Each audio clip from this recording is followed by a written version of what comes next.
Zyra doesn't have a ton of skins, but she does have some damn good ones. Between Haunted, Dragon Sorceress, and Coven, there are strong themes and cool reimaginations of her tendrils and plant gameplay to pick from. But this is my short and I can pick what I like, so Crime City Nightmare is objectively her best skin, in my opinion. Now, I'm not saying it's perfect. For example, I don't think the design communicates a clear mafia story archetype beyond lady in a fancy dress. The skin bio says that she's a confidence trickster, and tentacles and tendrils work great with a seductress character thematically, but the outfit doesn't quite seem to know whether it wants her to be a hypersexual femme fatale or a classy upper-crust socialite. Either idea would work for her if only the skin would fully commit to one, but the strength of the theme carries the skin regardless. What if mafia stories but cosmic horror is a really strong premise, and a dissatisfied con artist embracing dark powers to get ahead in the crime world is a compelling hook to build a character around? Wouldn't mind a comic set in this universe. Is it a little cheap and easy to pick her launch skin that came out a decade ago as her worst one? Perhaps, but it's also just true. Being an older skin, Wildfire Zyra obviously has lower production values than more recent ones, but frankly it also just doesn't execute its theme very well.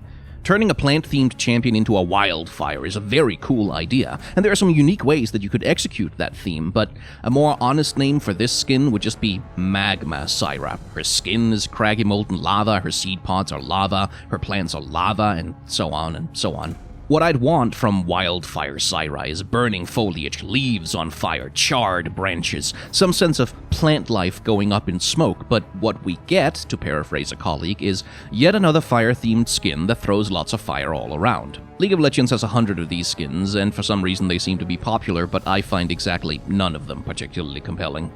It was tough to pick between Star Guardian and Arcanist Zoe, but ultimately I think Arcanist is her stronger skin. Star Guardian has the advantage of delicious anime bolt, of course, but Arcanist has an extremely large and adorable hat, and frankly that means that there's no contest. Despite, or perhaps because of, the depressing portrayal of third-rate crime novel author Robert Galbraith, I have a nostalgic soft spot for magic school narratives, and Arcanist Zoe takes the over-exuberant excitement and wide-eyed wonder that makes her base form so endearing and annoying, and applies it to the idea of a precocious magic school student getting herself into trouble sorcerer's apprentice style. The seemingly sentient book she carries raises interesting questions, and the fact that she's found herself traveling with Arcanist Kog'Maw makes me desperately crave a whimsical 90s children's anime with dark themes hiding under the surface, about their journeys through magical lands. I look at this character and I want to go on adventures. As a design, she's spectacularly successful. The pool party skins are generally fairly boring to me, and Zoe's is no exception. I'll grant, it has some pretty decent chromas, Zoe's always adorable, and visually the water effects work great with the spells she already has on her kit. Still, pool party skins are, ironically, rather shallow as a rule, and there's really only so much you can do with what-if character, but in bathing suit. Similarly, there's only really so much you can say about them by way of critique. Like, I think she'd have been a natural fit for an inner tube, which she could throw out and use as her portal instead of the kiddie pools that currently appear. I think maybe she'd be more whimsical and funny, wearing flippers instead of flip-flops. For a character who usually goes so hard on silliness and comedy, Pool Party Zoe feels, if anything, too restrained and classy.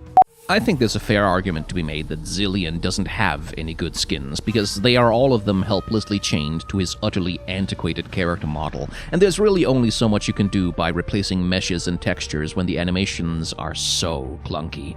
Still, if I have to make a pick, Blood Moon Zilean is an obvious winner. It hides his sparse anatomy in an expensive, ominous robe, it hides his total lack of facial expression with a mask, it gets rid of the onion hair and tries to use his broad and janky animations to affect the idea of grand, cult leader gestures.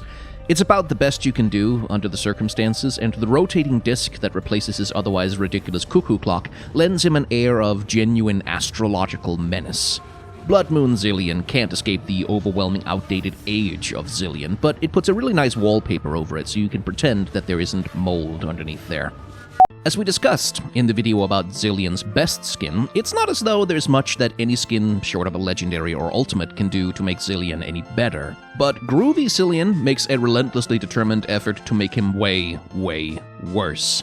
Zilean's base skin already has a janky, ugly clock hovering behind him. Groovy Zilean paints its gears piss yellow, slaps orange and teal on the dial, and follows that chroma disaster up with a brown-haired Zilean whose hairstyle cannot carry a natural hair color, looking like what can only be described as a stereotypical peace and love hippie guru drawn by a 5-year-old with cheap crayons and no attention span. The use of straight red to green to blue gradients on his sash and robe hem represents some sort of war crime against good taste, and every person alive in the 60s and 70s have solid grounds for an anti-defamation lawsuit against this skin over the baseless slander on their fashion styles. I want to stop looking at him now. It was either this or Major Ziggs, which is also quite good, but Arcanist Ziggs takes it on ultimately having a stronger theme. Ziggs is a comedy champion before anything else. He's a little guy who likes big explosions, and Master Arcanist Ziggs takes that premise and applies it where it would be the funniest. And the obvious thing to do would be to make him an alchemist, right? Concoctions and explosions and all that jazz, but instead, it makes him a venerable old wizard. Ah yes, Ziggs the Wise, venerable sage of the Tower of Six Circles, which was lost in a mysterious explosion. Then the caretaker of the Arcane Library, which was lost in a mysterious explosion. Then the guardian of the Enchanted Woods, which were lost in a series of mysterious explosions. Like, there's just something so funny about a wizard who has not gotten wiser and more sagely with time, but just ever more deranged and obsessed with making things go boom in cool, magical ways. Gandalf the Pyromancer. I love this skin. At their best, the arcade skins evoke a sort of heightened nostalgia for retro games and play with stylized, modernized reimaginations of late 80s, early 90s fashion and video game aesthetics. At their worst, they are Battle Boss, a line that has only ever produced one good skin for Vagar, and incoherent nonsense for everybody else. Ziggs gets it particularly bad with his outdated model stuck in an unpleasant limbo between cheap plastic and dirty crystals with faux pixel eyes that don't animate, and I don't know if those are supposed to be Please Don't Sue Us Namco Pac-Man-like bombs, but they look awful. Nothing in this skin evokes or even remotely implies any kind of classic retro gaming. It's just random wedge shapes awkwardly slapped together with orange, teal, gold, and purple. And honestly, I think this line is just coasting on the success of Final Boss Vagar, because what is this even supposed to be? Who's buying this? These skins are a mess. Zed is a ninja, and the fact that he's a ninja is all but inescapable. Be it Project or Galaxy Slayer, there's a fundamental quality of ninja-ness that just comes through pretty much no matter what skin you put on him. And on the one hand, this is testament to some strong design on Zed's part that it's so hard to make him anything other than what he is. On the other hand, it also always makes me feel that his skins aren't fully exploring actual alternate fantasies for the character. Project is a robot ninja, Galaxy Slayer is a space ninja, Shockblade Zed is somehow even more ninja than the base form, all except Deathsworn Zed, which replaces his wrist blades with Wolverine claws, his shurikens with Betrayer's swords stuck in his back, and slathers on so much fantasy-themed ghost nonsense that here, finally, Zed doesn't look like a ninja. Well, at least until he animates, at which point the ninja is back in full force, but it does make Deathsworn Zed's best and most interesting skin, I think.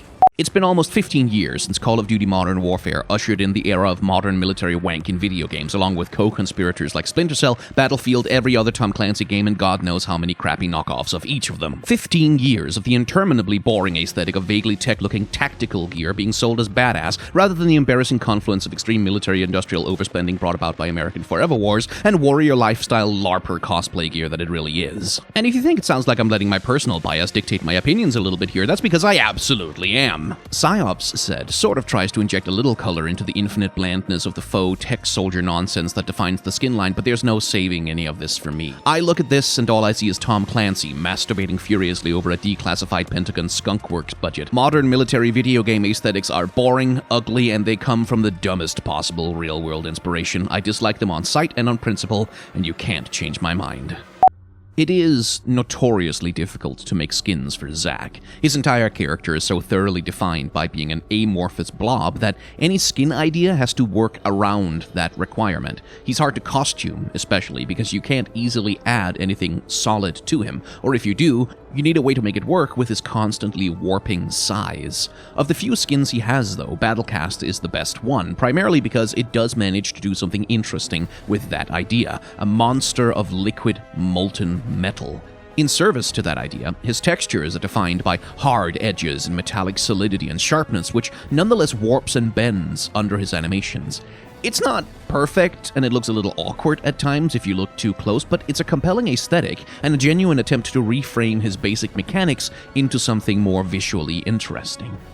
I've made the decision to not usually put esports skins in this video series because, well, to be honest, they'll almost always be the worst ones of any given character in my eyes, and it would be a bit boring to just repeat my criticisms of them over and over again for 24 champions. I'm making an exception for SKTT1 Zac, though, because even among esports skins, his is especially not very good. It's essentially a chroma with a glow filter, a ponytail, and a few gold accessories.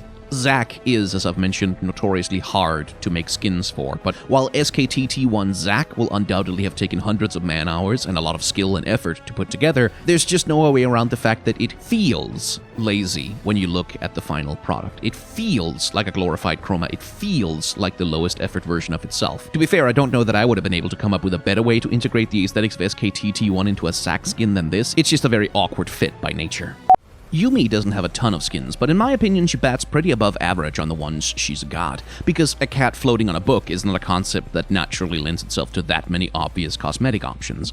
Battle Principle Yumi squares the circle by leaning into a specifically anime-style cartoonish absurdity, pulling on a long tradition of intelligent animals as authority figures in anime, but perhaps most recently on Principal Nezu from My Hero Academia. She emerges as a beautifully stylized teal and gold version of herself with a stylish scarf and Battle Academia symbology all over her design, with a pièce de résistance being oversized, adorable round glasses and a stern "I know I'm a cute animal but take me seriously because I have superpowers" expression. It also doesn't hurt that in the lore of Battle Academia, Yumi apparently wields apocalyptic levels of power, which she likes to unleash from atop the shoulders of terrified students. The small, cute thing with unspeakable destructive power is a well-worn trope, but it's one that I personally almost always find charming. I had to pick between Heartseeker and UB for the worst skin, and while I don't think either of them are bad at all, if I have to pick, Heartseeker is probably the less strong design. UB is a very silly and adorable joke skin and leans into that pretty perfectly, while for Heartseeker Yumi, she's maybe a little bit of a miss with the themes of the skin line as a whole. Cats are not that strongly associated with hyper-commercialized Valentine's Day pink and red sugary sweet idealized romanticism, something which even her skin bio explicitly recognizes, saying that Yumi only really loves food and getting pets, but is just sort of going along with things for fun. There's some good touches here though, making Yumi's inner ears heart shapes is clever, Book looks like a hyper-stylized romantic love diary, complete with heart-shaped locks, and the little tiny cupid wings on Yumi are adorable. But yeah, while the skin is fine, it's ultimately the weakest one in Yumi's repertoire, I think. Look, am I the easiest mark in the world for dark Victorian Edwardian Gothic horror-inspired aesthetics that lean all the way into complete Penny Dreadful pulp cheese? Yes. Is that the number one reason above all else I think that Undertaker Yorick is his best skin, better than both Pentakill skins and Arclight? No. Yes, shut up. No, you've spent too many hours trying on different outfits in Bloodborne. Leave me alone. Undertaker Yorick is a natural fit for Yorick for the rather obvious reason that he's already an Undertaker. He already uses undead ghouls to attack. He already uses a spade as a weapon. He already carries a heavy religious symbol on his back, symbolizing the burden of his craft tending to the dead. He already wears a light source around his neck to symbolize his own tenuous grasp on humanity and sanity. Undertaker Yorick takes all of these things, dials them up to 11, explodes a Victorian wardrobe all over it, and gives him a scary dramatic bone-white mask with glowing red eyes. And I don't know what the f*** else you want, this skin is so cool.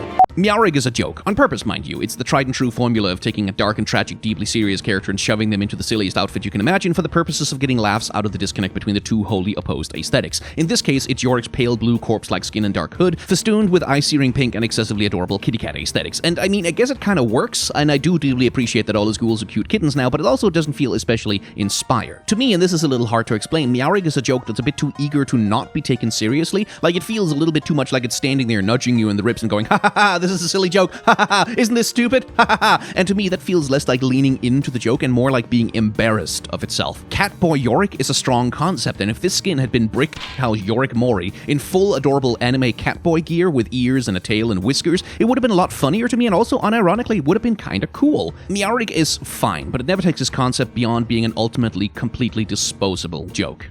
Okay, so the controversial hot take I have is that Yone's best skin is his base skin. I really just don't think any of his cosmetic options are better or more compelling than his base design. Now, that's partly because his base design is basically a Blood Moon skin already, and that skin line but if I have to pick an actual skin, I'm gonna have to go with Spirit Blossom. And I don't necessarily have a super glowing review for it, but it does a good job of using his base features, that classic half-human, half-demon, supernatural edgelord archetype, and turning it into something softer and prettier. Where base Yone is designed to evoke a sense of creepiness and danger, Spirit Blossom looks serene and gentle. I guess the best explanation would be that this skin just has good vibes? Like, seems nice, would love to hang out with it. And for my money, Spirit Blossom's casual oops, my robes fell open, oh I didn't notice, dishabillé sexualization works better as fan service than base Yone keeping his ratty burial bandages on just to be an edgelord.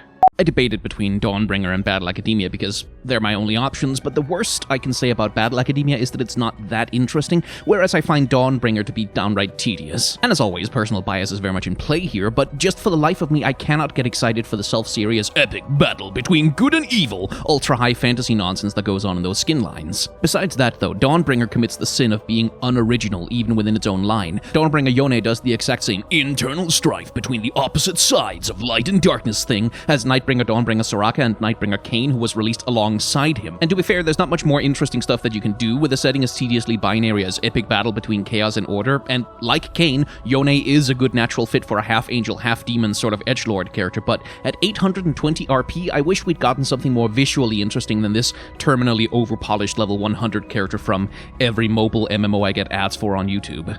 The original Odyssey skins not only they slap, they bang, and they rule as well, so long as we don't include Odyssey Sigs. Recasting Yasuo from tormented Ronin to lackadaisical samurai space pirate who reads fantasy smut in his off time is a fun way to use his character archetype, and the Odyssey space western aesthetic blends pretty well with Yasuo's Ronin design. Like, I do wish he had a laser sword instead of a blade, but the inspired move of turning his normal ostentatious shoulder guard into a cute little spiky lizard that rides around on his shoulder is not only a brilliant use of the sci-fi setting, it also works really well with his Spike Spiegel-esque casual until he's serious space drifter archetype, and completely disarms any risk of his design reading as tedious edgelord with disaffected coolness nonsense. Odyssey's charming humor is, or was, the skin line's greatest asset, and Yasuo has that vibe in spades. I still want to return to the adventures of the Morningstar crew, even if Riot has already demonstrated that they're not interested in them as anything other than a skin line. I debated this one for a while because I truly do think that Battle Boss Yasuo is one of the worst skins in the game, but Nightbringer commits the sin of not only being more expensive, but being a way bigger letdown. Look at this splash art. Look at this sleek, terrifying, obsidian-skinned demon from the pits of hell, with its spike-ridden arms, sleek-back horns, and streamlined streak of dark hair. It looks charred like coal burning with dark radiance from the inside. And now say hello to Shadow the Hedgehog. Not only are his cool bony horns replaced with whatever this floating crown thing is, all the sleek sense of fiery lethality is flushed straight down the drain in favor of this enormous puffy hairdo a third the size of his whole goddamn body. Rather than coal-fired obsidian skin, he looks like a dude who hasn't seen the sun in 3 decades, and any sense of understated menace is just thrown out in favor of a Saturday morning cartoon, hey, I'm a bad guy obviousness that just lets the splash art down so badly. He was meant to be the embodiment of primordial lethal chaos, but he just looks like the villain of a bad mid-2000s He-Man reboot. Does Xin Zhao have good skins? I'll be honest, I kinda don't think so. Warring Kingdoms has the Zhao Yun reference, which is kinda cool, Secret Agent is kinda funny, and Cosmic Defender is sleek, but I just can't get excited for any of the ideas behind them. Viscero Xin Zhao has the cool feature of being a lore canon skin, but for this video I landed on Marauder Xin Zhao for the sole reason that out of all of his skins, this is the one that feels to me most complete in itself. And this is something that's difficult to articulate with a coherent argument, but most other Xin Zhao skins feel to me like they have this vibe of, gosh, we have to fit this aesthetic on top of Xin Zhao's clunky model somehow. And so either they end up being weirdly restrained, like Dragon Slayer and Cosmic Defender, or they become catastrophically cartoony, like the Commando skin, especially. Marauder, to me, feels believable. It has that je ne sais quoi, and while not spectacular, it does look badass, which might be enough to make it his best skin, at least in my opinion.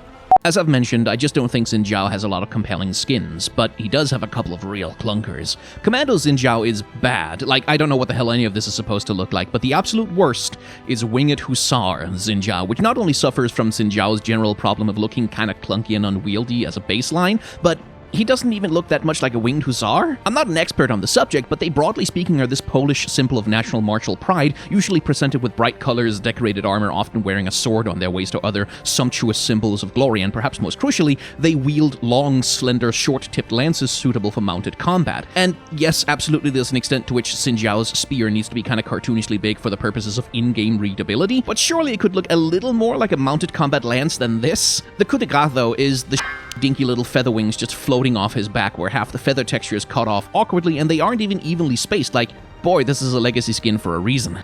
This one might be a little controversial, so let's just address this right away. No, I don't want Serath's canon Runeterra in human form to be yet another generic hot anime boy, and yes, it is frustrating that Riot defaults to this bog standard version of attractiveness over and over again, but separate from that, Arcana Serath is simply the coolest skin he has, in my opinion. And it's not really because of the pretty anime boy either, as it is the devil horns and the halo and the sumptuous decorative aesthetics of his outfit and armor. I'm personally also just a sucker for things inspired by tarot aesthetics, and the Arcana skins in general are such a rock-solid execution of that idea, with Serath combining elements from the devil, the Wheel of Fortune, the sun, and maybe the magician. That openness to interpretation is also more interesting, I think, than just directly transplanting major arcana into skins. If I have a complaint, it's that Zerath's base model clearly wasn't made to accommodate a human character, and his animations as a result are really clunky for the purpose. Also, again, Riot, please don't make Zerath a sexy anime boy in the main canon, just let that be a special feature of his skin. The Battlecast universe is basically what if Victor was even more insane and also took over the world, and it is at its best when it takes monsters and creature designs from League of Legends and turns them into cool, evil hell robots. It does less well, I think, when it tries to do the same thing to humanoids. Battlecast Nasus, for example, is just Mecha Nasus with none of the fun and mechanical monstrosity that makes skins like Battlecast Skarner so good. Similarly, Battlecast Serath is just, well, the model view I use unfortunately can't render his visual effects, but he's basically just some red light floating inside a really basic metal shell with handles on it for some reason. And they sort of try to make him look scary with this skull-faced helmet, but he just kind of looks goofy, honestly. And crucially, nothing about him looks mechanical. It's a Battlecast skin, that robot skin line, that doesn't look like a machine, which defeats the entire purpose of the skin line. This was made early on in the Battlecast universe's life, and it's clear that they hadn't quite figured out what they were going for. Xayah is another one of those champions I just don't feel like has any really great skins. She also doesn't have anything really bad, mind you, but she's often hampered by the fact that her base design and most of her skins rely so heavily on a duality with Rakan as the counterpoint that creates interest, so considered on their own, they just don't express their full potential a lot of the time. Star Guardian does have that problem. Her brash pink and even her idle pose is supposed to be contrasted against Rakan's cool teal and his idle pose, for example, but it remains probably her best standalone design nonetheless, for the simple reason that 1, she looks convincingly enough like an animal-themed magical girl villain, and 2, she looks like, yeah, with a few color changes and a slight wardrobe change, she could probably be turned back into a peppy, colorful, good Star Guardian. So, concept successful, and I do like the touch that she's just a little bit more sexualized than the good guys. Like, that's a classic magical girl villain design trope, and it's executed here without being too obvious or overbearing about it. Nice. Plus, of course, her Star Guardian companion is adorable. As we discussed in the last videos, Xayah's skins often suffer from a reliance on Rakan to be her complementary contrast, and so on their own, they're less interesting than they could be. Sweetheart Xayah has the opposite problem. On her own, she's like, fine, I guess, but side by side with Sweetheart Rakan, she starts having problems. All the Valentine's skins are love-themed, and Xayah represents specifically the sweet pain of unrequited love, when your soulmate is someone who doesn't love you back. In this way, she's the counterpart of Rakan, who's the eternal suitor, always wooing and courting his special someone. Rakan is all pastel pink and white, a puffy, love-struck Prince Charming, and so obviously Xayah, his contrast, is a lady in a fairly normal dress with a cape. Xayah is meant to represent a darker side of love, the painful part of it, but she doesn't meaningfully contrast Rakan, I don't think, and on her own, she just looks so plain. I think she needed to be darker, she needed to look sweet, but a little cruel, she needed to look like the dark side of love. This is a very high-concept skin line, and she just looks like a background NPC. League of Legends has 5,000 fire and lava themed skins, and mostly I don't find them interesting at all because they're very basic and very repetitive. It's a champion who's all on fire and throws lots of fire all around, so weird choice for the best one here, I admit, but I quite like Volcanic Wukong, for a couple of reasons. He's definitely a fire champion who's on fire and throws lots of fire all around, but the skin casts him as a sort of deranged, sharp-toothed monkey fire goblin, and that spark of personality works. Personality is usually the thing I think elemental-themed skins lack, first and foremost, which sucks because elements are traditionally associated with personality traits. Water for calm, earth for stoicism, air for lightheartedness, and being volatile, dangerous, and unpredictable? Yeah, that's fire. The skin's personality for Wukong fits. And it works especially well with Wukong's already twitchy and hyperactive animations, recasting his normal mischievous monkey behavior as something kinda menacing and scary, like a spark looking for tinder. Lancestrata's Wukong should be cool. Mechs are cool, giant mechs are even cooler, this skin should be an easy knockout success. And it almost gets there. It gets like 90% of the way there. The design is theoretically good, it looks great in the splash art, but it just doesn't work on Wukong, I don't think. Just as the animation on Volcanic Wukong helps sell him as a fidgety little firebrand, the animation of Lancer-Stratus Wukong completely undercuts his concept and demonstrates that even if the design is good in theory, it can be a bad fit for a champion. Wukong's high-speed twitching and fidgeting and his butt scratching just completely undercuts the skin concept. Giant mecha skins work on champions like Cyan and Aatrox in part because they naturally have weight and momentum to their animations. They feel big and weighty. Wukong feels tiny and flighty. He feels light and insubstantial, and while maybe a sleeker and more organic-inspired design could have gotten around this problem, this design is meant to be a building-sized combat mecha, and Wukong's animation just can't support the concept. And while it's 90% of the way there, that last 10% kills it, at least for me. I've gotten really lukewarm on Project, mostly because that skin line is catastrophically overloaded, and champions are added to it not so much because they bring anything interesting to the Project universe, but because, well, Project is popular. Which, fair enough, business is business, I guess, but it just makes most of them kind of repetitive and boring to me. Which is why I like Project Warwick. Like bringing a gun to a knife fight, it brings a monster design to a skin line full of humans in neon power armor. And what a monster it brings, too. He looks convincingly like a terrifying, rampaging, dystopian hunter-killer murder mech, with lots of sharp, clean, techie angles and extra hooks around the mouth to suggest jaws, and a lot of heavy technical ornamentation and plate. This contrasts with those few parts of him that are still organic, his legs and his tail, which works because in his lore, he's an unfinished project and not fully mechanized before he escapes to wreak havoc on the world. Project is all about the tension between organic and machine, but Warwick does a better job of showcasing it visually than any of the humans in neon visors and bodysuits, at least in my opinion. I've said before that I find fire skins generally uncompelling, but my antipathy extends towards any generally elemental-themed skin that doesn't bring much else to the table. I'm not much for Black Frost, for example. And so with Warwick for the worst skin, I find myself torn between two options. Firefang, which is a champion who's on fire and has lots of fire all around, and Tundra Hunter, which is a champion who has ice on it with lots of ice all around. On balance, Tundra Hunter is probably a little more interesting, with the frozen arm and ice crystals on the back, but it's by millimeters. These are elemental skins that rely entirely on just being elemental and having elemental stuff on them for their appeal, and they don't really bring anything else to the table, which makes it hard to say much about them. Elemental skins are boring to me. I can't bring myself to have complex thoughts about them. Firefang and Tundra Hunter are Warwick's worst skins, in my opinion. Some time before the rework, Riot teased a more eldritch and horror-inspired direction for Volibear, casting him as a sort of elder god of the Freljord. Negative fan feedback killed that idea, but I will carry a torch for the Thousand-Pierced Bear and his army of mutant tundra beasts forevermore, I think. The skin version is perhaps a little bit over the top, almost completely losing the visual signifiers of a bear in favor of going full Eldritch Chimera god, which makes sense since it has the benefit of not being bound by the need to actually integrate it into the canon Runeterra lore. A giant monster that just walks around with 100 swords and spears stuck in its back as a signifier of its sheer power is badass as hell though, and over the top is probably the right place to go with that. The Thousand-Pierced Bear may have been quarantined essentially to the Coven universe, but it will always be the Volibear of my corrupted heart. Once upon a time, when Volibear was first being proposed for League of Legends, champion designer Silius objected on the grounds that armored bears are a stupid idea. And while Volibear was eventually added to the game and his rework made him cool with a lot of people, I think Runeguard Volibear is evidence that Silius had a point. Well, it's perhaps not so much that armored bears are a bad idea in general, as it is that this particular armor on this particular bear is a bad idea. The Runeguard armor is all hard edges and stout squareness, and it just ends up making him look like a really tall fantasy dwarf, a humanoid with f***ed-up bear proportions. It tries to make him look more dignified and badass, but it really just looks silly. It looks like a bear LARPing as a fantasy hero. The armor just doesn't look made for him at all. Volibear is cool because he's a bear, a beast, inhuman, but put clothes, or in this case armor, on him, and he's overtaken by an unfortunate anthropomorphism.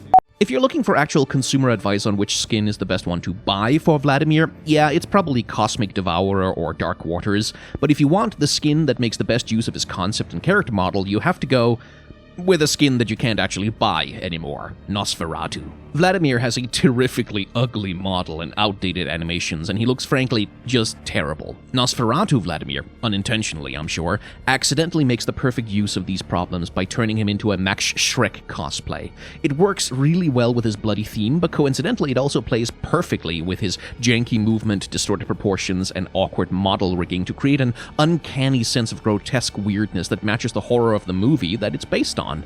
When Vladimir gets his much overdue overhaul one day, I fully expect it to make the Nosferatu skin worse by making it better. This is the rare and special case where jank is actually a benefit.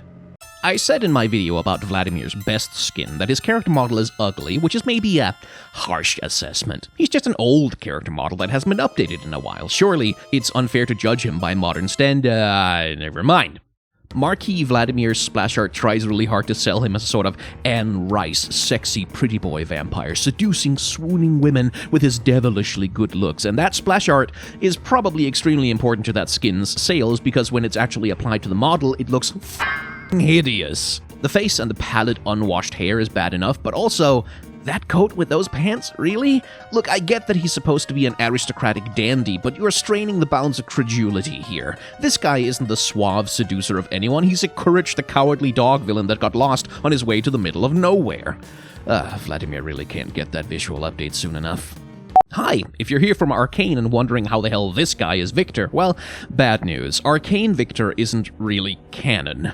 Deathsworn Victor here is an alternate universe version of main canon Victor, who is not Arcane Victor, who is obsessed with robot evolution. This version of him is obsessed with death as the ultimate goal of humanity, and has thus been turned into a wraith by death itself to pursue that vision. My favorite skins are often those that take the basic shape language of a character and redefine it into a completely different purpose or genre. And while Deathsworn Victor is kind of a clunky skin in execution, what it does really well is take the visual language of mad science prophet Victor and turn it into the imagery of an undead lich sorcerer. His spells and abilities and pre-existing design fits really nicely within that mold, and turning his laser hand into a beholder eyeball by simply making the arm invisible is just such a clever but simple little move I can't help but be impressed by. One of the problems I have with Victor's base design is that for a machine herald obsessed with evolving humanity through technology, the dude only actually has like one extra arm and a prosthetic. It's pretty tame for the concept, right? Prototype Victor has that same problem, on top of which he just looks like a total dork. And look, I get it. The idea here is that this is Victor before he's really had time to figure things out. It's supposed to be all a little bit shoddy and prototype. I get it. But there's a limit, and the mask that is clearly too small for him, and the atrocious fashion sense, and the cape with the metal hinges, and the armored leg brace, and the flared boot on the other foot, and the cape with metal hinges is just... no. Victor's base skin gets away with a bit of silliness because he at least looks credibly like a Terminator robot scientist that can and will kill you, but this just looks silly. I can't. It's not like we're spoiled for choice when it comes to Viego skins, so it's not like the Dissonance of Pentakill skin has a lot of competition, but it is by far the best Viego skin. And conceptually it makes a lot of sense too. Pentakill as a skin line is grounded alternately in gritty 70s ghouls and gasoline heavy metal, or more recently, in the aesthetics of symphonic and epic fantasy metal, so it makes sense then for the usurper, Viego, to take his visual inspiration from the worlds of glam rock and hair metal, to be dressed ostentatiously in pure white and crimson rather than the dark and somber colors of Pentakill proper. To have a little bit of kink and bondage imagery in there as opposed to the power and glory militarism of Pentakill's general aesthetic. He makes a compelling counterpoint and brings in parts of rock and metal history that Pentakill otherwise don't really touch on. I think it's silly and a little try-hard that the new Pentakill skins all insist on having the characters use weapons as instruments rather than instruments as weapons, but oh well, at least Viego's greatsword looks like the Soul Reaver. I like that. With only 2 skins to choose from, picking Lunar Beast as Viego's worst might not seem like that much of an indictment, but I really do think this skin is kinda bad. Granted, the Lunar Beast skin line isn't exactly directed at me as a market, maybe it serves another audience, but for me this is just some f***ing dude in streetwear. In a high-concept skin line like futuristic city warriors battling magic monsters for a moon ritual, it's bizarre to me that all that apparently looks like is some dude in grey pants and a really basic crop-top jacket. The only visual points of real interest are the magic horns and moderately interesting hairdo, but other than that, he just looks like an NPC, frankly. It's like his visual language is trying to tell you not to get too interested in him because he only has 2 voice lines and a fetch quest. I don't know why this skin thinks I should be engaged by him. I don't know how it's trying to show off or why I should be impressed. I am genuinely a fan of Vi's OG design. I have a personal weakness for Riot Girl fashion punk aesthetics, but it's also kinda dated. There's a kerfuffle in the League of Legends community right now about whether and how much Arcane is supposed to be canon, and Riot themselves seem to be taking a wait-and-see approach on how much of their Netflix series to import into the main game, but if nothing else, I hope that a future redesign of Vi would at least use the Arcane skin as a basis. Vi is a street kid, and giving her a fairly grounded basic fashion sense, topped with the pink hair and side cut, establishes that aspect of her character a lot better than the pin-up approach her base design takes. Having the Hextech gauntlets colored primarily in blue and gold also establishes that aesthetically they are distant from her, that they are tools that she has found and adopted, but which are not from her world. They're from Piltover, and they're something that she's putting on. It's thematically a pretty good design, I think, and while I love Demon Vi as much as the next basic gamer boy, Arcane is just better storytelling. It's the bullets, it's the bullet belts. Like, you know how in shitty superhero comics in the 90s, the Rob Liefeld comics, every single character would have these random pouch belts and way too many tactical belts and pouches, and it was just stupid and over-detailed for no reason? Yeah, Psyops Vi's bullet belts are that to me. Not quite as extreme, but they are that. And I get that there's supposed to be ammo for her gauntlets or whatever, but in a line called Psyops, where her whole lore is that she uses psychic powers to make her punches effective in military combat, it completely defeats the point to give her giant mechanical gauntlets. She's not punching hard because of her mind powers, she's punching hard because she has gun gauntlets. She can have psychic JoJo stand arms, or she can have big mechanical techno gauntlets, but she can't have both, Riot. Psyops Vi completely misses the vibe of her own skin line, and I already didn't like the skin line. Okay, Vex only has one skin, so this is both a review of her best skin and a general champion design hot take. Vex is a Yordle, an immortal magical creature, and Yordles have a tendency to embody archetypes and ideas to an extreme and comical degree. In Vex's case, that archetype is a gloomy, angsty goth teen who thinks her parents are cringe. She's mostly played for comedy, up to and including simping for Viego because he's dark and angsty and hot. There's a bit of depth to Vex, though, because one of the things that weighs on her weary soul is the crushing awareness that all good things in the world are ultimately fleeting, that everything beautiful will die, but as an immortal magical being, a Yordle, she can't even do that. She's cursed to experience that loss over and over again forever, and she copes by being detached from it. As a design, Vex is an excellent little tour de force. The dark hoodie with the demonstratively long sleeves, combined with her dark eye circles and precociously shaggy hair, gives her an excellent, adorable mini goth vibe. But her big showpiece is Shadow, whose exuberant expressiveness provides perfect contrast and, ironically, reflection of Vex as a character. Shadow often expresses feelings Vex pretends to hide, giving them an adorable dynamic. Plus, have you seen how this thing is animated? This champion is excellent. Okay, so Dawnbringer doesn't exactly have any competition for the worst skin, but my argument here is that it is worse than her base skin. There's a fun idea here, though. Dawnbringer's skins are typically meant to be angelic and divine, all light and gold and heavenly beauty, embodiments of the cloying purity of stereotypical light and order fantasy factions. Dawnbringer Vex brings a little tension to that idea, being an altogether darker character by nature, and while I think the idea here of bringing screaming neon colors and some darker hues to the table is better than the tedious half-angel, half-devil nonsense that skins like Dawnbringer Yoneo and Nightbringer Kain have got going on, but the result is, well, it's kinda eye-searing. Hyper-saturated pink, bright ice blue, gold, gasoline gray, and pure white. Sure, it's a color combination. It's eye-catching, and again, certainly makes her stand out amongst the Dawnbringers, but I think mostly it just coagulates into kind of a visual mess. The trouble with Vel'Koz, of course, is that no matter what skin you give him, he has to be a tentacle monster. That does put some limiters on what you can do for skins for him, but one of the interesting things to look out for is how each skin tackles making the tentacles interesting. Infernal makes them chains, for example, and Battlecast makes them metal cables, and so on. Arclight transforms them into tendrils of pure light, which my model viewer can't quite render correctly, as you can see. Still, it is a good way to recontextualize them, and Vel'Koz himself, from a sinister cosmic entity that seeks the reduction of the universe into darkness into... I mean, still kind of a sinister entity. I don't think there's a version of a giant flying eyeball with tentacles that isn't somehow sinister, but it is an entity of light rather than darkness, of cosmic radiance rather than obliteration. It's a nice and appealing reversal, and the effects on that skin look great when not viewed through a model viewer that can't actually properly parse them. Oh, what a surprise! Skyen hates another fire skin. And yeah, I don't think I have a lot to say about Infernal Vel'Koz that I didn't already say about the other elemental skins I've looked at. They have exactly one note, and that is the only note they're willing to hit. Flaming fire with lots of fire all around.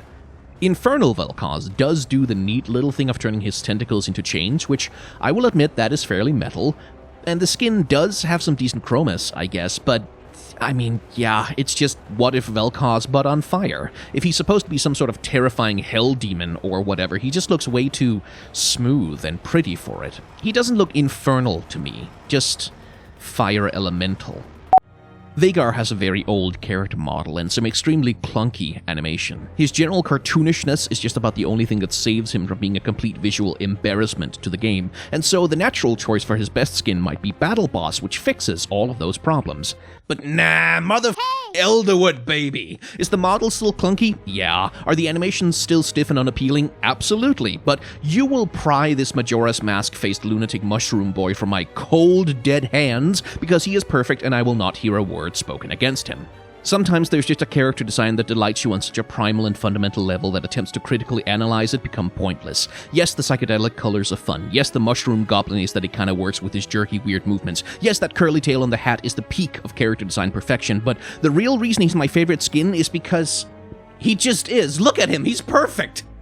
It might be a little bit cheap to call White Mage Vhagar his worst skin, because it's a launch skin from back in the day when chroma color swaps were sold as full skins. It's a chroma. But it's worse than that, because, the worst thing about Vhagar is that he's a straight-up ripoff of a Final Fantasy Black Mage. White Mage Vhagar not only calls attention to that fact by copying the colors of a Final Fantasy White Mage, it does it badly. There's a decent skin concept in redesigning Vhagar to look like a stereotypical JRPG healer who then runs around in the game dropping meteors on people's heads. That's funny and cute and absolutely the kind of skin I would use on him all the time. But no, this is just a chroma. A chroma that calls attention to the worst parts of the original design and makes me think of a much better version of this skin that we could have had instead. Yeah, look, Sentinels of Light wasn't a good event, and a lot of words have been typed about which champions got skins and which didn't, and how they were treated. But I think Sentinel Vayne is good, actually. As a lore skin, it is a genuinely good progression for the character, a solid way to move her on from being a solitary, lunatic monster hunter and make her part of a group dynamic. And as a character design, look, Vayne's basic character design just doesn't look like it belongs on Runeterra at all. She's a secondary villain from a Blade comic. She's someone's Vampire the Masquerade original character, do not steal. She doesn't look like a Demacian, or like she's even from the same planet as the rest of the game. Sentinel Vayne, by dressing her in the Sentinel of Light uniform, grounds her in the fantasy reality of League, gives her a group to actually belong to and bounce off of, and cheekily keeps the red sunglasses to give her a little bit of anachronism. The haircut was maybe a bit much, but this is just a straight-up better version of Vayne, in my opinion. Do I need to say anything about this? I feel like I don't need to say anything about this. You know what? I'll just show you the splash art for 30 seconds and then the model for 30 seconds, and I challenge you to sit through the entire video without clicking away out of cringe. Good luck!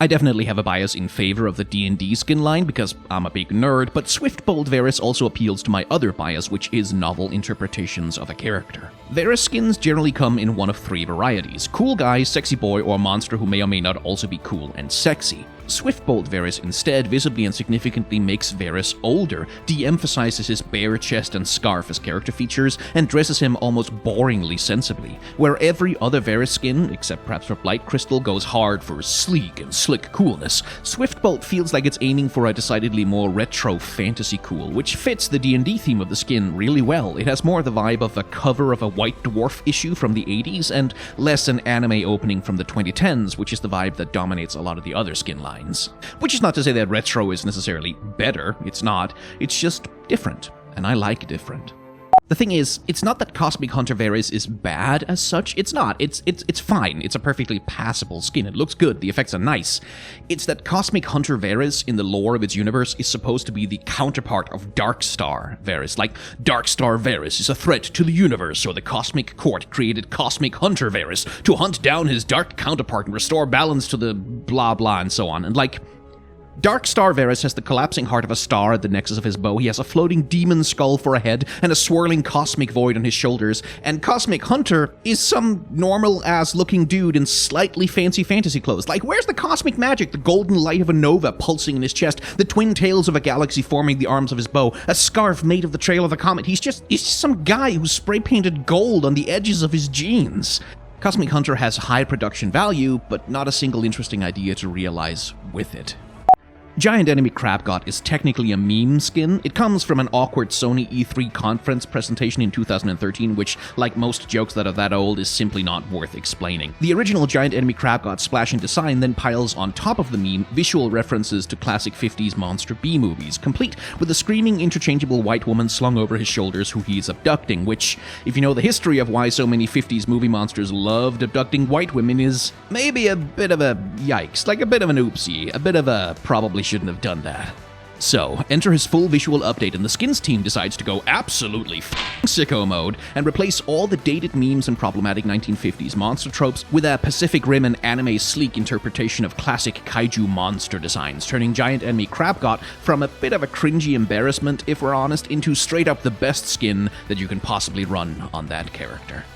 Yeah, no, this skin is a cop-out. The meme goes, ha ha ha, Star Guardian Urgot, he's a big burly man with spider legs, that can't possibly be a Star Guardian, wouldn't that be funny, ha ha ha. And my philosophy is that the best response to that kind of a joke, to the assumption that this silly thing is surely creatively impossible, is to find a way to make it happen anyway. Put those billions of 10-cent dollars to work, tell your amazing team of creative artists to put their heads together and design an actual Star Guardian Urgot. Not a joke, not an April Fool's skin, not a meme, a real Star Guardian with a real story and a real meaning to the skin line's universe. Star Guardian Ari is easy. Star Guardian Nico is easy. Star Guardian Urgot, that is a challenge. And those challenges are where the best designs or the most interesting failures ultimately come from. If you're gonna respond to the meme, exceed expectations, do not bow to them. Give me Star Guardian Urgot. We're getting this in just before his rework, and here's my hot take. Udyr doesn't have any good skins, because even his best-looking skins like Dragon Oracle are still indelibly tied to his ancient, clunky, terrible model and stiff-ass animation rig. Which leaves us with Spirit Guard Udyr, which at this point is not an ultimate skin, but just the baseline level of quality a champion should have upon release. It says something about how much the production values of League of Legends have increased over time, of course, which props to Riot for that, I guess, but boy does it also illuminate the extent to which they have been negligent in keeping their roster of champions maintained and updated. Yeah, I don't know, Riot, maybe basing your game's entire longevity and novelty on releasing new characters all the time forever has some downsides and it's time to rethink it. Anyway, Spirit Guard Udyr is fine, I guess. He's okay. Although in 2022, calling this an ultimate skin is starting to look a little bit funny. All of Udyr's skins are his worst skins. I guess Dragon Oracle is the least worst and definitely not Udyr's at least cute, but like, no. Udyr is one of the clunkiest things in the game and you can't cosmetic your way out of that. We'll redo these videos when the rework comes out, but continuing what I said in the Spirit Guard Udyr video, this is one of the major examples of how Riot's approach to maintenance is actually a big problem for League of Legends as a whole. Because the game and its business is so driven by new champion releases, there's limited incentive to keep older champions updated. A VGU takes as much work as a new champion release, but it doesn't bring in the same number of new players or money, and so champions like Udyr stay looking like lost PlayStation 2 mascots for years and years while the game moves on around them because Riot isn't willing to spend the money and man hours it would take to keep their quality consistent. This is why Riot does those VGU polls. They generate engagement, and that engagement is return on investment. It's clout for the brand. Meanwhile, the boring work of ongoing texture model and animation updates that would prevent this from being a problem in the first place, well, that just doesn't generate enough of an ROI. The Udyr rework has breathed serious new life into basically all of his skins, but perhaps none more than definitely not Udyr. Pre-rework, it was a cutesy little pajama bear suit inevitably saddled with Udyr's ultra clunky animations and total lack of physical expression. Charming and well-textured, but, you know, not exactly fantastic. It couldn't be. Post-rework, on the other hand, not only is it a fully realized and animated, delightfully derpy Muppet suit, it is 4 fully realized and animated, delightfully derpy Muppet suits, a parody not only of Udyr himself, but also of his sibling Freljord demigods. A goofy bear suit for Volibear, a Fury Horn cosplay for Ornn, that one guy from Demon Slayer for the Iron Boar, and Sam the American Eagle for Anivia. It's just wonderfully goofy. If you're gonna have a joke skin, this is how you do it. You put way too much effort into making it high quality on the technical merits, so the silly parts can look even sillier by dint of how much effort you put into them. Great stuff. Like all of Udyr's skins, Black Belt went from a pretty miserable mess to actually being pretty damn good with the rework. And while I think this is Udyr's worst skin now, that's not because it's bad, it's, well, every other skin he has fully changes the model when he channels a spirit, even Primal Udyr, and Black Belt doesn't. And it kinda can't, since it's supposed to be Udyr as an actual real-life martial arts coach who, like, teaches kids. But even if he can't, like, fully transform, Surely you could change the color of his gi or something for each spirit. I feel like there was an option to do something there. Still, it's definitely a massive upgrade for the skin. It started its life as essentially barely a palette swap, something Riot would be embarrassed to even release as a chroma these days, and this is leaps and bounds beyond that. It's just ultimately and unfortunately this feels lesser than its sibling skins. But that's probably okay at 520 RP. I don't need to justify this. Twitch Shadowfoot is the best skin, and if you disagree, you're wrong, because look at him. Look at him!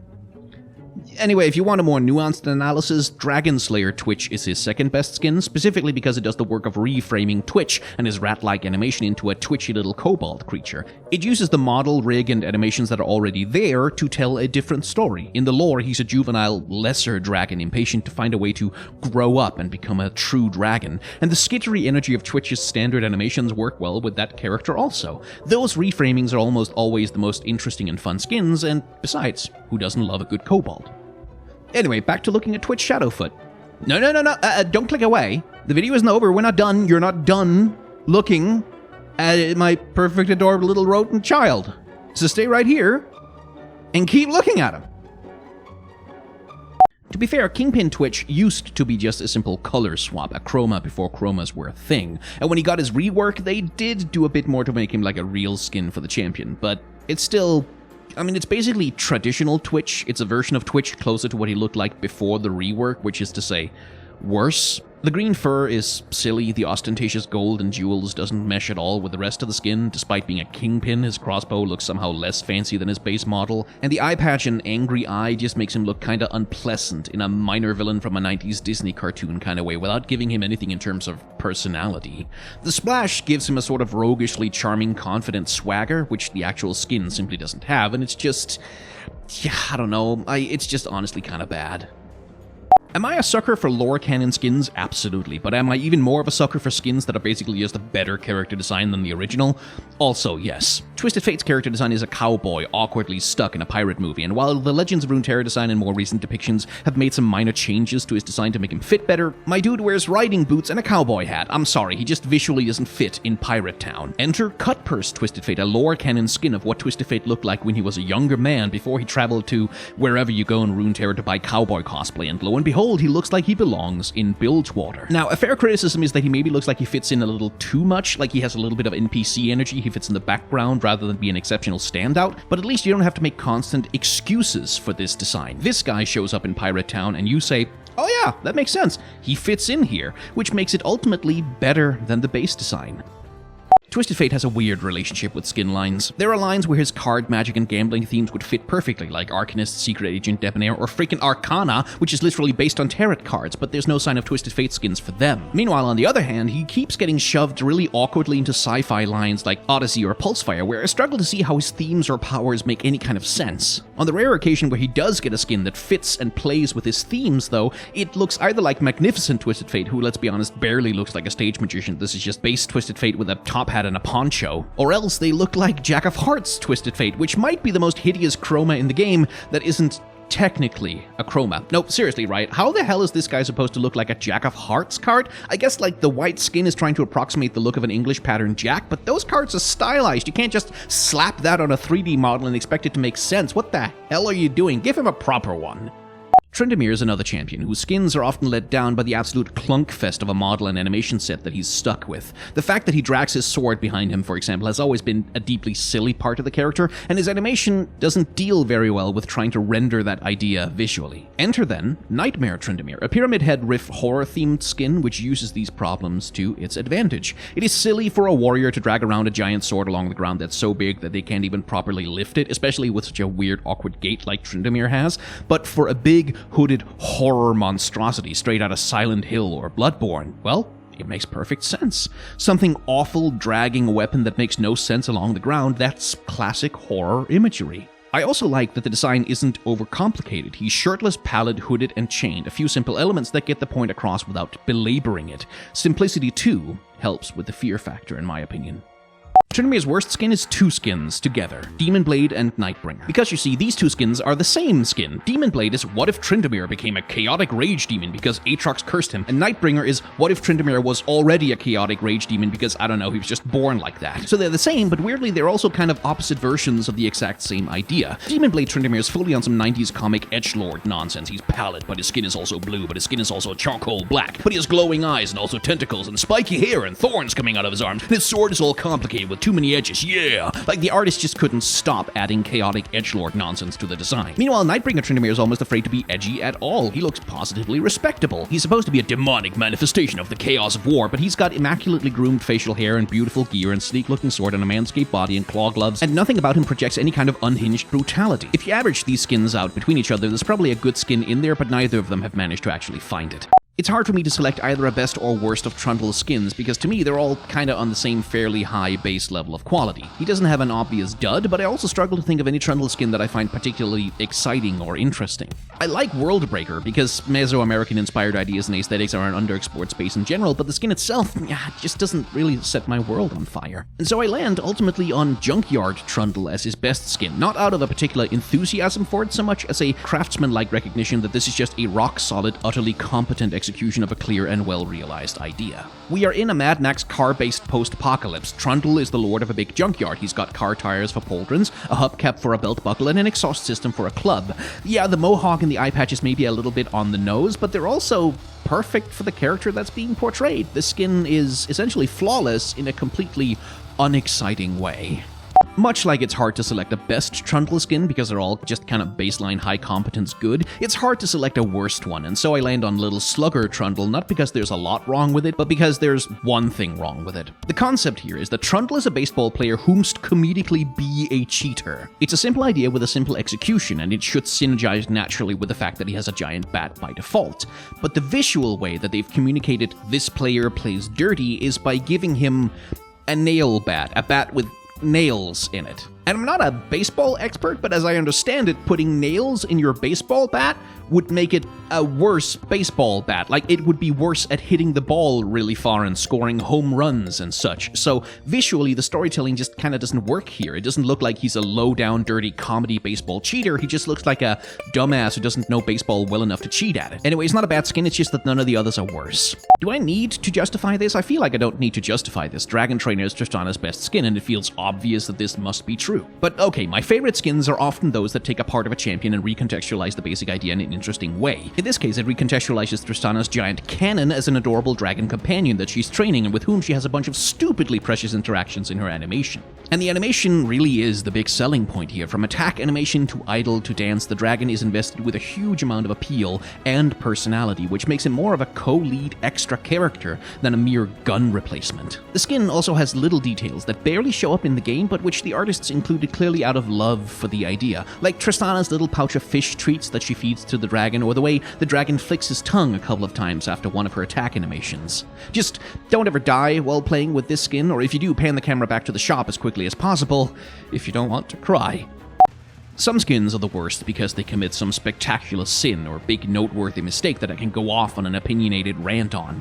Guerrilla Tristana, on the other hand, is the worst skin because it's impossible to find anything interesting enough to rant about at all. She's part of the Commando skin line, which is visually and conceptually kind of incoherent to begin with, and that incoherence continues with Tristana dressed vaguely as a sort of 1980s Rambo reference with a headband and the tank top, but she's carrying around a cannon, like a cannon that launches 17th century cannonballs cannon.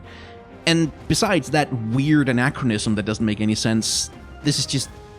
it's barely anything. There's nothing here. There's no strong concept, no compelling idea. It's just, what if Tristana, but in boring normal clothes, and also her hair looks worse? Yeah, no, this just sucks. Spirit Blossom Thresh is the reason Riot made the mistake of creating the Unbound Thresh skin, but let's talk about why they thought it might work. Spirit Blossom Thresh is the collector, an avaricious demon of obsession who collects souls in which he sees the spark of potential. Where base Thresh delights in the suffering of those he captures, Spirit Blossom Thresh is motivated by a kind of twisted love, seeing himself as the only creature truly able to care for and nurture his victims, even if that nurturing is often very painful. And the way he captures his victims is explicitly with temptation and seduction, luring them away from the safe paths into darker domains where he can ensnare them. Making him a hot monster man who optionally masquerades as a hot human man plays into that fantasy. It tells his story. It's part of what makes him dangerous and compelling. This is a kinky skin appealing to kinky fantasies, and my god, is it executed well. The League community was drowning in thirst when this boy was revealed for a good reason. This is a damn good alternate universe skin. I've already made a short and entire half-hour video about why this skin sucks, but I'll take another opportunity to on it. We talked about how Spirit Blossom Thresh worked because his beauty plays into and supports the core concept of the fantasy of the character, and continuing from that, these are the exact same reasons Unbound Thresh doesn't work.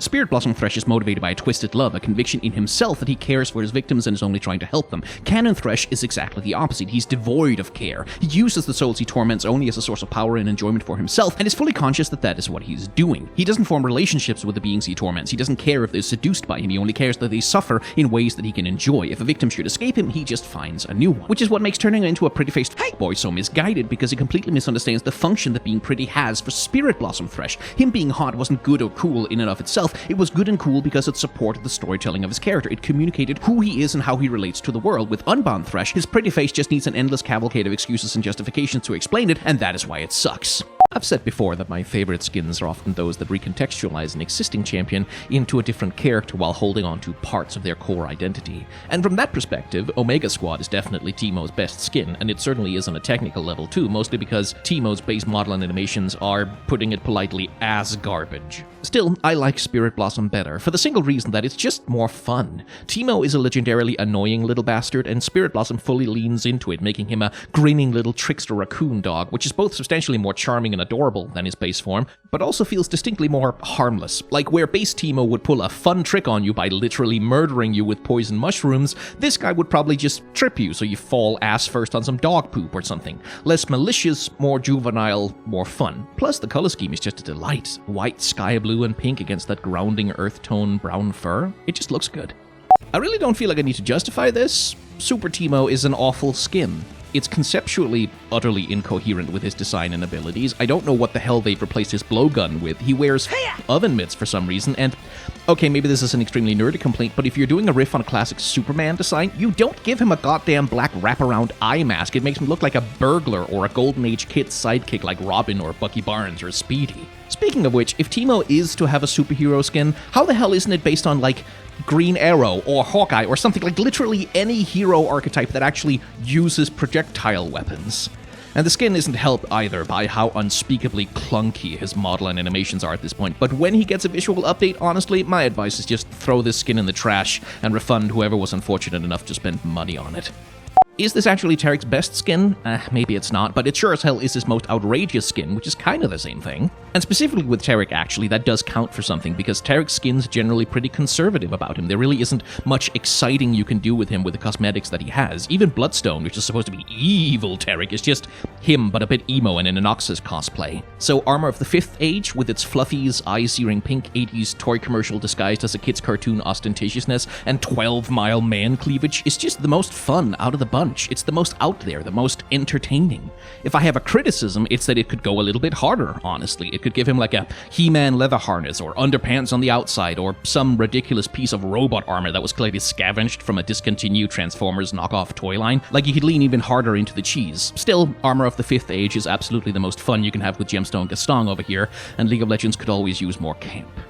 It kind of pains me to say this, because I generally love the D&D skins, but Tarek Lumen Shield just doesn't work. The idea is that he's the lone cleric keeping idiot rogues Talon and Twitch alive, but his design somehow manages to make him look less like a cleric than his base design. To be honest, the design reads more like an ill-advised chroma to me. It kills the pleasing symmetry of Tarek's sash in favor of a, I don't know what he's wearing, a robe with a metal boob window, and then the shape language of those pauldrons, Jesus, it's all spikes and points with these recesses that have his crystals in them, but the crystals are wrapped in some sort of a mesh. Tarek doesn't look like the tank of the party, he doesn't look like a healing cleric, and the yellow and white color scheme against the burgundy accents on the crystals is just baffling. And all of this would be bad enough on its own, but Emerald Taric also exists and would be a better D&D skin already if it wasn't stuck in the Elderwood universe. As I've said before, my favorite skins are the ones that successfully reinterpret a character into a different context using the animation and model that's already there to tell a different story. Which is why Enduring Sword Talon is one of my favorite Talon skins, because where every single other skin just makes him different flavors of Assassin, Knife Hands, Mech Stabs a lot, Enduring Journey turns him into a pretty boy Wuxia Battle Prince, or, well, Dragon King technically, and that Wuxia aesthetic has the benefit of working really well with his pre-existing movement. Talon is already someone who vaults over walls and engages in athletic feats of dexterity, and this skin uses that idea towards a different purpose in a frankly very seamless way. Not all his animation works perfectly, of course. He was originally animated to have a wrist blade, so it looks a little janky when he does some of his movements with a sword, but I do enjoy the concept of the skin's lore. He's an arrogant king who was humbled in a duel with Irelia and must now journey in the mortal realm seeking new purpose and learning humility. Like, that's just good classic mythological fairy tale stuff. Not that I think Riot will ever expand on it. Special shoutouts to this skin for somehow simultaneously managing to look like Kain and Zed, but not at all like Talon. Withered Rose has a genuinely very cool idea at its core. The concept of the skin line is a sort of fairy tale fashion pageant.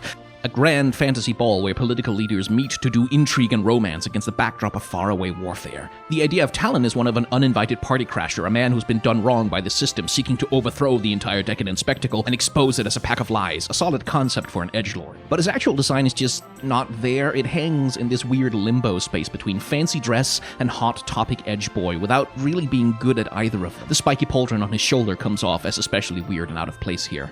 I think he's supposed to be a kind of wild and roguish scoundrel with his bare chest and disabuse style of dress, but he just looks awkward and poorly put together. Neither an upper-class Scarlet Pimpernel Avenger nor an iconoclast Disruptor, he just looks like a mid-tier goth boy with commitment issues.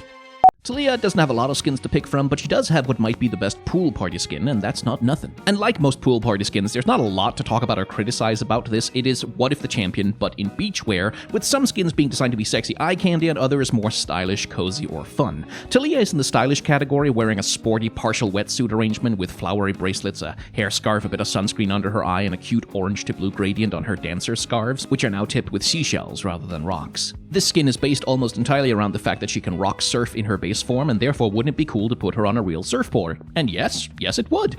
Talia's base animation is already based on a subversion of typical rock magic where she weaves and dances rocks out of the ground in intricate shapes rather than just gouge cliffs out of the earth. And that animation works really well with the water theme. The flowing movements feel natural and appropriate. I also like that she pulls ocean bed and coral out of the ground now for her effects. That's cool. I don't like picking esports skins as the worst ones because they're sort of not supposed to be good, really. They're the skin equivalent of an I Heart NY t-shirt or those miniature red phone booths you can buy in every London souvenir shop. They're a commemorative token whose primary function is to memorialize something. They're kitsch and dated in the way that things tied to particular times and events and places inevitably must be. In this case, it's memorializing Samsung Galaxy winning Worlds 2017, for which reason there's some cheesy incorporation of the team's logo and color scheme, which doesn't clash with Talia's design, thankfully, but also doesn't really do anything to enhance or work with it. I mean, for what it's worth, I think the Jarvan skin from that year's lineup is way worse, but I think they all suffer from trying a bit too hard to still be cool when their concept is inevitably and intentionally sentimental and nostalgic. Still, it's not a bad skin as such, it's just that Freljord Talia is way better, and Riot has stuck Talia in the skin desert for unpopular champions since her release, so we're out of other options. This is another one of those I feel like I don't need to justify. Arcana Tahm Kench is the best one because holy just look at him. The Arcana skins are loosely based on the Turret, albeit in mixed and matched configurations. Kench here looks to me like a mix of the Emperor and the Hierophant, maybe, with a bit of the Devil in there. I'm not super up on my Turret lore, but there's two brilliant touches to this design I want to bring up and highlight. First, that this Kench has no eyes, and denying us those windows to the soul gives him an impeccable air of being something otherworldly and inaccessible, something other. Number two, his head is hollow. Inside there is only a warm cosmic glow crowned by that burning crown, which again, if you're designing something to look like an eldritch fate demon twisting the tapestry of reality to its own advantage, that's a fantastically uncanny little touch, as though his look is merely a facade draped over something far less comprehensible. The Arcana line is generally great, but this skin especially rules. Earth Kench is not a bad skin as such. It's a decent April Fool skin with a fun little color palette and some decent in-jokes, but it is only an in-joke skin. It's a skin that only makes sense to people who know League of Legends deep cuts like that time they wanted to make a Manatee champion LOL, or hey, remember that fun game mode we won't let you play all the time? outside of the references, it doesn't really have anything going for it. There's no joke outside of the references, like you get from Definitely Not Vel'Koz or Pretty Kitty Rengar or Reverse Annie. And there's not a lot more to say about it beyond that, really. It's a perfectly fine joke skin, but it's nothing more than that. And Master Chef and Coin Emperor are both just way better. I do have a bias in favor of the Star Guardians, and it was either this or the Tanzanite Chroma of Pool Party Syndra, but Star Guardian Syndra is just good casting. The role being cast is a darker, mysterious, maybe evil, gothy Star Guardian who is on Ahri's team, which is conceptualized as the more mature and experienced and slightly more edgy counterparts to Lux and crew. Syndra and her powers are a perfect fit for this character, which is defined further by the general spiky vibe of her design. There's spikes on the skirt, a spiky crown helmet, sharp diamonds and edges all over the costume, and to top all of this off, hair bangs and an eye patch over one eye, a diamond face marking, and a smug anime girl's smirk. Like all Star Guardian skins, it's top to bottom anime tropes, but unlike Miss Fortune and Ahri, whose costuming and design to me makes them look like basically the same character twice, Syndra has a distinct and clearly readable archetype, and it's one that has a delicious tension with the otherwise bright and colorful power of friendship surface vibes of the Star Guardians. It's a universe that keeps dropping hints about the Dark Madoka Magica secret at the heart of it all, and Syndra, along with Zoe, gives aesthetic form to that darkness. Atlantean Syndra is a low-effort design, which is not to say that effort didn't go into making the skin, I'm sure it did, but like, this is all you got for a deep-sea witch design? A sort of half-bikini, half-wetsuit, but maybe it's also her skin sexy getup with a few fish fins stapled onto it? I'm just saying, Atlantean Syndra should be like the deep-sea queen of the ocean's wrath. She should have a robe made for the bell of a great jellyfish, a crown made of corals, a sash, which is also a moray eel. Like, I know there's only so much you can do for 975 RP, but even just the textures could do so much more to incorporate the actual ocean and water imagery, rather than just be this flat black and blue bikini arrangement. Even the little mermaid knew enough to, like, make her bikini out of seashells, you know? And by the way, if this was supposed to be a horny, sexy fan service skin, then this fan service is kind of pathetic. This is Puritan, especially when the skin concept comes with a great excuse to incorporate tentacles into the design. This skin is badly executed both as something serious and as pandering. Sylas only has one skin that doesn't do fan service, and it's Anima Squad, which, by the way, really? The one skin where you put a shirt on him is the furry bait cyber werewolf anime skin?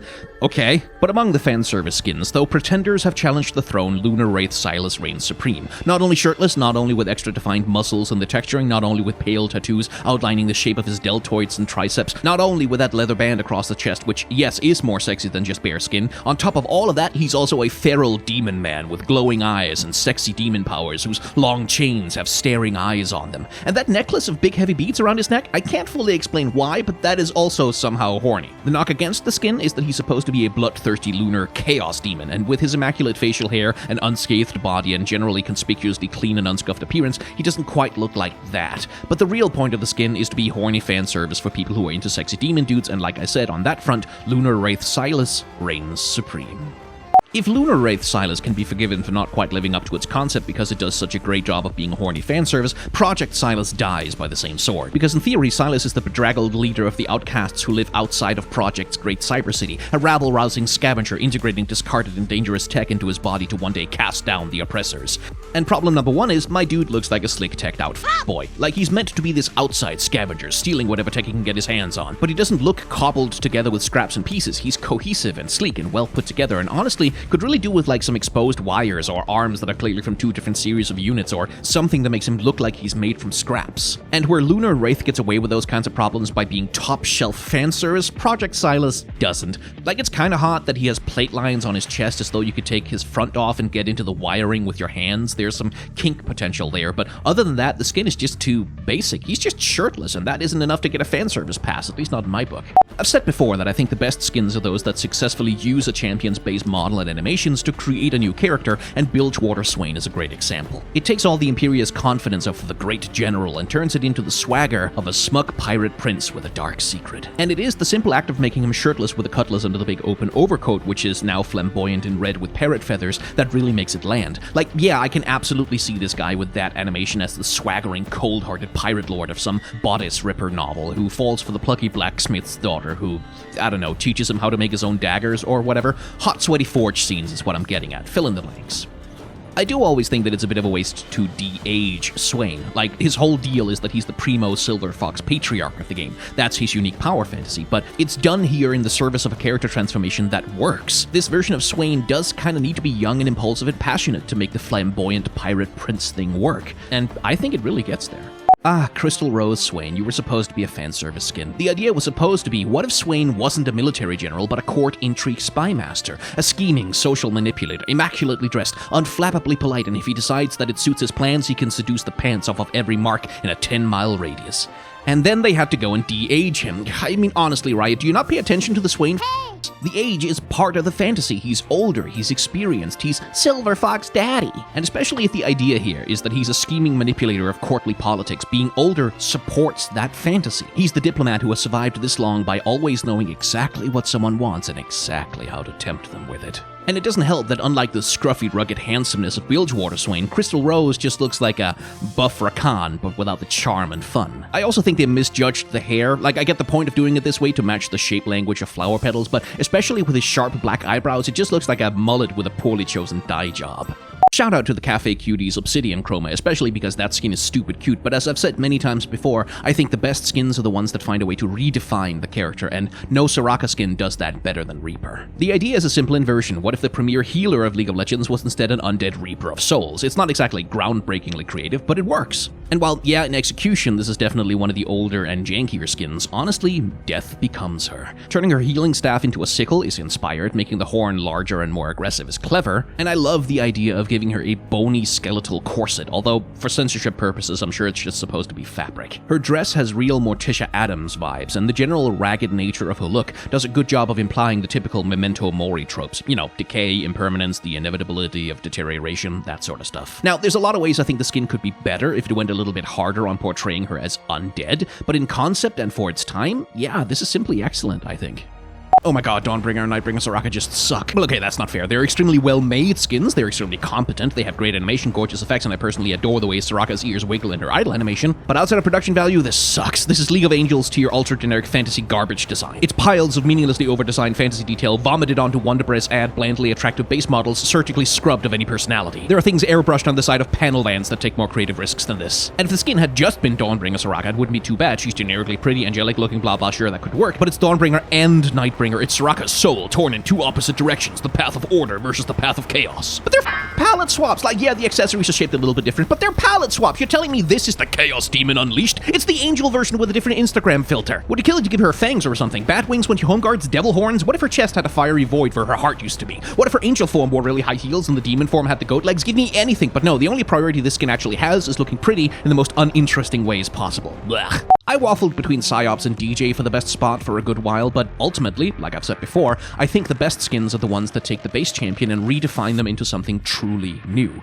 DJ Sona is ultimately just Sona as another kind of musician. Psyops Sona is entirely her own thing. And while I'm not a huge fan of the bland-ass mall ninja techno-militarism that the rest of the Psyops line displays, Psyops Sona is, in my opinion, the truly successful execution of the concept. With her, all that modern military drudgery is the repressive shell that holds her back. It is her prison, and when she's unleashed her powers and hair bring a rush of color to her design that creates a perfect dramatic contrast, and it justifies the whole idea in my opinion. If you're gonna do modern military tech wank, make that tech wank a futile grasp for control which is doomed to fail, like in real life. And while I'm not 100% sure why she keeps the containment unit floating around with her after she breaks out, model consistency I guess, yeah, Psyops Sona really works. It works in concept, it works in execution, and just about everything about it is done exactly right. It's her best skin. Okay, look, Pentacle Lost Chapter Sona isn't a bad skin. Like, it's 90% good, in fact, but the one thing that's wrong with it, and it might just be me, in fact, I'm sure it's just me, it's just, I can't get past it. I keep thinking to myself, oh, surely something else is worse, like Muse Sona or Silent Night or something, but no, this is the worst one, and I'll tell you why. Pentacle Lost Chapter is all about Pentacle as the primordial gods of metal in this monumental fantasy beyond world where they rule as deities, and like, oh, okay, monuments, grand cathedrals of metal. No, that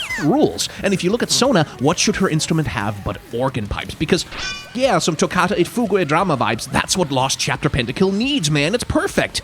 Just one problem. Her instrument has strings on it. It has organ pipes and strings on it. Organ pipes, which are wind instruments, and strings. Why does it have strings? It's organ pipes. Give her a keyboard so she can play the organ pipes that fit the concept of the skin line. I know I'm being spectacularly neurotic, but no, when you're doing a music-based skin line, you can't just f*** around the instruments like this. Give her keys. I've said many times that the best skins take a champion and redefine them into something fully unique. And that's a tough ask for Skarner, who, all things being equal, will always kind of have to be a Scorpion. So, leave it to the legendary skin to take the crown here. It doesn't fully manage to make Skarner not a scorpion, there's only so much you can do with that body plan after all, but damn it if it doesn't get close. It replaces his claws with chainsaws and his stinger with a frickin' harpoon launcher. He's still a scorpion, but if you squint for a second, you do first kinda go, oh, it's a robot battle tank that's shaped like a scorpion. And I personally love the goofy face he gets from the plow that's attached to the front of it, like just a face that's 80% jaw. It's excellent. And that's a sense of robot goofiness that carries over into a lot of his animation, like his dance, for example. It always feels just a little bit Saturday morning cartoon, just a little bit janky in a really charming way that I like. It sort of has a battery sold separately vibe, like this is something I'd put up against my He-Man toy when I was a kid. Battlecast is better when it's silly than serious, I think. In concept, Guardian of the Sands is rad as hell. It's Skarner as an ageless tomb guardian, the kind of terrifying monster that would chase the heroes around in a Mummy movie sequel. Like a good one, not the one with Tom Cruise. In practice though, well, I mean, look at it. It's literally just a black scorpion body, a normal one, with some gold bits stapled onto it. When you compare it with Guardian of the Sands Rammus, or hell, actually compared with Earthrune Skarner, a skin that costs half as much and came out 11 years ago. Look how much that skin does with the design to communicate an idea. Look how much that skin does to use the entire body to communicate the idea of something ageless and mythological. Guardian of the Sands Skarner doesn't look so much like a mythological ancient guardian from the deep dark of history as he looks like a normal scorpion that someone stuck some gold onto. And he has this really awkward toothy face, which I don't know if it was supposed to be intimidating, but it just looks kind of cartoonishly silly, honestly. Yeah, Tomb Guardian has nice particle effects, but this is a skin that could and should have done a lot more with the model. This is just too basic. Yeah, maybe it's partly because the skin was legendary vaporware for years in the League community, but I still think Pizza Delivery is the best Sivir skin. Yes, even better than that Solar Eclipse legendary that isn't out yet right now. And honestly, it's not like there's a lot to Pizza Delivery Sivir. It's literally just Sivir in a cap with a crop top and hot pants and a hoodie tied around her waist. But as I've said many times, I think the best skins are the ones that manage to take a base champion concept and turn it into something completely new. And the goofy hilariousness of turning Sivir's legendary crossblade into an 8-sliced pizza that she whips around into people's faces is just, oh, it's just perfect to me. It's just a lot of fun. I do wish it had been a full legendary with a fully custom animation set, but the recall with the moped is the best recall in the game, and I will not be taking criticism. Pizza Delivery Sivir is cute and fun in a really simple and pleasant way. Nothing about it is more complicated than it needs to be. It's a rock-solid concept with rock-solid execution. And also, it was really funny to see all the League bros freak out when Sneaky cosplayed her.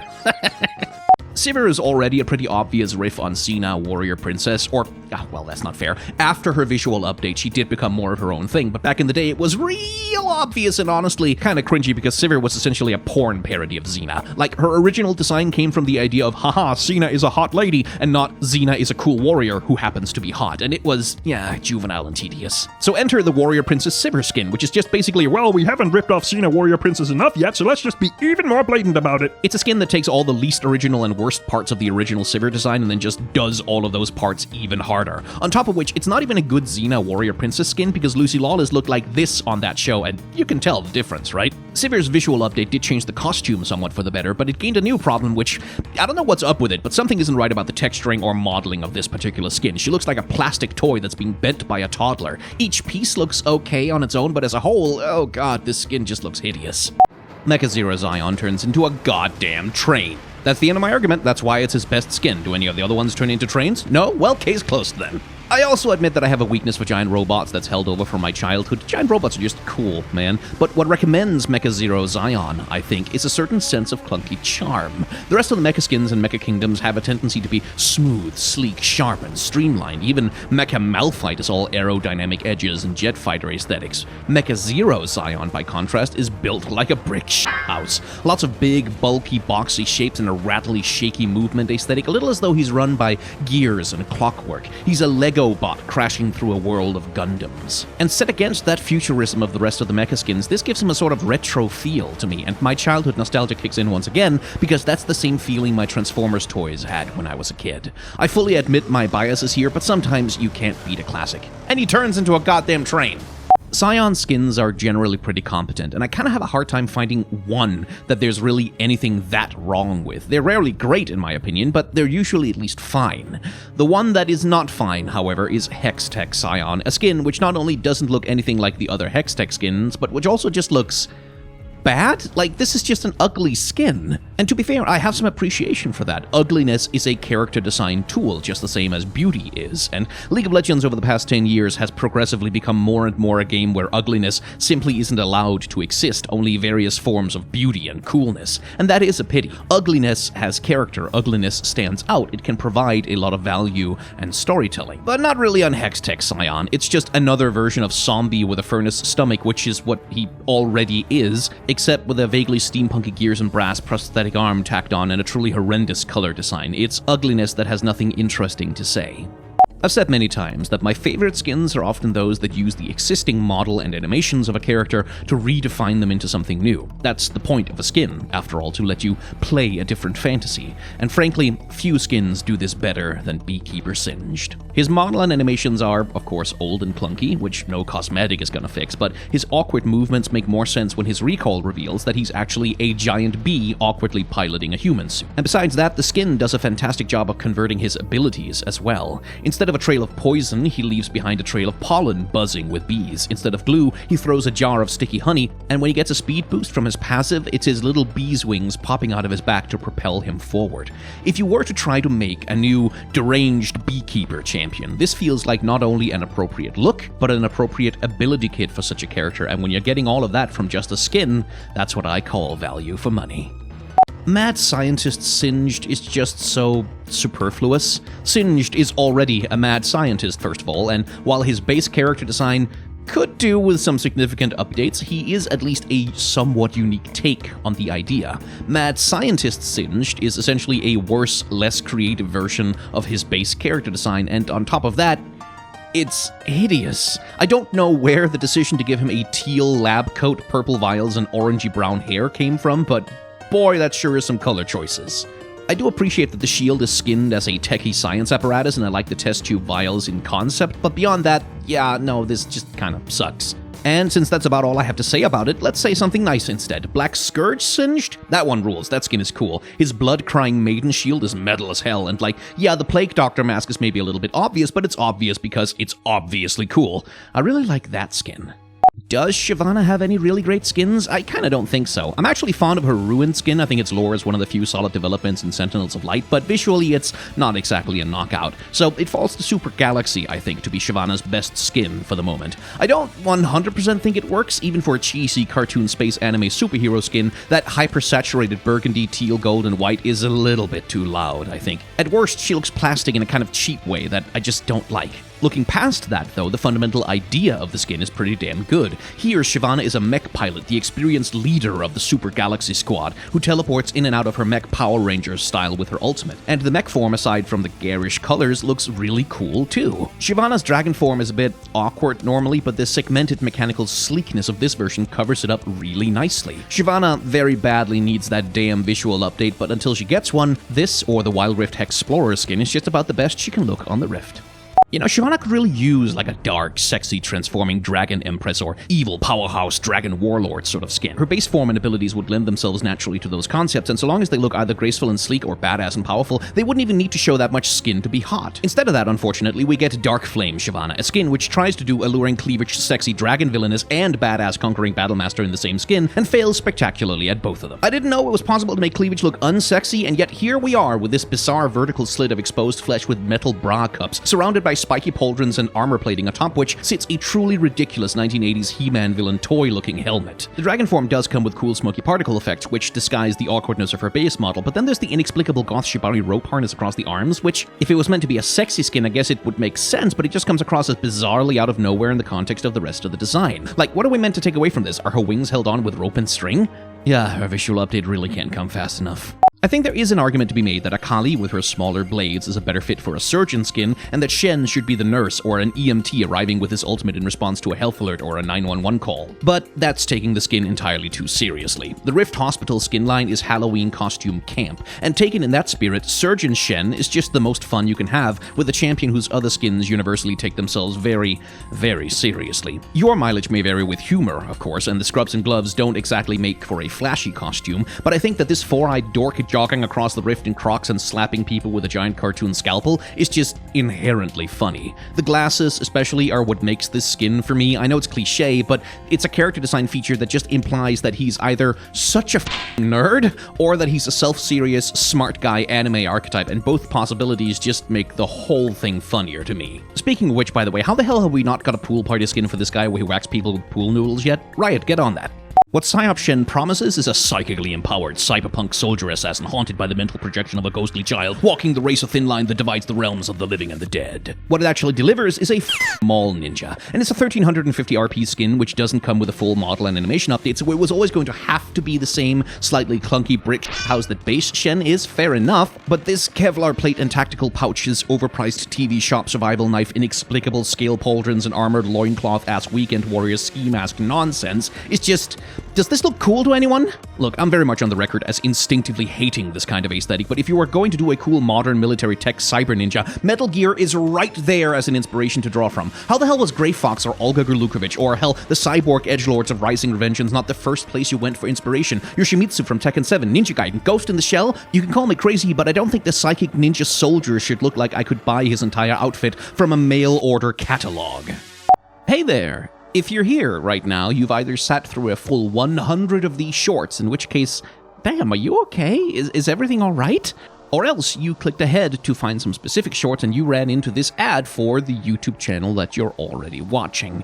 Either way, I hope you'll indulge me shilling for myself for a moment, because this stuff is somehow my full-time job, and the main reason why that's even possible is the direct support of people who enjoy my work. The ad revenue I get isn't nothing, but it's not enough to pay rent and bills on its own. So, if you enjoy my work, you can support it on Patreon, where you'll get perks like early access to the long videos over on my main channel.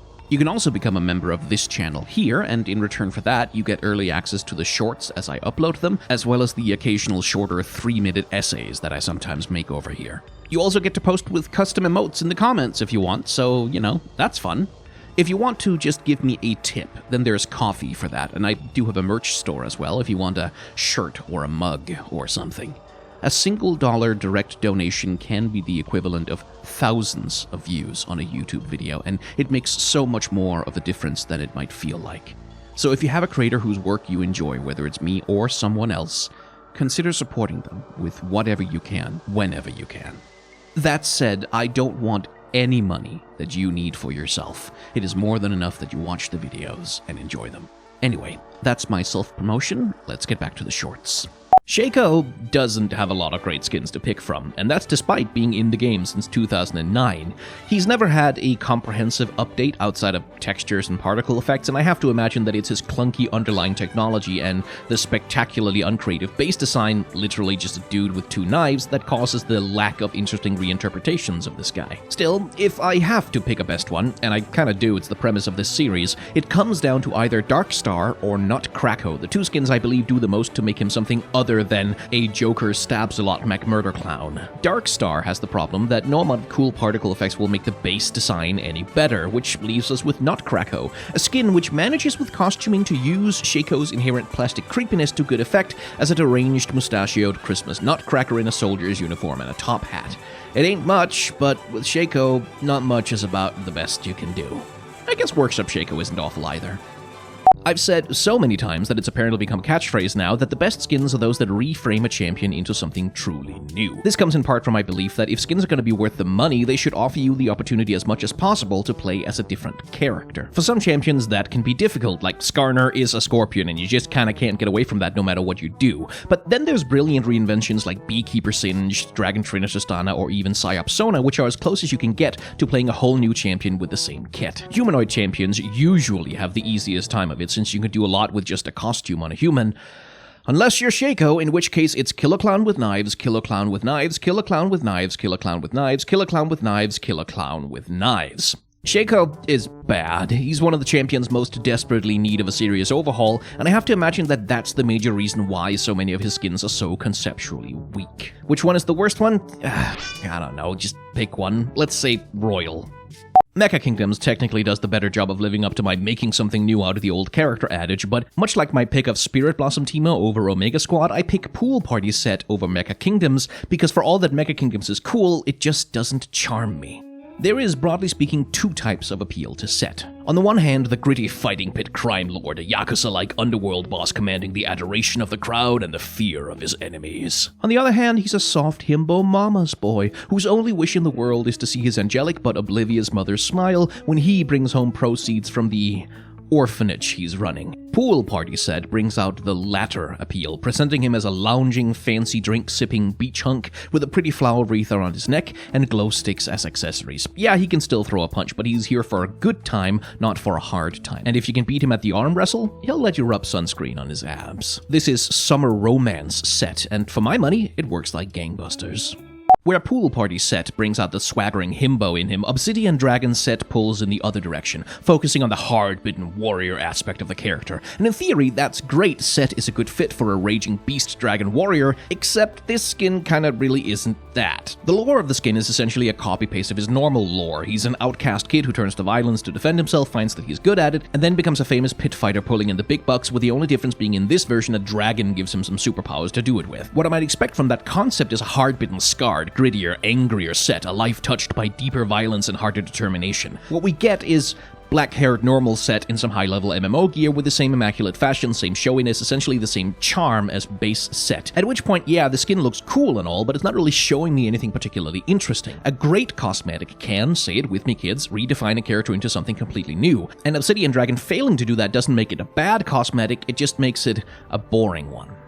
Much like how Skarner with his particular body shape essentially kinda has to be a scorpion no matter what skin you put on him, Seraphine with her floating stage and all of her animations focused on singing and dancing motions kinda has to be a singer, at least short of a legendary skin that can give her fully new animations to work with. Graceful Phoenix takes a stab at redefining her into another character, which is interesting, albeit I can't get past the disconnect between the extremely cheerful animation she has and the severity of the skin's concept, like she's helping beat back a literal demon invasion. So no, I think her best one is actually Ocean Song, which brings some bleached blonde spring break beach party carefree vibes that do feel a lot different than the almost painful my music will fix the world bright-eyed emotional dreamer earnestness of her bass form. She's still a pop singer, but she feels like a very different kind of pop singer. This feels like another person. Ocean Song is carefree, where bass Seraphine is almost nothing but caring all the time. It also has the distinction of having an actually good prestige version, which in my opinion are few and far between, so there you go. Riot denies it, and logically I'm inclined to believe them, but to me it will always feel like KDA Seraphine came first, and Runeterra Seraphine was created to justify the cross-promotional skin. I will say though, KDA Seraphine is on paper a pretty damn compelling idea. A skin in 3 parts telling the story of a passionate ingenue who through hard work and dedication hones her craft, and is discovered by one of the most influential pop divas in the industry who takes her under her wing and crafts her into a fully fledged pop star. Movies have been made about this kind of story, it's a cool idea. And so KDA Seraphine is split into 3 skins, Indie, Rising Star, and Superstar, representing phases of her career.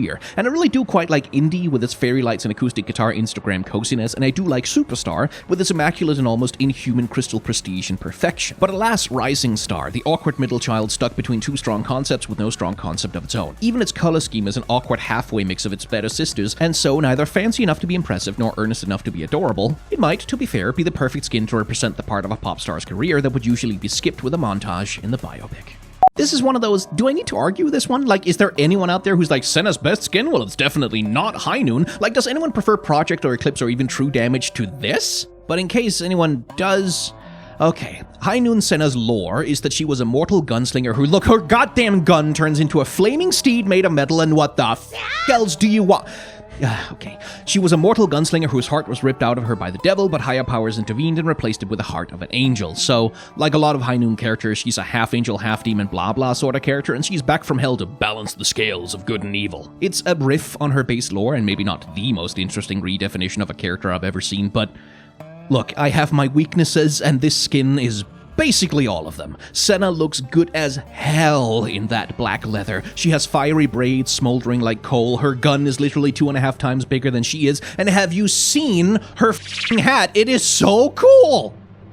I usually don't consider prestige skins for these videos because to a large extent they're not supposed to be good as such. They are the holographic foil Pokemon cards of skins. The point of them is to be rare and flashy, the actual aesthetic value of the card be damned. What I'm saying is that holographic Pokemon cards are ugly, but who cares, that doesn't really matter. Lunar Eclipse Senna is a holy moon knight from the Coven universe, a place full of Elder God plant monstrosities, ultra-fashionable witches, and star-consuming demigods. And the prestige version of the skin is supposed to be, what if, in that universe, they had a fancy dress ball where everyone shows up in their best fashion to look good and dance and do drama stuff. And this just doesn't look like it comes from the Coven universe, even a little bit, not at all. This doesn't look like fancy dress in a medieval horror fantasy kingdom. It looks like the Met Gala. It looks like a completely separate skin and character who looks fine, but it fails as a prestige version of Lunar Eclipse Senna. I applaud that they want to be more ambitious with the prestige skins, but when someone buys a holographic foil Charizard, they do want it to be the Charizard card. No amount of glitter is going to make it okay to hand them a War Turtle instead. Sejuani has a pretty consistent through line in most of her skins, which is, she's a warrior who smashes through problems with overwhelming power. Even the Lunar Revel cute piggy skin on the Polar Ride is specified that she will brute force destroy anyone who gets in her way. So Sejuani Dawn Chaser is interesting in that it essentially forgoes that angle, turning her into an elf, throwing some elegant curves onto her mace, giving her agile looking leather armor, and replacing her usual brick house mount with a more agile looking lion. And it ends up feeling like a very different character, less the victory at all cost hardened warrior and more an idealistic adventurer out to see the world. The contrast between being an agile, somewhat cute-looking elf and using a flail the size of her own torso also has a certain, I guess you could call it Gap Moe appeal. Like, she looks like a bit like the kind of character who's competent in a fight but clumsy in social situations. She can smash through boulders, but she can't cook a meal worth a damn. The party has to infiltrate a noble court, so they all get dressed up, and she's too embarrassed to admit she can't walk in heels, so she stumbles all over the place. And there really isn't any other Sejuani skin that can pull off those vibes. I had trouble picking a worst skin for Sejuani. Traditional Sejuani is her old, bad, kind of cringeworthily horny character design as a skin, but skins are the right place for horny fanservice nonsense, and she is pretty good horny fanservice. Hextech Sejuani feels a lot like an inferior version of Project. Project doesn't manage to convert her character convincingly to the Project universe. Sabertusk is just a fully worse version of traditional Sejuani, and Firecracker depends entirely on the pig being cute while doing nothing interesting with Sejuani herself. I feel like I could argue it a lot of ways, and it's hard because most of her skins are good or fine, flaws and all. Ultimately though, no, it has to be Dark Rider, because he gets like 90% of the way towards a cool concept, a Warhammer edgy Death Knight who writes an undead malevolent boar, but screws it up at the finish line first of all by giving the boar a mouth with sharp wolf fangs. Flat molars are objectively creepier, and because it gives Sejuani a full neck and face covering helmet, but for some reason also boob cups and a leather harnessed bear midriff implying a sort of G-string, which this isn't a horny fan service skin. These features don't do anything for her, they just make her less scary, and they don't even manage to make her look hot. The High Noon universe is a gothic fantasy Wild West full of angels and demons and half-angel, half-demons in black leather riding robot horses. It is, in other words, an almost painfully perfect skin line for a rule of cool-based character like Samira. And High Noon Samira delivers, giving us a kick-ass gunpowder witch with a striking streak of white hair and a diamond-shaped eye patch. I do feel like her fashion could have been a bit more ostentatious and flashy, really take advantage of how extra 1800s American period fashion can be, but I think it's made up for by the black and silver guns glowing red with demon magic and that gorgeously sleek sword inscribed with runes. The triple split ribbon on the sword handle is also a great silhouette detail. Interestingly though, this design tones down Samira's sex appeal relative to her base form, which I think in this case is probably a good choice. Base Samira is more of the acrobat showboat, all about giving a good show, while High Noon feels more like she's committed to being the bounty hunter, less concerned with showing off in battle and more concerned with showing off her giant bag of money upon a job well done. I really wanted to put Psyops Samira in the worst slot because it somehow managed to make her more boring, but no, it's Space Groove. I just don't think it works. Blitzcrank, Rumble, and Nasus all managed to turn themselves into charming critter mechs. Lux, Gwen, and Lulu all nail the glittery retro-futurism of 60s and 70s pop sci-fi, but Samira just doesn't fit to me. You can reskin her pistols as ray guns and her sword as half a scissor and pop her in bell-bottoms, but there is a fundamental Devil May Cry edgelord violence baked into her design and animations that just comes through and it clashes. If she had only had ray guns, it would probably have worked. If she had only had a sword, it would have worked. But she has guns and a sword and an eye patch and does spinny twirly spectacle fighter combat, and it just...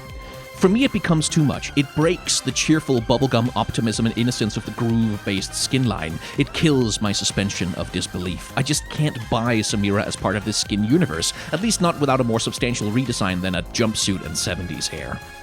Rise mostly has a pretty good crop of skins. That's probably because he's been in the game so long that he's had time to get them, and he enjoys a little bit of a spot as the game's mascot, but also his abilities and general concept just lend themselves really well to skinning. You can do a lot with a magic-throwing beauty sorcerer. Now, I won't claim that Dark Crystal Rise is exactly original, it just turns him into a Demon Lord sorcerer, but much like Beekeeper Singed, it is a near-perfect conversion of a character and ability kit into something completely different than the base form.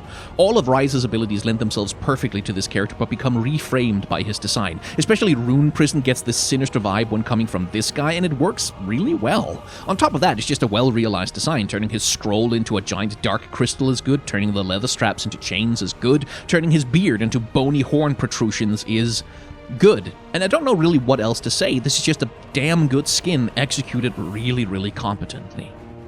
Disrespectful shoutouts to Uncle Rise, because we do not support American military propaganda in this house, but at least that is a skin with a strong concept that executes on that concept properly. Can't say the same for Tribal Rise, which is first of all just kind of shitty and low effort as a design. Like, I don't get the sense that a lot of thought went into this. It was just slap some fur and tats on him. I guess that's tribal, right? And to be fair, that's true of a lot of older League of Legends skins. It's a bunch of unexamined old pop culture colonial tropes held together with spit and duct tape, but Tribal Rise is just among one of the weakest even of that bunch. There's nothing here, like the skin doesn't do anything. It doesn't even begin to imply that this character might have some sort of story or belong to a distinct and interesting culture. He looks like an NPC from a bad PS3 era action RPG. He looks boring, he looks flat. Delete this skin from the game and nobody with any taste should bother to mourn its passing. Anyway, since that went by pretty fast, I have a little bit of extra time here at the end, which I'll use to say, Arcana Rise? Yeah, that's a pretty good skin, actually. Rumble is another one of those characters who's so desperately in need of a visual update that his legendary skin becomes the best partly by default, just because the model and animations don't look absolutely terrible. Now, I will say that Badlands Rumble is probably conceptually better than Super Galaxy, but it looks like absolute ass in motion, and can't actually deliver on its fantasy no matter how cool it would be if it could. Super Galaxy Rumble, on the other hand, delivers in spades. Now, it is fully a barely disguised Tengen Toppa Gurren Lagann reference mixed with a sleek, rounded 90s futurism aesthetic, and I'm not going to pretend that taking the champion whose whole deal is riding a mecha and giving him a skin where he rides a cool mecha is groundbreaking, but from the animation, to the sound effects, to the coherence of its visual presentation with its influences, and just those excellent sound effects, Super Galaxy Rumble is just a joy, honestly. It's just fun from start to finish. Even just to look at when someone else plays it, it's just fun. Rumble in the Jungle wants very badly to be charming, and it just doesn't get there for me. Bilge Rat Rumble already does the janky mech made of wood and organic materials better, and I just... Look, this skin looks like it sings the Pina Colada song at the top of its lungs at 3 a.m. in a beachside 7-Eleven parking lot. It looks like it awkwardly hits on people 10 years too young for it in Ibiza. It looks like it thinks the enchanted tiki room at Disney World is authentic Maori culture. I know that this level of American tourist kitsch is charming to some people, but it just isn't to me. And when Rumble is already such an old, ugly, clunky model slapping a Halloween pumpkin face on his mace, which, by the way, what? Who the hell carves faces into coconuts? And turning his ult into burning pineapples just isn't gonna help. To me, this skin is just lame, you know? Riven has a lot of skins to choose from, and plenty of them are good, but for my money the top spot goes to Spirit Blossom, which first of all just has a great aesthetic as a skin line, but which also does something interesting with her character. Base Riven is a warrior haunted by the sins she committed in service to Noxus, a shame that has made her shatter her magic blade in the symbolic hope never to have to take a life again. Spirit Blossom recasts her as a tormented wandering soul, a warrior who died in battle and who now scours the afterlife for pieces of her shattered sword in the hopes of putting her soul back together, and who's haunted by a dark spirit that feeds on her bloodlust. So there's a mirror there. Base Riven shattered her sword to save her soul, and Spirit Blossom Riven is trying to put it back together to do the same thing. This manifests beautifully in her visual effects, with an almost JoJo stand-like demonic presence blinking into existence around her in her most violent moments, giving the sense of something hidden driving her actions. Her design itself does the same pure white death shroud, accented with otherworldly purple as the rest of the Spirit Blossom skins, and it can maybe stand to be a little bit more rough around the edges for a dead warrior rather than fancy, but it is appropriate for a mythical spirit, a story told about a spirit. This is just a really interesting version of Riven.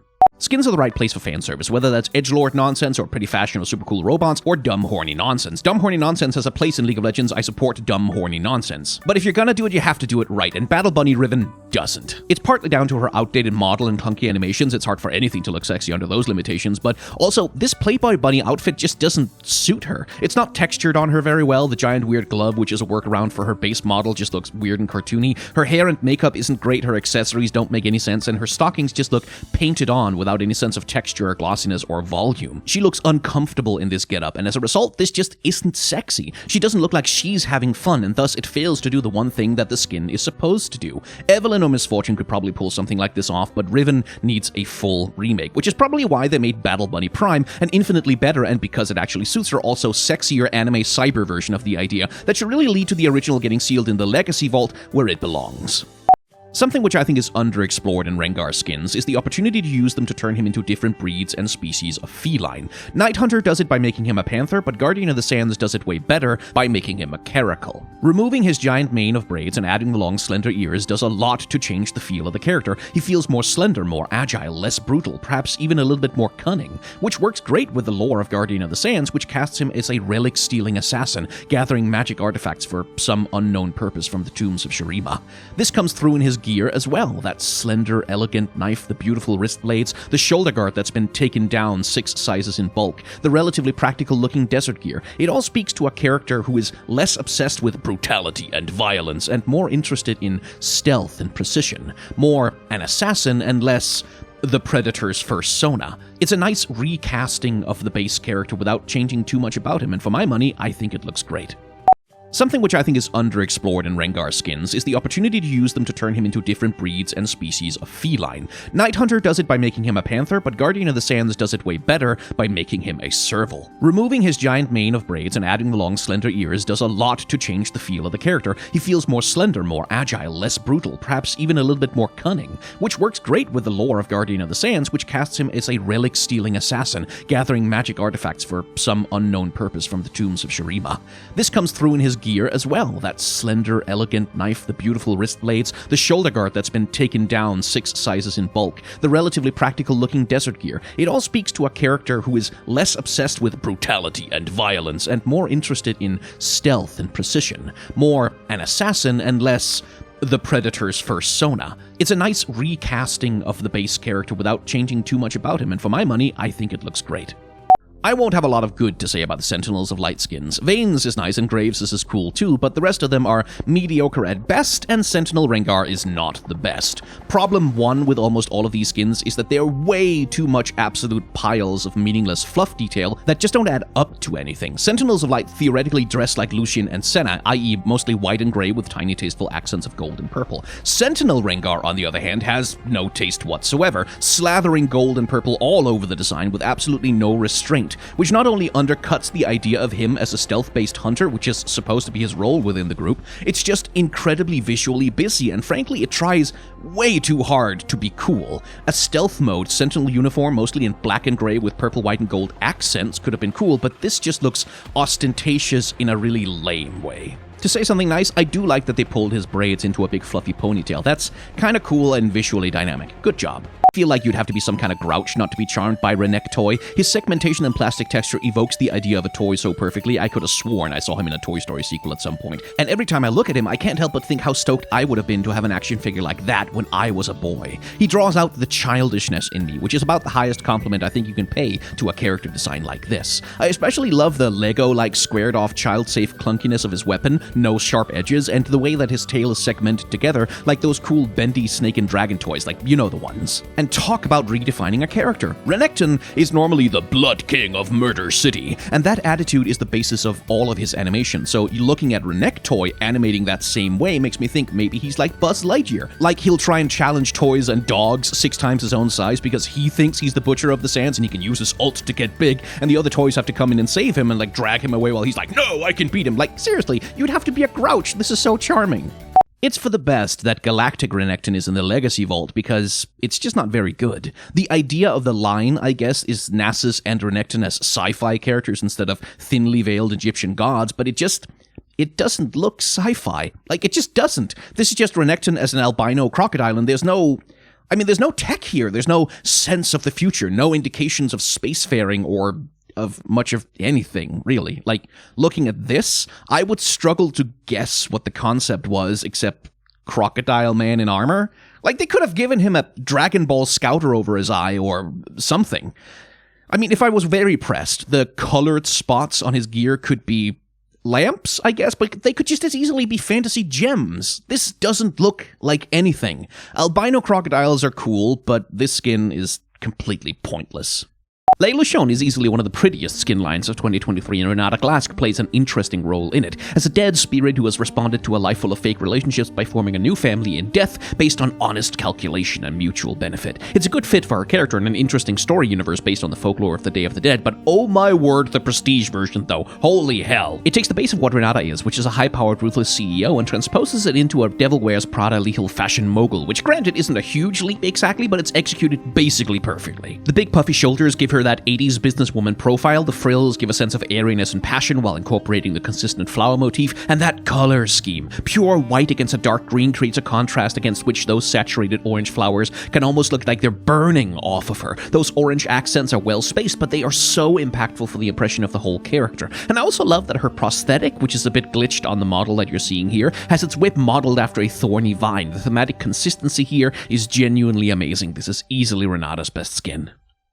Renata only has one skin, so I guess it's the best one by default, but if I'm quite honest, I feel like Admiral works a lot better as a splash art than as an actual skin on her model. I don't know if maybe giving her a long military coat would have helped, although it probably would have made her look too much like Swain, but in practice, Admiral Renata just doesn't really come together for me. The colors don't really gel, there's something disorganized about the red, black, and gold, and the blonde hair feels like a wig or a dye job somehow. Renata Glask is someone who should always feel like the biggest villain in the room. That's why her fashion is so immaculate in the base design, but the Space General uniform, it's just too generic. It doesn't have that sense of fashion, that pop of power, and she just ends up looking too much like an NPC, a side character, someone you can ignore, and you should never, ever be able to ignore Renata Glask. Her entire character falls apart.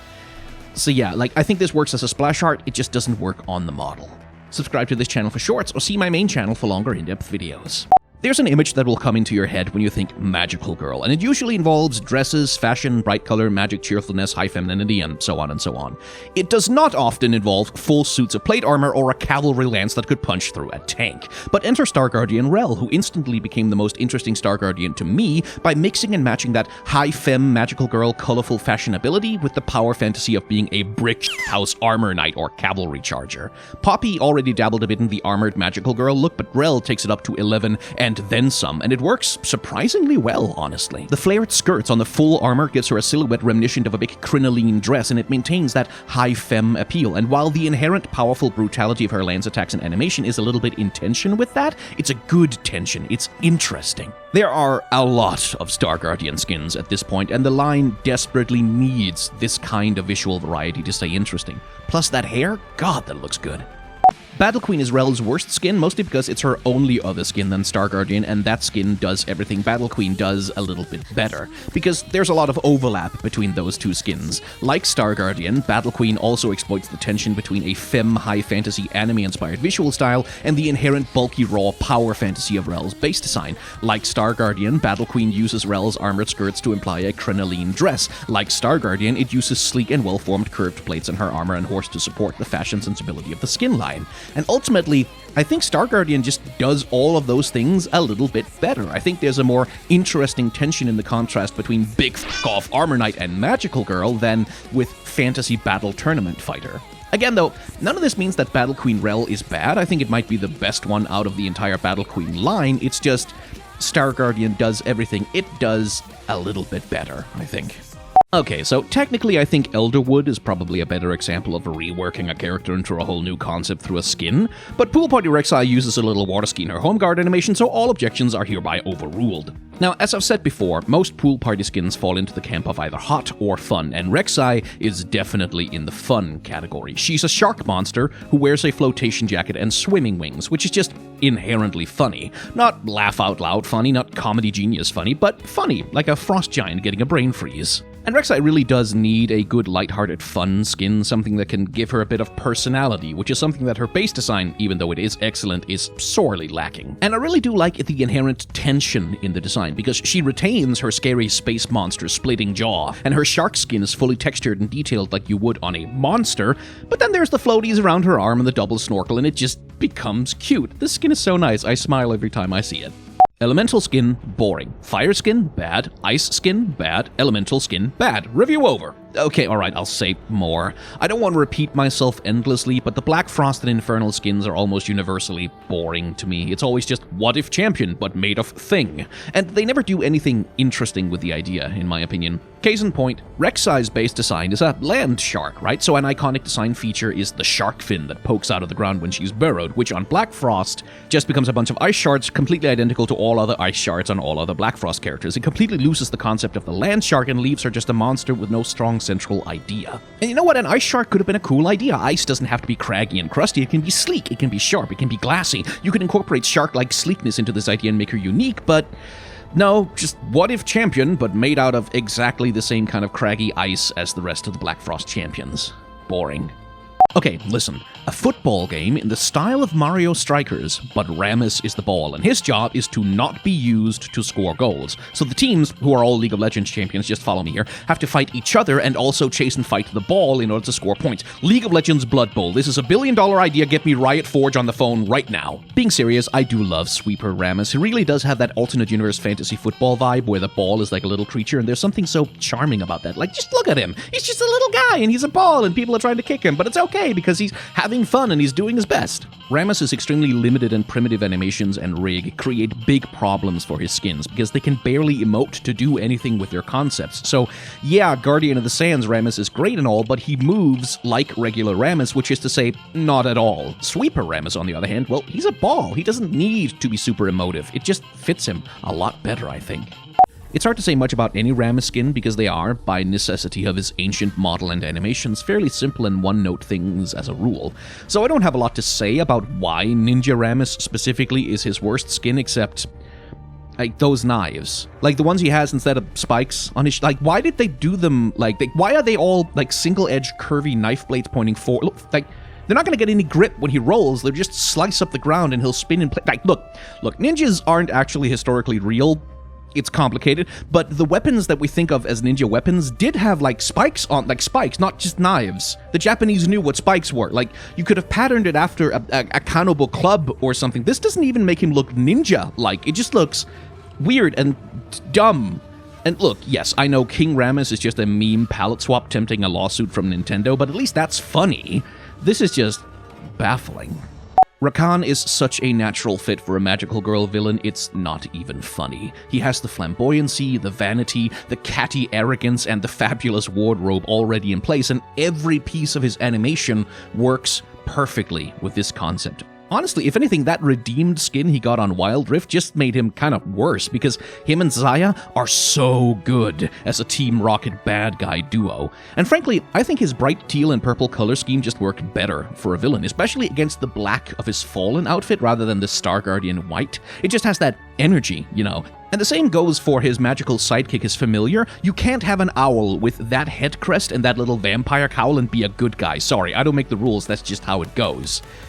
And there's not really much else to say about this skin than that, really. It's just perfect. It's exactly right for him. Cosmic Dawn just isn't very good, I think. It's another duality skin with Xayah, of course, Dawn and Dusk, and neither of them is great, if I'm honest. It's a skin that really only has the fire hair going for it, which... I mean, that's a bit cool, but it's hardly enough to make a skin around, especially for something that's meant to evoke the cosmos, the eternal chase of dawn and dusk around the cycles of the planets. This is just way too terrestrial. He looks way too much like he's just a mortal sorcerer or a wizard or something. It lacks that sense of cosmic otherness, of grandeur and greatness. The only real gesture towards that is a barely visible visual effect overlay on his coat showing a star field, vaguely, and that's just not enough. I think it's really boring, and Rakan should never, ever be boring. I really wish Quinn had better skins in general. There's something about her animation and model that just seems to have trouble converting into other concepts, but it's hard to say what it is exactly. I've gone back and forth a lot trying to figure out what is the best skin for her in my opinion, and I land on Corsair, definitely in part because I just think pirates are cool, but you could make the argument for Star Guardian as well, although I think it's just kind of too busy with details and the mask doesn't quite work. You could make an argument for Woad Scout, although I can't get past how weird it is that she's a mountain woman dressed in furs in the middle of a snowstorm with a bare midriff. I mean, that's hot, but yeah. Anyway, Corsair does do something cool by recasting her as a pirate crow's nest sniper, giving her a fishing harpoon crossbow and an eye patch and a bit of a jumbled pirate fashion aesthetic. It's a neat reframing of the character, and pirates and birds go well together naturally, even if I can't help but instinctively feel Valor should have been designed after a parrot for this one. Still looks good though. TBSkyen is theoretically a superhero? Like, officially she's part of the superhero skin line, but I mean, that's not the vibe I get from this skin. I'm really not seeing it. Launch skins, of course, often have a tendency to be a bit on the weaker side. The artists are only just figuring out what kinds of skins work on the character, but even so, TBSkyen feels a lot like kind of a glorified chroma. It's just Quinn, but red instead of blue. A skin based around turning Valor into a phoenix could be pretty cool, but barely anything is really done with him either. He's just a red bird instead of a blue one. There's no sense of mythological power to him. To be fair, it's not like it's terrible, it's perfectly functional, it doesn't seem to be about anything. It doesn't seem to be telling any kind of a story or doing anything interesting. It's a very empty design, I think. Does anyone want to argue with this one? I don't think anyone wants to argue with this one. Kiana in her base form is this deeply insecure and yet powerfully overconfident, domineering, aspiring empress, absolutely hell-bent on forcing the world to recognize her powers and her talent. And that attitude comes through perfectly in a lot of her animation. And it turns out, if you recast that as a modern-day boss pop diva, those animations and that entire physical attitude of the character becomes recontextualized absolutely perfectly. Even the ring with a bit of a fashion makeover becomes recognizable as a music video gimmick prop, working perfectly with the rest of her drip to sell the character. And I don't really know what else to say. This is just a perfect natural S-tier fit that feels entirely self-explanatory. Even the otherwise somewhat cringe-worthy brand collaboration with Louis Vuitton that was used as a gimmick for the World Championships feels absolutely perfect for this version of the character, and she looks great in that fit too. Man, bring back True Damage, right? We deserve at least one more music video, please? I am very much on the record being a Battle Boss hater, and Battle Boss Kiana is no exception. She doesn't look like a classic arcade game villain. None of them do. This goddamn neon-colored crystal nonsense has about as much to do with actual arcade aesthetics as that rancid Adam Sandler Pixels movie, and Kiana here, ostensibly being partly a Bowsette reference of all things, not only dates this skin quite terribly, it doesn't even make any f***ing sense, because nothing about the way that she looks has got jack shit to do with any aesthetic direction that anyone has ever associated with the Mario franchise. The Battle Boss skin line is the Ready Player One of skin lines. Empty, shallow, surface-level references drenched in hideous neon colors, mimicking an aesthetic of retro nostalgia that never actually existed. They got this skin line right one time with Final Boss Vagar. Why couldn't they have quit while they were ahead? Ah, the rare perfect launch skin. I've said many times before that my favorite skins recontextualize champions into something completely new using their existing model and animations, and Sand Wraith Pike is a great example of how to do that. In his base form, Pike is an ocean revenant, aesthetically obsessed with sharks and fishing. Everything on him has shark teeth or hooks, everything about him connects to the sea. Sand Wraith Pike flips the script on that, turning him from a vengeful, drowned sailor into a stalking desert wraith, a ghost in the sandstorm, wrapped in bandages like a mummy, face hidden deep in the shadows of a long hood. My only criticism is that his colors are maybe a bit vibrant and could do with being more earthy and dirty, but beyond that, talk about turning him into his own polar opposite, while somehow all of his ghostly abilities still work perfectly when themed around swimming and fading through sand and earth instead of water. This is a brilliant reinvention of the character, and it was his goddamn launch skin. Damn. Sentinel Pike is bad. Not just because his lolso random comedy murder guy writing in the event sucked, but also because the way that he's made up as a Sentinel fundamentally clashes with his character. By the end of the Ruined King game, one of the big things that happens to Pike is that he breaks free of the control of the Jawlfish. He reclaims some of his own agency and personhood again. The part of his design that symbolizes his thraldom to the fish more than anything is the literal shark mouth collar that he's wearing. He's literally still in their jaws. Does Sentinel Pike do anything with this? Nope. His Sentinel outfit just replicates the teeth and then even makes them bigger. Meanwhile, the fishing hooks, the part of Pike's iconography that represented him and his own history, just vanish, just go away. The thing that most represented Pike the person is papered over with a bunch of white, gold, and purple opulent nonsense, and as if to add insult to injury, they slap a full face mask on him just to further dehumanize and unperson the design. The Sentinel Pike skin only cares about looking cool, and seems to have absolutely no interest whatsoever in the character that it's being applied to.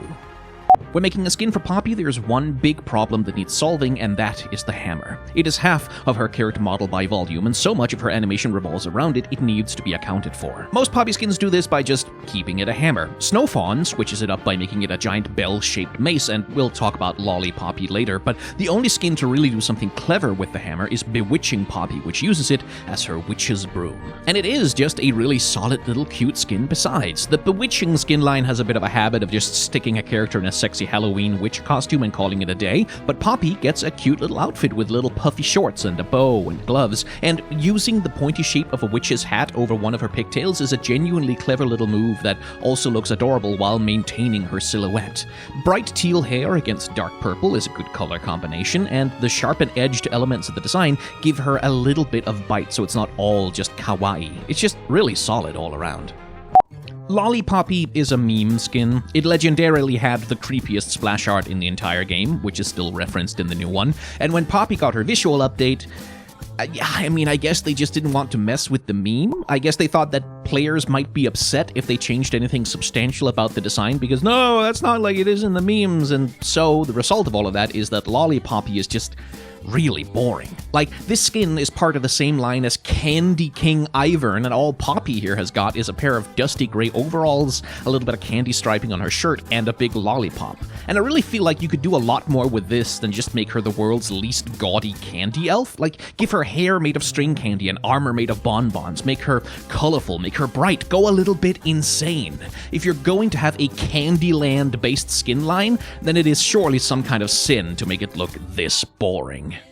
Much like how every Poppy skin has to find something interesting to do with her giant hammer, every Pantheon skin needs some way to integrate his spear and his shield. And again, much like Poppy, most of his skins solve that problem by just giving him a spear and a shield. And fair play to them, that is the easiest and most sensible solution, but I find the most interesting character designs tend to be those that do something special and unique with a character's most iconic features. And special shout out to Baker Pantheon with his pie shield and butter spear knife, but I have to give it to Zombie Slayer Pantheon for the chainsaw strapped to the end of a stick. Not only is a chainsaw an iconic zombie slaying weapon, but this configuration even makes sense for fighting them. Like, you want to keep them away from you so you don't get bitten, so strapping a long handle to your weapon is a perfectly sensible tactic. It has a fantastic Army of Darkness / Dead Rising energy, that good mix of goofy and gory that really makes a zombie setting fun. Ruined and Ascended Pantheon fundamentally disrespect the entire concept of his character, but at least they are interesting and kind of novel visual ideas. The same can't really be said for Glaive Warrior, Myrmidon, or Perseus Pantheon, all of whom are pretty minor variations on the same exact idea. Historical armor warrior with shield and spear. Now, none of these skins are Pantheon's worst skin on their own. They're all competently executed and look a bit boring, but fundamentally fine. When taken together, however, they represent a tedious repetition of motifs that makes all of them feel superfluous, and worse, they make skins like Dragon Slayer and Full Metal Pantheon feel boring because it's just the same goddamn armor warrior with spear and shield idea again. And fair enough, it can be hard to think of anything else to do with a character who is so defined by their weapons in terms of design, but Baker, Pulsefire, Ruthless, and Zombie Slayer demonstrate that more interesting ideas are out there, so we can stop repeating this one. Anyway, if I had to pick a worst one among them, it's probably Glaive Warrior for being by far the most basic. There's not a lot of choice in skins for poor Ornn, but Elderwood is a pretty damn decent one. Recasting Ornn as a sort of tree ant-ish forest god with a beard made of leaves and his tools made from rocks and crystals wreathed in branches and roots is a pretty solid recasting of the character, and his fundamental grumpy dad animation energy works well with that concept. I do like the mix of garish colors and neutral tones as well. Bright sky blue against his wooden horns and screaming pink and purple for the leaves against the gray of his tunic and the rocks. It does have a sort of dreamlike weird quality that Elderwood is quite good at as a skin line. There's a slight psychedelic edge to it that goes well with the idea of a plant god from the depths of deep time. The Elderwood skins are part of the same universe as Coven, so if he had looked more traditionally Ent-ish, like just all green and earth-toned, I think it would lose a little bit of that unsettling vibe that whole universe is supposed to have. Seriously though, Ornn deserves more skins. Give me a Grumpy Grillmaster skin for him, Riot. He needs one. Thunderlord Ornn is fine. Yeah, it's fine. It's like, what if Ornn was an angry war god from a generic fantasy movie from 2006 that was trying really hard to write the coattails of Lord of the Rings? Which, yeah, sure, elaborate fantasy armor, elaborate ornamentation on the hammer, I guess he has tusks now. Cool. It's fine, it's perfectly competent. I struggle to stay awake looking at it. Like, it looks like every pop fantasy franchise aesthetic. It doesn't have any interesting ideas, no twist, no interesting mix of other genres and aesthetics.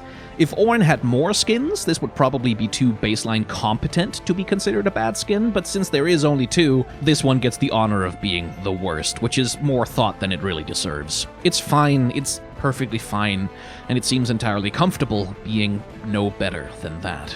The Darkstar skins are a little bit hit and miss sometimes, but at their very best, they convey a sense of cosmic monumentality, this sense of something impossibly immense whose purpose is to consume the universe, like the persona of a black hole with a Vorkink. Darkstar Oriana hits that sweet spot, using her ball as a captive cosmic void with orbiting metal halos and replacing the midriff and the usual clockwork skirt of the character with a swirling black hole. Like most of her skins, it's a little bit hampered by her terribly outdated animations and model rake, but frankly, the base design ideas here are just so good. I think this should have been a legendary with its own fully custom animation. As it stands, the jerky clockwork motion, at least for me, does add to the sense of inhuman menace. Like, yeah, a malevolent cosmic entity probably would move really weird from a human perspective. That kinda works. And while I usually don't take VFX much into account with skin reviews because the more expensive ones would just always win, I will point out that Darkstar Oriana spell effects are genuinely S tier. That orbital diagram under her W, perfect.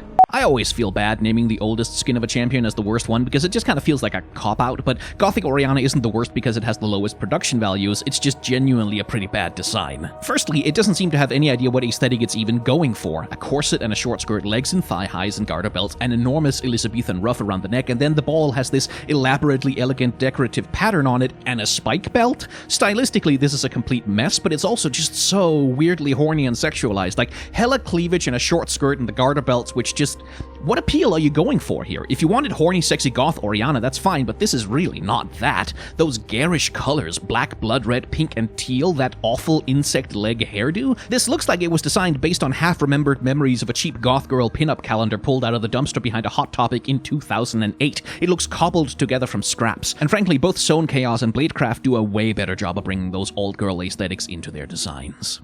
Joke skins are kind of hit and miss by nature. Even if the joke is good, most jokes can't survive repetition. They just become tiresome after a while. Arguably, this does kind of happen to Brolaf. One can only hear so much drunken frat bro hollering before it gets old. But Brolaf is just such a perfect fit for the character. Olaf's rampaging Viking berserker recklessness maps pitch perfect onto a rocks for brain frat bro on Pledge Week. And while the voiceover is definitely kind of obnoxious, it's obnoxious in an appropriate way. The popped collar, polo shirt, sandals, and ripped jeans is definitely a very 2000s and somewhat outdated vision of college frat bros, but it's been 12 years since that skin came out, so that look is probably about to be retro. The cardboard axes made of beer packaging and drinks on the helmet are a pitch-perfect recreation of the particular kind of meat-headed creativity that hormonal young men with no experience will substitute for an actual personality. And it all comes together as a college bro persona that's more charmingly dumb than actually toxic, the kind of guy whose idiotic antics are, at least from a distance or in a YouTube compilation, pretty funny and likely to brighten your day. Forsaken and Glacial are definitely Olaf's worst skins. His base design already isn't great, and these are just low-rent recolors. They're so boring that they're not even interesting to analyze, so let's talk about Pentacle Lost Chapter Olaf instead.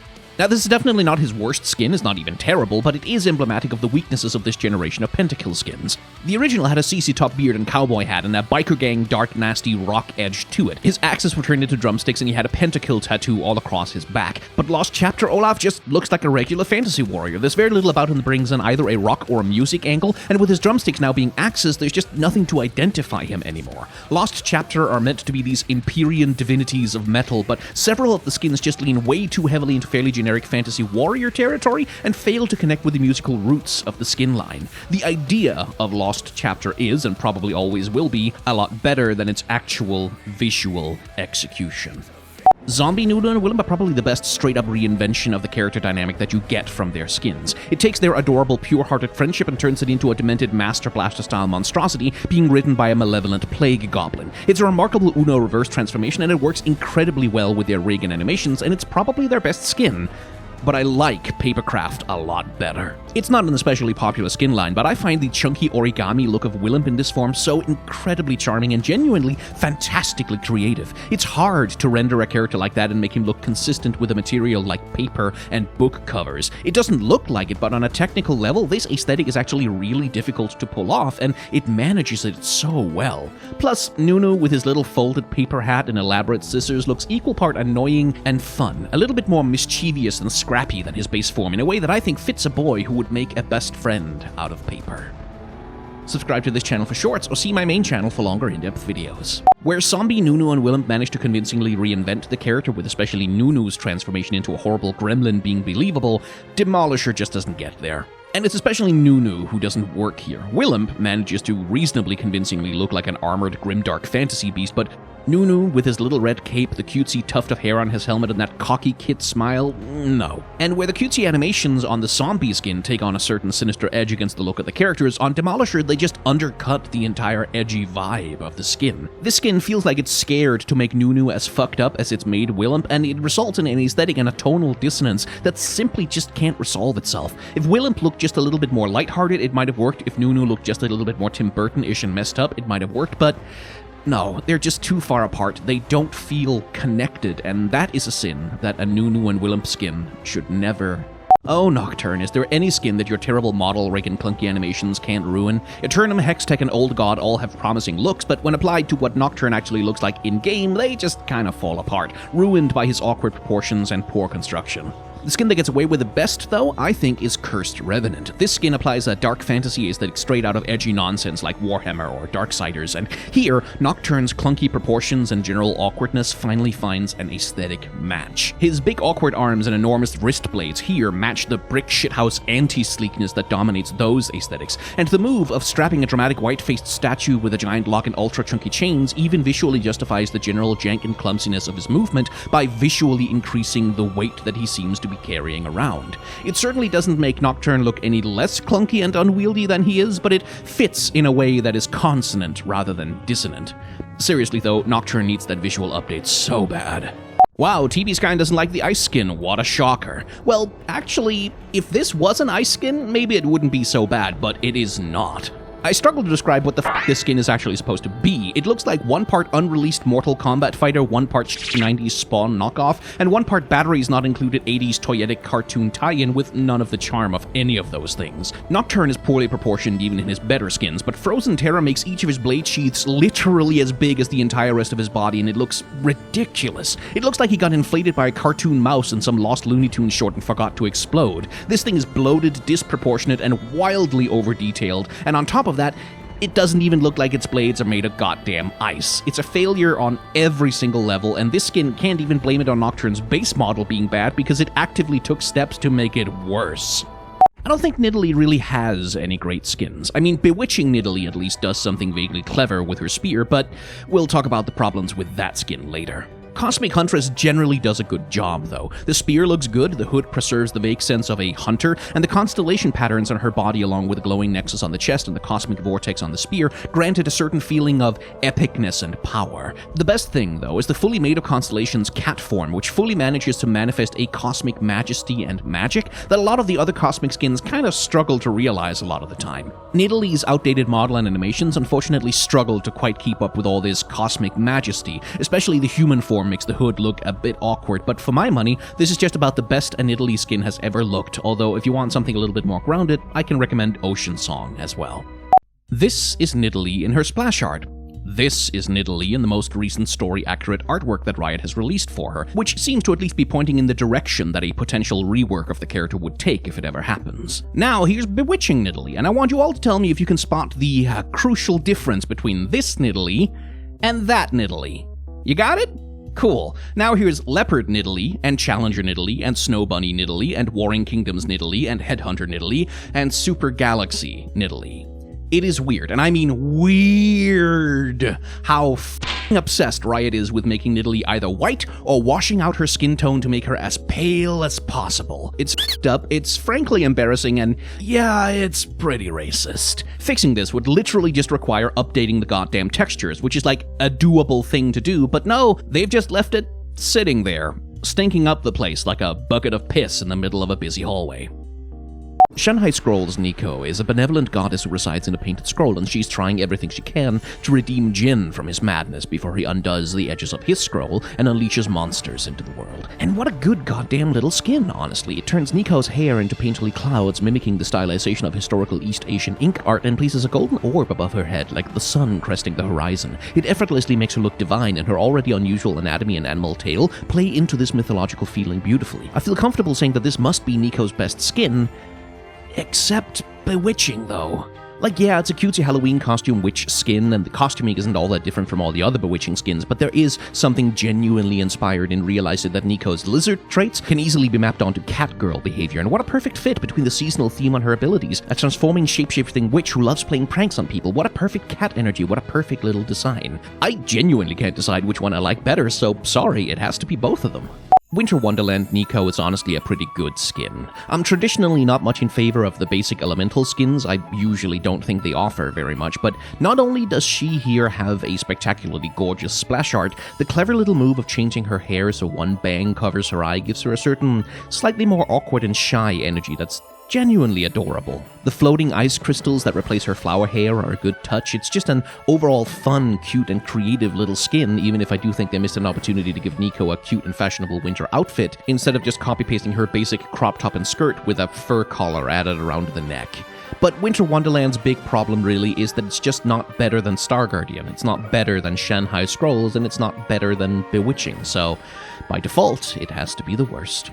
It's less that the Fright Night skins owe a debt to Tim Burton, Henry Selick, and Rick Heinrichs, and it's more that these skins have raided Halloween Town and stolen all of their aesthetics the same way that Jack did to Christmas Town. Still, I'm not going to dispute that the Fright Night skins are excellent, and among the best that are available for any of their champions. I do feel like Nautilus's old clunky animations and model hold him back a little bit here. He's meant to be a big chunky ghost butler, but the shape language of his big top-heavy diving suit model makes him feel a little bit bloated. Still, when it works, it works. His big spooky ghost face in a metal cage with a candle on top is a perfect mix of intimidating and charming, and having him whack people over the head with a giant candelabra is genuinely an inspired way to use his anchor. The huge collar on the suit and his fancy white gloves then complete just enough of the ghost butler look to sell the idea, while the texture work solidifies this as by far his most unique and his most interesting skin.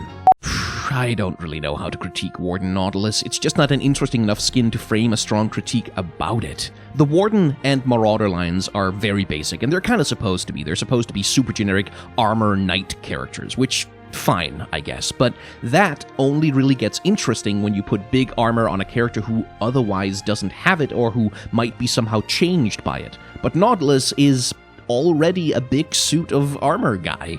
Like, putting him in a big suit of armor doesn't fundamentally change that much about the character, and his anchor is still an anchor, so And his model kind of has a problem fitting into the skin line. Warden is all about being these gleaming, heroic, shining armor designs, but Nautilus's proportions are so distorted he just looks like a giant bobblehead doll here. He looks silly, not badass, and yeah, it's just not great, I think. Maybe if he gets a visual update, it'll get better.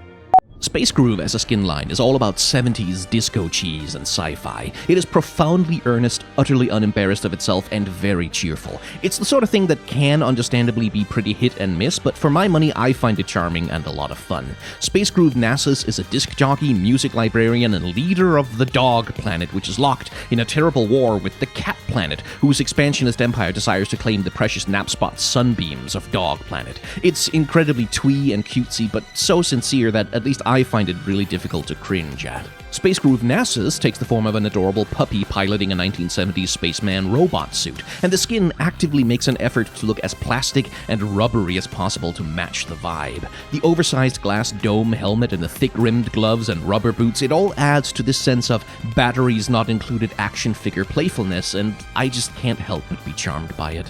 The fucking Riot skins are cringe, man. Like, they are cringe, they are so fucking lame and bootlicking, and it's just, K9 Nasus isn't the worst of them, that's probably still Graves, but the whole point of these skins is to present cops violently assaulting civilians during public unrest as badass and cool, and the fact that a company called Riot Games chose to associate their brand not with the idea of rioters resisting unjust authority, but instead with the literal jackbooted heel of the state stomping out unrest, says a fucking lot about how authoritarian and right-wing and fucking whipped American culture is as a baseline. The same people who jerk off to 1776 and no taxation without representation are the same people who piss their pants and cry the the loudest when someone refuses to salute their flag or says the phrase "a cab." Anyway, the function of the police is to enforce the law, and when the law is unjust, enforcing it makes you a bastard, no matter how nice you happen to be in your personal life. So, a cab, this skin sucks.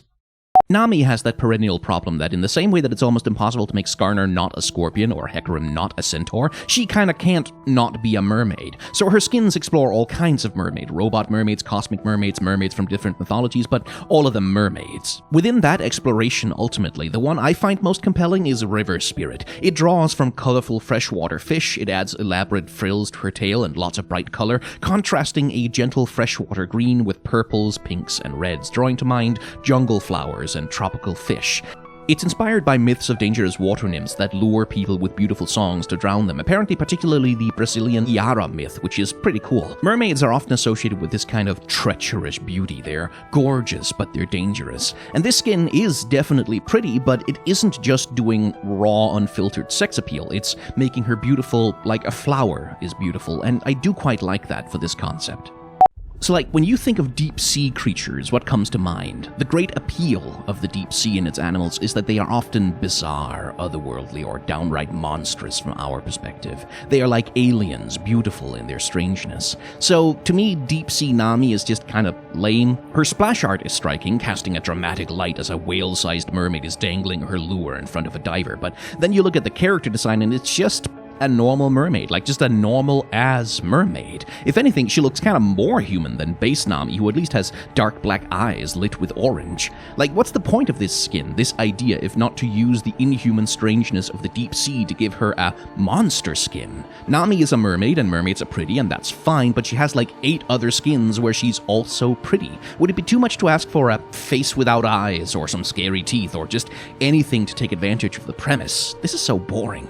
Morgana doesn't lack for good skins, in part because she just has so goddamn many of them, but I do think Star Nemesis Morgana is genuinely an inspired use of the character. Morgana already has the dommy-mommy villainous vibes with her love of long fancy gowns and deep cleavage. She has the fantastical element of the wings on her hip, and her abilities involve corrupting the earth and binding people in chains. It maps almost perfectly onto a stereotypical magical girl villainess, a more mature and older figure of power or authority, often a bit more sexualized, often empowered with sorceress or subversive abilities. It's an excellent match. In practice, Star Nemesis Morgana is designed to work as an aesthetic duo with Star Nemesis Fiddlesticks, employing a mix of deep black with pure white tinged with psychedelic glowing bands of neon and pastel, which brings a visual sense of chaos and imbalance to the design. I especially love those ostentatious collar pieces which mirror the shape of her devil horn hair. It's classic, utterly unsubtle, and kind of campy villain design, and I have a real weakness for it.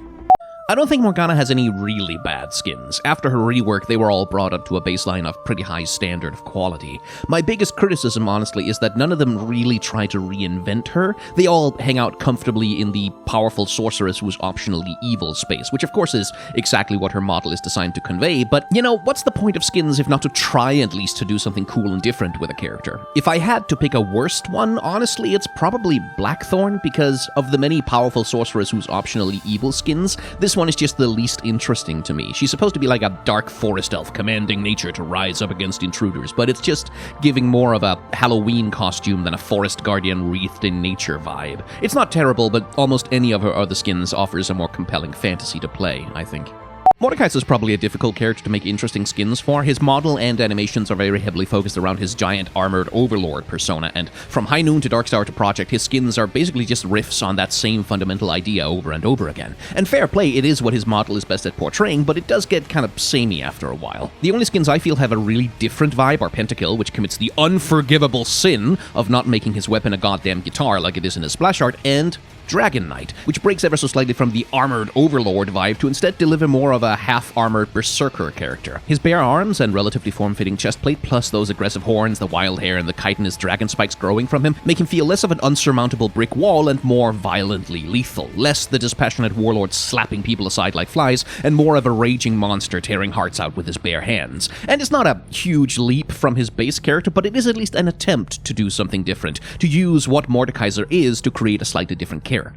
I said in my review of his best skin that most Mordekaiser's skins are just vague variations on a theme. Mordekaiser is a big armored overlord, and that's pretty much the only thing his skins are really interested in exploring. His good skins explore different kinds of armored overlord. They don't rock the boat, but they try to at least explore meaningfully different versions of the idea, which is more than can be said for Infernal or Lord, both of which are just essentially palette swaps of his base form. Like, yeah, they changed the details on the model and the weapon looks different from each of them, but both of these are just base Mordekaiser written in a slightly different font. King of Clubs has the playing card motif, Darkstar has cosmic abstract armor, High Noon is a train project as a robot. They all bring something to the table, but Lord and Infernal come across just basically as the same old evil fantasy armored overlord as base Mordekaiser, but without his novelty of being a possessed ghost armor. And no, these skins aren't terrible, they're just kinda uncreative and boring. I wish Mordekaiser had more interesting concepts in his skin lines. Normally, picking the ultimate skin to be a champion's best runs the risk of being kind of a cop-out, but Gun Goddess Misfortune is less than universally beloved. Her design was part of Riot pulling back a little bit on the production values that they load into their ultimate skins, which left a lot of people somewhat understandably unhappy with the value proposition for the money that they were paying. But if you put that aside, this is a genuinely pretty fantastic design, casting Misfortune as an intergalactic bounty hunter whose guns are now a sentient evolving mech suit capable of taking on multiple different forms with different aesthetic shape languages depending on which in-universe weapons manufacturer they're mimicking. As a world-building thing, that's pretty damn cool, and there's a real difference in feel between each version of the suit. It also redefines her weapons as something other than just handguns and costume, which is a rare thing for Misfortune skins. And while the sexy, cocky bombshell bounty hunter personality isn't a good fit for her base form anymore, it suits her perfectly here as the anti-hero protagonist of a rip-roaring, cheesy sci-fi action banger. If you want a cheaper recommendation, I'd go for Arcade, but I think Gun Goddess is better than people give it credit for.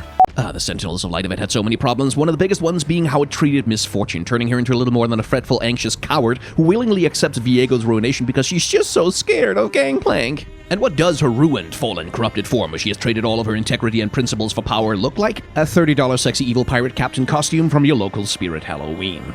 And the thing is, there is a good way to do a Ruined Misfortune, and the official Ruined King game already did it. A crown over the eyes because she's blinded by power, chains around her waist because she's enslaved, and here, the armor and fashion aesthetic of Viego's Camavor has overtaken everything that was Bilgewater. It has replaced the pirate queen with a royal general, completing the visual loss of her identity. This is what it should look like when Misfortune has her selfhood replaced with Viego's ambitions. Ruined Misfortune, besides being the worst written character in a visual novel full of bad moments, is a design that fails to understand Misfortune's character on a level more complex than, she would turn evil so she could be more sexy. That's why she would do that. As I've mentioned before, joke skins can be very hit and miss because even a good joke wears thin. But Master Yi is easy to joke about.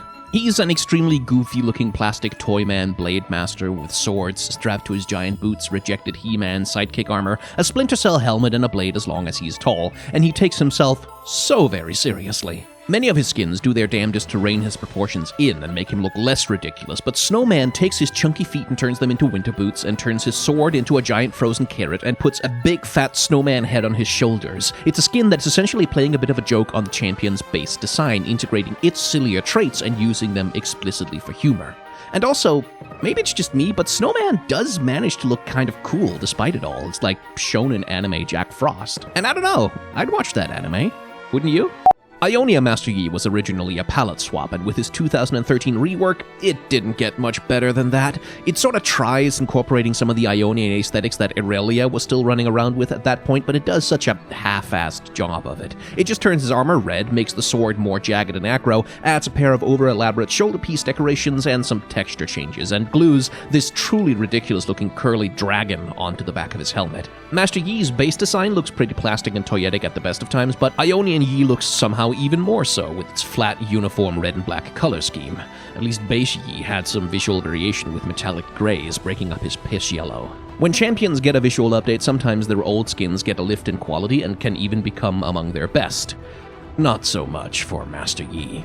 Maokai is one of those champions where I struggle to say that he has any really exceptional skins. The flip side is he also doesn't have any really terrible. Even charred Maokai has qualities to recommend it. Mostly I get the feeling that his skins are stymied by his weird lopsided bulkiness and the need to justify his saplings and arm face in the theme. The best execution for me does have to be Astronaut, where he carries a biodome around on his back with wild plant life cracking through the glass, and he interacts delightfully with the little blob aliens that Riot likes to use in their space settings. The detail that really sells it is the alien dangling from his big branch where normally a glowing acorn would hang. That is just distressingly adorable. The skin does have some awkwardness with his lopsided arms, and the face on one of them is really badly justified by this particular theme especially. I can't help but think that making him a sentient walking space station rather than an astronaut would have worked a lot better for this particular setting.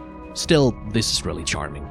I've said that Maokai doesn't have any really terrible skins, and I mean that. They're all mostly just kind of fine at worst. Thus, picking a worst one can be a bit difficult. You could make the argument that Worldbreaker could do a better job of making him a bountiful nature god reviving the world, as in the skin's lore. You can argue that Meowkai is kind of a weak execution of just putting him in a cutesy cat onesie instead of anything more radical and interesting. And you can also say the same about Festive Maokai, which is just like a really obvious Christmas tree skin. But if I had to pick a worst one, and I do, that's the premise of the series, it's Goalkeeper. And I will say the idea is fun. Making his saplings into footballs is genuinely great, and putting a literal goal on his back is theoretically a pretty cool idea.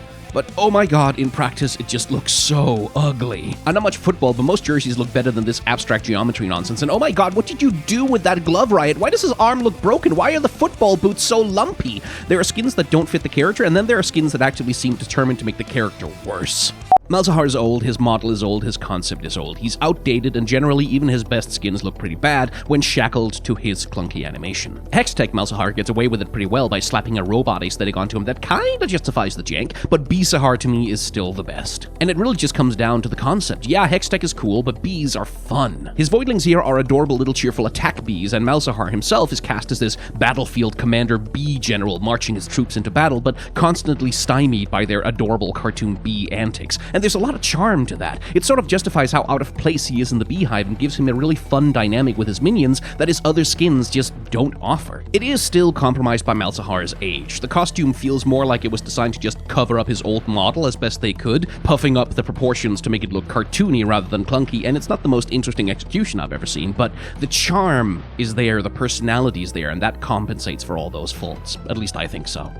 Picking a worst skin for Malzahar isn't so much about identifying a bad skin to pick, but about picking just one. He's 12 years old and he shows it, with skins like Debonair and 3 Honors badly undercut by his old, inflexible model and inelegant animation. And his Battle Boss skin is suffering from the unavoidable aesthetic problem of being a Battle Boss skin. Still, if I must pick, and I do, it's kind of the premise of the series, the worst one remains Shadow Prince. It's his very old launch skin, which basically means it's a glorified chroma, but worse than that, it's a glorified chroma that doesn't even have an idea to express. Shadow Prince seems to have decided on being a vague Prince of Persia reference entirely because Malzahar is sort of vaguely Persian-inspired, kind of. But the skin doesn't really do anything with this idea. It's not like he's using sand creatures instead of voidlings now.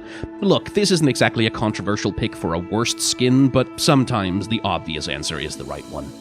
Malphite is another one of those old champions whose skins have to struggle against an outdated model and animation rig to try and look good. And as is often the case, the skins that tend to get away with it the best are the ones that use that clunkiness and the limitations of the champion to accentuate some aspect of a skin's concept. To wit, Ironside Malphite, which casts him as a pirate golem created from the husk of a great gunship. As theming goes, this is absolutely killer, especially his face as the figurehead of the boat. But it's also just the kind of thing that will make me absolutely cheer to see it in an epic pirate adventure. Like, holy shit, it's a boat which is also a mecha. Imagine this guy fighting the Kraken, or a Nagakeboros tentacle beast, I guess. They could justify another Pirates of the Caribbean movie just for this idea. And it works with Malphite's age. Stodgy, clunky, over-articulated movement makes sense when all his joints and limbs are made from timber and old rusty iron, but it also does feel like a skin that would only get better once our mountain boy finally gets him the visual update that he deserves.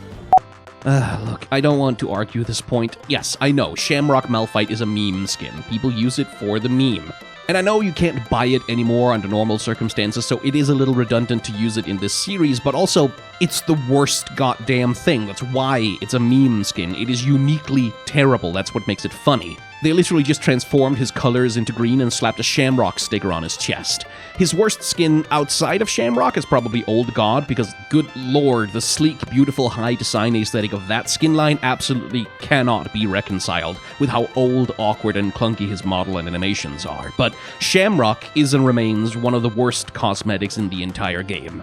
And that makes it valuable for jokes, and literally nothing else. You could make a decent argument for Elementalist as Lux's best skin. It's probably the best of all the Ultimate skins, and I'm not going to pretend like it isn't extremely pretty and good value. But they got it so right with Star Guardian Lux. It's an incredibly obvious concept, of course. Lux, with her Genki girl attitude and anime lasers and feminine aesthetic, was always a pitch-perfect fit for a magical girl outfit. And what's great about Star Guardian Lux is that it engages in those ideas with joyous and shameless abandon. There isn't a cynical pixel in this splash art. This is a design that thinks that magical girls are cool, that being pretty and girly is cool, that believing in the power of love and light is cool, and that pink is a great color, actually. And if it didn't have that conviction and self-assuredness, if it was self-deprecating and ironic like the worst of the Marvel movies, I don't think it would work. And to be honest, some latter-day Star Guardian skins do kind of miss the earnest sincerity that animated Star Guardian Lux. That is the quality that makes it her best skin, and for my money, also one of the best of the Star Guardian skins, even though, yeah, in terms of production value, it's getting outstripped by the newer ones at this point. I find it a little difficult to argue why Commando Lux is her worst skin, because frankly, just look at it. Like, I'll admit that I'm not a big fan of military aesthetics in general, I find them kind of boring, but even the hardest of hardcore military nerds must struggle to find anything redeeming about this disaster. She wears a bright green bodysuit and sunglasses, and her weapon is a double-sided flamethrower with no fuel tank? Like, what is this supposed to be? It doesn't look badass, it doesn't look cool, it doesn't look practical, it doesn't even look dangerous. Like, what exactly is she gonna do with that dinky-ass little twig of metal exactly? Everyone else on this battlefield has tanks and assault rifles and rocket launchers. And all of that would be bad enough, but then Riot made Steel Legion Lux, which is so ridiculously superior in every way possible because it realizes that it only takes a tiny bit of sci-fi tech nonsense to make her staff look credible as a battlefield weapon, instead of something off a D-tier G.I. Joe knockoff toy from the 90s. A lot of champions have strong defining features that must be handled well in their skins in order for the skin to be a great design. Victor has his robot arm, Orianna has her ball, and Lulu has picks. Or theoretically she does, because frankly a lot of her skins just don't do anything interesting with her fairy companion. He's often treated more like a particle effect than a part of Lulu's character as a champion, and it's such a pity. But Dragon Trainer Lulu does it right. Pix here is cast as an angry, gregarious little dragon bastard with a big grumpy face and devil horns, flitting around Lulu's head and attacking her enemies. Meanwhile, Lulu, in her bright, optimistic green coat and sensible leather hat, takes on the vibe of a cheerful dog owner. You know, the kind that will reassure you like, oh, he doesn't bite while their snarling little mutt is actively chewing on your leg.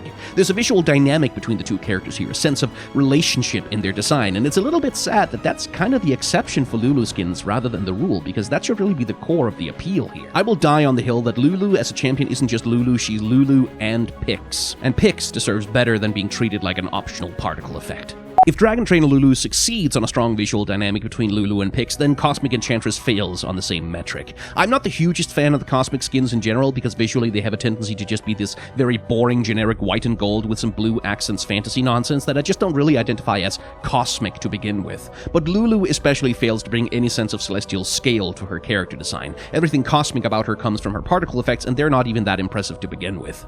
But the big problem here is that Pix has been replaced with Aurelian Sol. And not even the actual Aurelian Sol, he's been replaced with a cheerful little chibi blob version of him without any of the original's charm. And like, there was an opportunity to do something genuinely hilarious by making her pet the actual Aurelian Sol, grumpy, annoyed, pompous, being dragged around by this superior cosmic power who is Lulu, but he's just been turned into a cutesy little squeak toy space dragon. It doesn't do anything relative to Lulu's character design, it just makes him an accessory rather than a real companion character. It's so boring. Pix deserves better. I always feel a little bad picking legendaries and ultimates for best skins, because good design isn't just a matter of production values. And I will say, for all that I'm about to gush over High Noon Lucian, my man does have some fairly goofy animation on this skin that kinda doesn't fit the vibe of it that well. Overlooking that though, what's better than High Noon Lucian, really? He's a half-devil, half-cowboy, hellish Wild West gunslinger with a cool hat, big guns, a sweet trench coat, and a nasty demon arm. Yeah, it's not exactly breaking new and revolutionary aesthetic ground, but it doesn't need to, and it doesn't want to.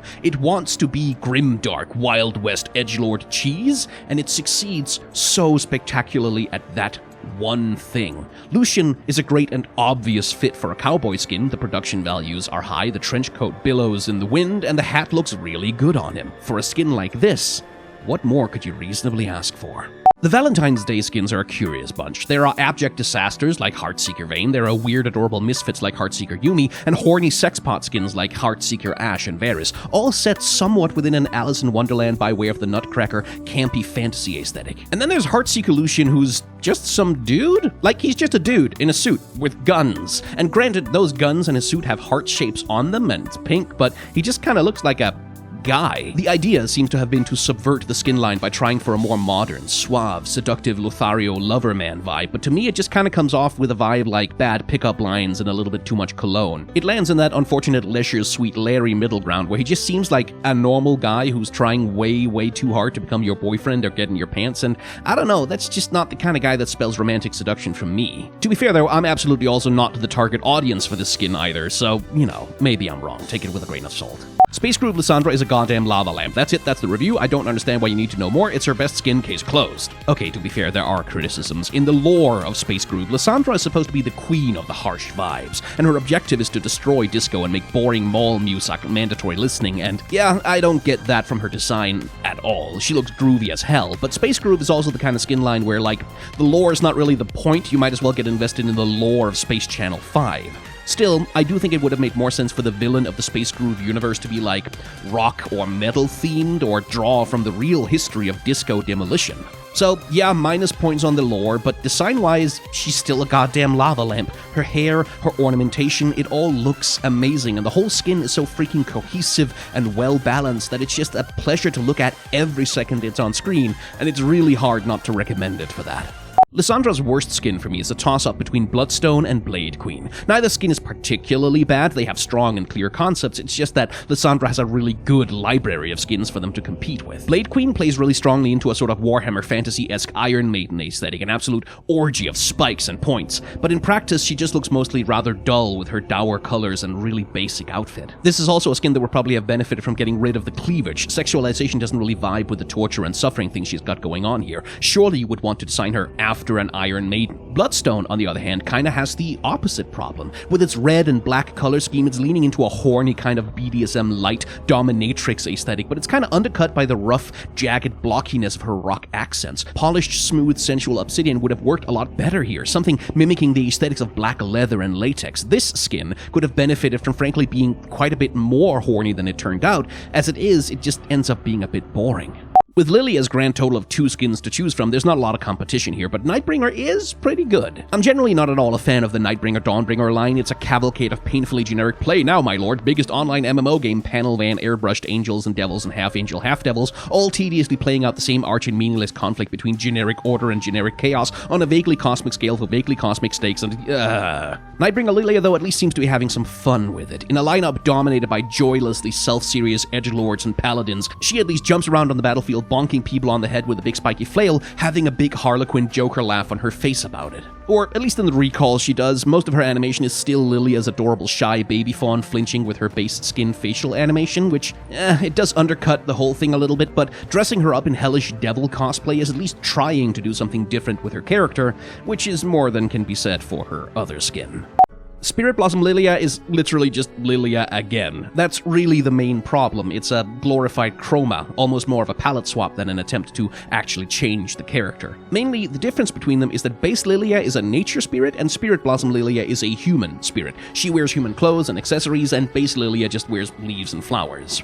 And the irony is, in some ways, I kind of like Spirit Blossom better than the base design. I think emphasizing Lilia's humanity kind of works for her as a character who's so defined by human dreams and longing towards humanity. I think the stark white, pink, and purple color scheme is more interesting than her nature colors in the base skin, and I think the rounded ears are cuter and work better at making her look timid and fearful, and I think her personality is better on display in Spirit Blossom.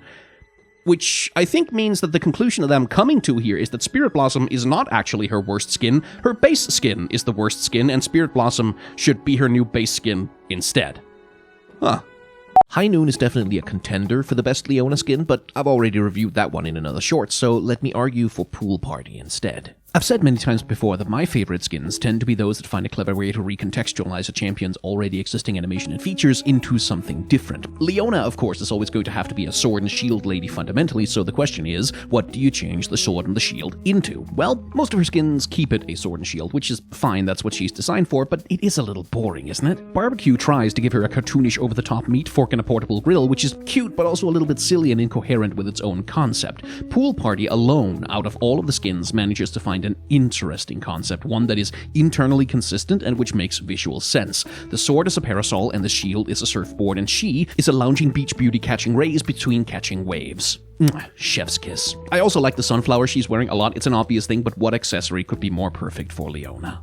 Oh boy, this skin is kind of a mess. So the story in the universe of the Battle Academia skins is that Leona is at the hero school that has a bad reputation, the delinquent ruffian school full of bad apples and student gangs and whatever. If you watched anime, you know the kind. And she has that classic split personality thing that she's really kind and nice and bright and friendly right up until there's a fight, at which point she becomes an unstoppable battle monster that everyone is scared of. And I just don't get any of that from her design at all. Between the blue hair, the epaulettes on the shoulders, the blood red eyes, and the way that she's framed in the splash, everything about her gives off Ice Queen vibe, like she's a Dandere. And her design being so focused around the shield naturally makes her look like a protector or defender, not a terrifying hot-blooded brawler. Plus, her design is just so busy. It's overloaded with so many competing details, like it's someone's self-insert OC taken off of DeviantArt. Even her uniform isn't consistent with the rest of the students at the academy she goes to. This skin is just a complete mismatch, both with its own concept and with its own skin universe. It's a mess and it's incoherent. Knockout Lee Sin could have been pretty mediocre. As a character design, it is fantastic. It gives Lee Sin a ton of personality. He's this scrappy back alley boxer with a classic Americana aesthetic,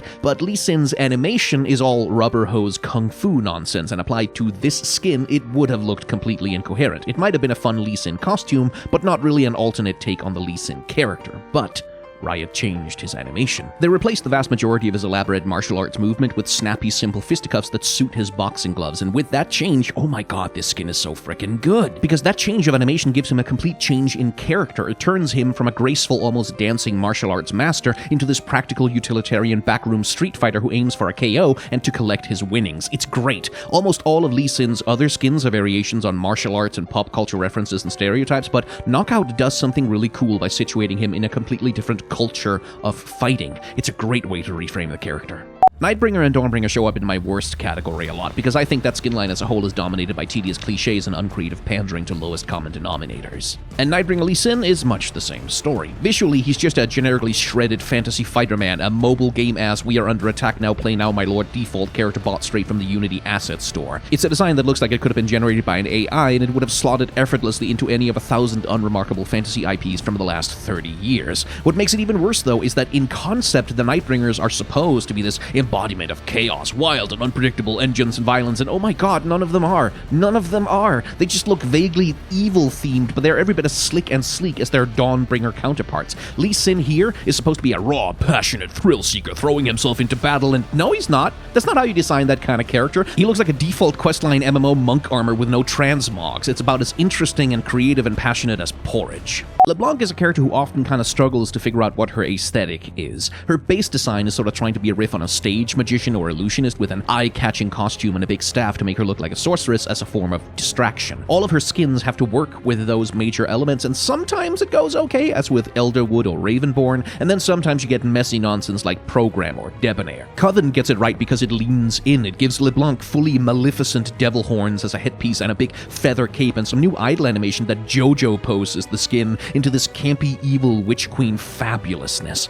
Coven as a skin line is all about fashion-driven feminine power statements, and where, say, Evelyn is all about sensuous seduction, or Lysandra is all stark and impenetrable mystery, LeBlanc here is serving up a power-posing Queen of Darkness vibe that really works. Like, without this energy, I don't think the Coven skin line would have ever been complete. And more LeBlanc skins could really use this energy, I feel. Somewhat contrary to my reputation, I think that self-indulgent horny fanservice nonsense is, broadly speaking, a good thing. It should be done with consideration, and you should try to pander to more than just cis-straight dudes, but horny fanservice and League of Legends skins, I'm up for that. Santa Braum is one of the horniest skins in the game, and it's great. Heartseeker Ash is a design drawn straight from a fantasy pinup calendar, and it makes perfect sense with a Valentine's Day skin line. But Mistletoe LeBlanc is a stripper skin, and I don't understand why. Like, what fantasy is this trying to sell me? She's wearing a Santa baby dress with a mile of cleavage and thigh-high boots with long heels, and then she has flat, wet hair and runny makeup and a fur-lined coat, and what am I supposed to imagine here? What sexy scenario is she going to turn up in to seduce me exactly? The staff with the lamp and the splash implies you'll find her wandering around outside in the dark like some kind of Christmas spirit, but she's dressed like a stripper. Like, is she gonna pole dance, or is she gonna seduce me by, like, offering to warm me up on a cold night? Because wearing that, I don't believe that she can even do that. You can't just slap titty cleavage on whatever and call it fan service. That's lazy, and that's a turnoff. Pugmaw is his best skin, and you can't argue with me. As a side note, please stop buying pugs in real life. The breed suffers from horrible trouble inbreeding and a host of chronic illnesses. In many cases, they can't even breathe properly. They spend their entire lives slowly choking to death. Fortunately, that doesn't matter in video games, where we can enjoy these adorable, dumb-looking animals all we want. And Pugmaw is, joyously, even more of an abominable little freak of nature than the dog breed that inspired him with his chunky feet and T-Rex arms and caterpillar tail. The skin artists also went whole hog on replicating the appealing, doe-eyed, slobbering, no-thoughts-only vibes feel of a cheerful puppy, which makes him incredibly charming. Cogmaw has always been an adorable little void puppy in his way, but it's always been in spite of the fact that he looks like you could flay your skin with his tongue. Pugmaw, on the other hand, looks pettable. He looks adorable. He looks like such a good little puppy. Such a good little puppy. Yes, he does. Cogmaw is old. With that age comes old-ass skins, and old-ass skins have a general tendency to be ass. So he has things like Sonoran and Caterpillar, for example, which are just chromas. They're not really even skins in a modern conception, but his worst actual skin, and it's not even a competition, is Reindeer Cogmaw, because this skin is just bafflingly bad. It's the rare skin that might have actually been better if it was more lazy. Like, if it had just been a skin that puts a glowy nose and fake reindeer antlers on Cogmaw the way you might put them on a family dog, that might have been fine, but instead they decided to... I guess they tried to give him brown fur, like a reindeer, but then they also turned all of his chitinous plating into metal, which is weaving all across him, and the effect of all of that is that combined with the bells wrapped around him, he just looks like a turd that got wrapped in a roll of barbed wire and thrown through a Christmas display at a department store. This is an awful skin. It's absolutely hideous. Kled doesn't have a lot of skins to choose from, and to be quite honest, I don't think he really has any bangers. Sir Kled could have been so good if it had been more of a Don Quixote riff, but instead it's just stuck being a sort of generic fantasy fairy tale knight riding what is definitely not a chocobo. Please don't sue us, Square Enix. And so, the title of best falls to Count Kledula, the Halloween skin, mostly because turning Skarl into a bat creature works so damn well with its animations. Having its lizard fringe now open up to be bat wings and giving it a big furry crest and puffy tail does a great job flipping it into a different feeling creature than the base lizard. I really like it. Kled playing the role of a sort of mad, gregarious Count Dracula riff works well too. It's a recognizable comedic archetype that gets a lot of natural Napoleon complex charm from his small stature. And since they've given him some genuinely magnificent facial hair, it really does manage to sell the idea. I don't think it's a banger skin, but it is at the very least a pretty good one.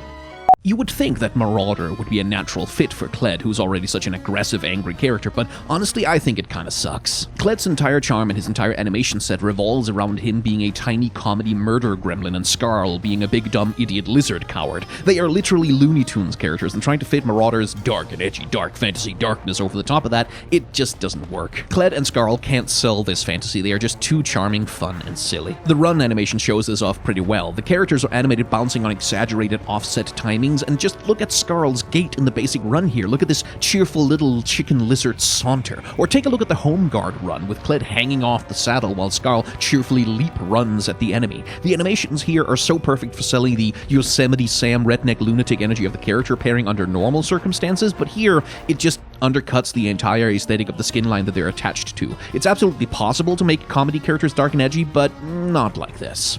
It's not much of a hot take to say that Spirit Blossom is Kindred's best skin, but maybe it's a bit of a hot take to say that the main reason it's the best skin is because it's the only skin Kindred has that isn't bad. I don't personally like the idea of unmasking Lamb, which this skin does in the recall, because seriously, who the hell thinks Lamb is a better or more interesting character if you turn her into a moe anime girl? That's a strict downgrade. But everything else about the skin is really damn good. Lamb actually has rather weird and animalistic animation a lot of the time, which on a human-looking character can quickly start to look awkward and off-putting. Just look at Porcelain. But on Spirit Blossom, they managed to cover this up really well by covering all the awkward spots in furs and big hair and thick robes. The outfit doesn't just look great, it's also designed to work with the animation to make it work on the character. That's excellent. Both characters in this skin look gorgeous, and the clearly Ghibli-inspired painted grin on Wolf oozes personality in a way that his base form doesn't really manage to do. It makes them a compelling duo. These really do feel like spirits that would prowl the Ionian realm of souls. I don't think anyone will be surprised that I call Porcelain Kindred's worst skin, but honestly, for me, it's not even the whole making Lamb human thing that's the problem. The skin is bad on a purely technical level, and I can demonstrate it. Here's Lamb's normal idle animation. Notice how the model stretches out a bit to look around, but the animalistic anatomy of Lamb and the tapering fur on the shoulders covers up for it so it doesn't look awkward.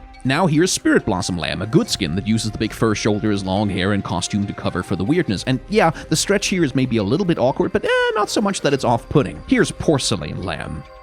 And I trust that this is self-explanatory.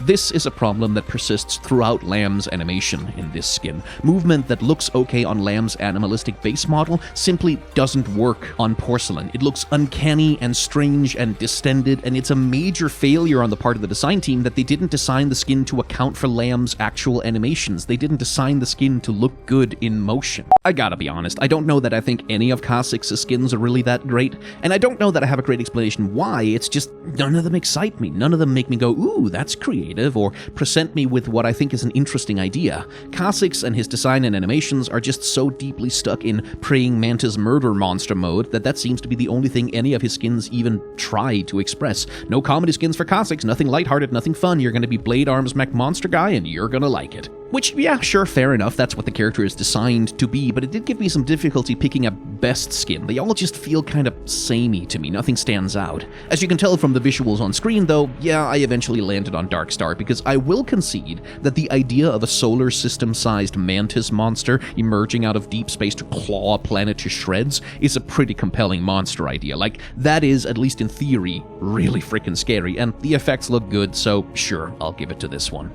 I had trouble picking a best skin for Kha'Zix because to me all his skins just feel really samey. I don't get excited by any of them. I've laid out some problems with Odyssey Kha'Zix in a separate short, but honestly I struggle to call it the worst. It at least has a solid concept. If you were to press me on it, the worst would either be Mecha, because it just gets a bit too visually busy. There's a lot of hard edges and angles that make him look robot-like, which also make him look a little bit clunky and awkward, but that's really just a nitpick. That's not really an argument for why it's the worst. Similarly, I could also argue that Guardian of the Sands is the worst skin. Again, not because there's actually that much wrong with it, I just feel like there's such a missed opportunity to explore Kha'Zix as a scarab or beetle creature. Instead, here he's presented as some sort of generic monster wearing scarab-themed armor, and it just feels like there's a missed opportunity for a much more interesting skin there. And that's kind of all I got here. Nitpicks. None of them are really bad, they're just just eh. So here's an interesting choice for me. I actually think that a fire skin is good for once. Although this does come with some qualifiers. Kennen is almost 13 years old at this point, and he has never received any kind of substantive visual update. His model and animations are terribly clunky, and most of his skins suffer both from that and from their own advancing age. The accomplishment of Infernal Kennen, thus, is that it's a skin whose textures and fundamental design almost manage to cover up the champion's underlying technical problems. It keeps most of the body a dull black, highlighting it with flames to draw almost all of your attention to the excellent, if immobile, texture work on his head, where the modern high-quality VFX on the flames becomes the main visual impression of the skin. And it is a more interesting version of an infernal character than usual. I think it's not just some random hellish fire demon drawn straight out of every generic fantasy book that ever had fire demons in it. There seems to be a character here, a semblance of personality, which makes it more than just a vehicle for red and orange visual effects like most of the rest of them are. Kennen is very old and his skins are very old, and it would be easy to say that Deadly Kennen or Swamp Master are his worst skins, since those are literally just recolors. But if we disqualify those and look at the skins that actually have a concept, that do try to do something, yeah, it has to be Arctic Ops. The modern Arctic Ops skins are a mushy mess of stylized modern military nonsense, which I don't find too compelling myself, but it is at least possible to argue that they look like they belong in cold weather. Arctic Ops Kennen, on the other hand, I guess he's supposed to look like he's wearing a heavy parka, but I'm sorry, there's just no universe in which any of this qualifies as cold weather gear, much less Arctic cold weather gear. Even allowing for the fact that this skin was designed long before Arctic Ops became a skin line, I think at least he should look like he's wearing cold weather clothing and not just a long hoodie with some scarves. He's wearing fingerless gloves, for God's sake. He's gonna get so much frostbite. If they had named the skin something else, maybe it wouldn't seem quite as bad, but even if they'd named it something else, it would still be kind of boring and generic. It doesn't really do much. I have sung the praises of the Odyssey universe several times before. There's an almost hour-long analysis and review of the skin line over on my main channel, and the undisputed crowning gem of that skin line is Odyssey-Kane. Besides being just an extremely feature-rich legendary skin, this does something genuinely interesting with the character. Here, Kane is not a power-seeking teenage edgelord, but an officer of a space empire who encounters Darkstar Rast by mere chance. Rast instantly begins to corrupt him into a power-hungry lunatic, and the push and pull between Kane's deranged ambitions and Rast's thirst for cataclysmic violence becomes the thing that drives their player-villain relationship, which reflects really well in their designs. Kane is a buttoned-up officer, but if he defeats Rost and becomes the Shadow Assassin, it breaks his mind and he becomes a shirtless space Sephiroth, looking equal parts dangerous and disheveled. Still, he does look slick and sleek in contrast to Darkstar Rost, who looks fractured, spiky, and violent with the magical golden aura of that universe used to build his new possessed body. Plus, I don't usually consider VO, but the voice lines and interactions between these two, genuinely some of the best writing in the game. I'm very much on record disliking the Nightbringer and Dawnbringer skins. I think the skin line is painfully generic at the best of times and almost offensively aggressively bland and uncreative at worst. And yet, I don't hate Nightbringer Kane that much. It is at least a fun inversion that here, Rost is the good guy while the Shadow Assassin represents evil. There's a bunch of work put into turning Rost's aggressive shape language into something resembling an angelic archon, while Shadow Assassin does manage to look a little bit chaotic, not just slick and evil like the rest of them. So if the rest of Kane's skins had been less good, hey, maybe this one wouldn't have been the worst of them, but as it is, it is. It never escapes the fundamental aesthetic vapidness of the skin line that it's stuck within, and literally any of Kane's other skins have better and more interesting visual ideas to offer. Did you know, for example, that Soul Hunter Kane gets a hat when he turns into the Shadow Assassin form? It's actually a really cool launch skin. It seems to tell the story about him, like, becoming an old and grizzled veteran, which I think is a cool idea for the evolution mechanic. Wish some more skins would do something with that. Thinking about which one is Kale's best skin presented me with a bit of trouble. Initially I thought Iron Inquisitor, surely, but honestly, in practice, it's really just the mask that's cool. The rest of the design is pretty uninteresting. Then I thought it's gotta be Aetherwing, and yeah, there's definitely an argument for that. Turning her angel wings into a sci-fi flight armor is pretty cool, but I think it kind of chickens out on its concept. It only ever really manages to look like fancy power armor, and even Bullet Angel Kaisa, which is from the same skin universe, did a better job looking like it's built for having cool laser dogfights in space. No, thinking about it, the Kale skin that has the most personality, that really does something with her angel design that feels distinct and special, it's gotta be Pentakill. It's a skin that uses the level up gimmick to bring her from a Pentakill fan in the audience to being a co-vocalist rocking out on stage, and it uses the angel wings to integrate into the whole grungy classic metal album cover cheese aesthetic of Pentakill as a whole. And the sword, which is also a stage microphone, just like that rules. You can't tell me that doesn't rule. That rules so hard.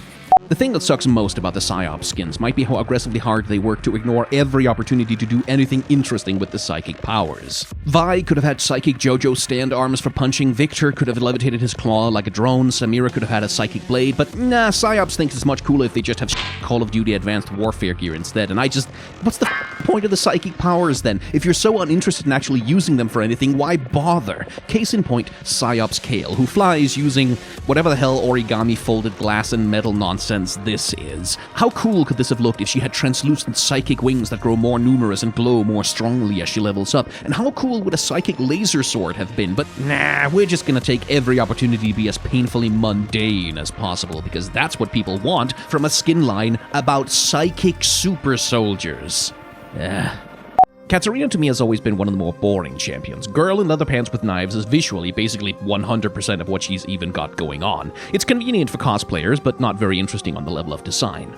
I think that underlying boringness follows her around in her skins. Blood Moon should have been a slam dunk for her, but her costuming is so painfully plain. Battle Academia is better, that jacket coming off the shoulders at least says something about the character, but then from the waist down it's like the designer just fully gave up on having ideas. So yeah, when I give it to Battle Queen here, it's honestly mostly on the strength of being a legendary. Like, its knife swapping mechanic where she's throwing and switching to different weapons is an inspired feature that really feels like it should just be a feature of her base skin. Like, all of her skins should work like this. Unlike most of her other skins, Battle Queen's animation also gives her some real personality, and the costume at least has ideas from top to bottom, which is more than you can say for most Katarina skins. High Noon is decent on that level too if you want a cheaper alternative, but the knife swapping is just such a perfect mechanic for her.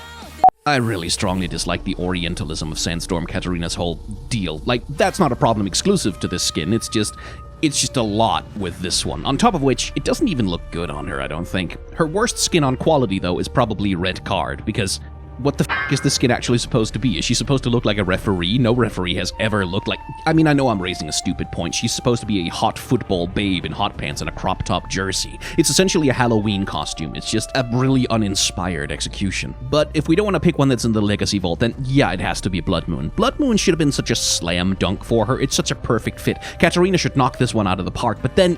what the hell is that robe? Like, what a boring-ass set of costuming decisions. Good grief. It all just seems so unmotivated. Thigh-high sock on one leg, weird demon mouth armor on the other, one transformed demon arm, and then whatever the hell this weird arrangement of her mask and horns are. It's just kind of a mess, and I don't know what the hell it's even trying to go for. You know, Kassadin really got screwed by his visual update. New model, new textures, new animations, new visual effects. Still though, no legs. And it puts some hard limits on what can be done with his skins. My man needs his robe or a dress or a skirt because, well, his rig simply doesn't have the bits that it needs to animate legs. Still, he generally has a pretty good range of variety, from Cosmic Space Reaver to Count Dracula Reef. But for my money, Shockblade is still the best one. Specifically because it casts him as a really interesting halfway mix of a ninja and a priest, which is the lore of the skin too. Kassadin is the high priest of the Shockblades. That mix of aesthetics with the ninja headband and rope belts and concealing hood on one hand, and the long robes, high collar, and his imperious "I am the mystical keeper of arcane knowledge" animation on the other, it just really flows, man. It looks interesting, it's unique, and it's a great match for his powers and his kit to boot. It just feels like a really great fit for Kassadin.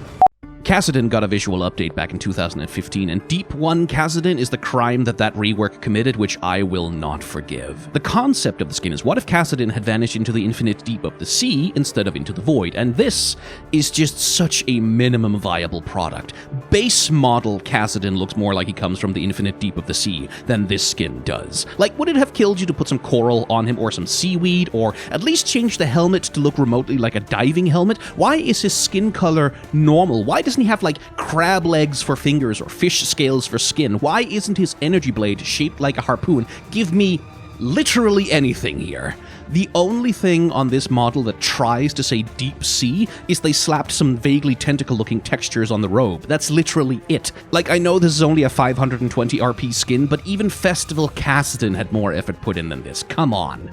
I have fairly mixed feelings about Pentakill Lost Chapter in general, which I've talked about before, but Karthus is one of the bangers here, I think. The concept is that this is Pentakill as demigods and religious proclaimers of the glory of metal. It's very high fantasy, very self-important, and very self-glorifying. It swirls together a bunch of Greek gods mixed with Catholicism mixed with mid-2000s Magic the Gathering art. Karthus is the one who nails this the most, I think, with his gaunt, skinny body dressed up in a giant robe with huge shoulders and a golden metal ribcage across the chest. It nails the vibe, I think, striking just the right balance between cartoonish and serious-minded. Like, this does look like a mad demigod high priest or lead vocalist of a cult of metal. It has that raving mystical hermit energy. I do wish Pentakill 3 hadn't tried to give them all proper weapons, though. Like, let Mordekaisa have his guitar axe, give Yorick his spade bass, and let Karthus have a microphone staff. I know it's cheesy, but it's cool cheesy. Big mystical wizard staff is fine here, but it's not fun. Grim Reaper Karthus is so redundant, because, like, that's already what he is. He's already a spooky skeleton in a robe who collects the souls of the dead. What's clever about Karthus is that he's a unique and interesting twist on the Grim Reaper visual archetype. So Grim Reaper Karthus is just like, what if Karthus, but without the things that makes Karthus cool? It's just a strict downgrade of the whole concept. It also doesn't help that as Grim Reapers go, this design is particularly weak. The splash art has him dressed in a torn and tattered flowing black robe that obscures his form, and that's at least committing to the bit. The big black obscuring robe is part of what makes Grim Reapers scary, but the actual model is... He's got these heavy iron chains and a belt and wraps around the arms and shoulder pads, and it all makes him look less like a Grim Reaper. So this skin isn't even actually committing to its own concept. He's just some generic fantasy specter that happens to be wielding a scythe. It's boring, it's lame, and it's really not worth it.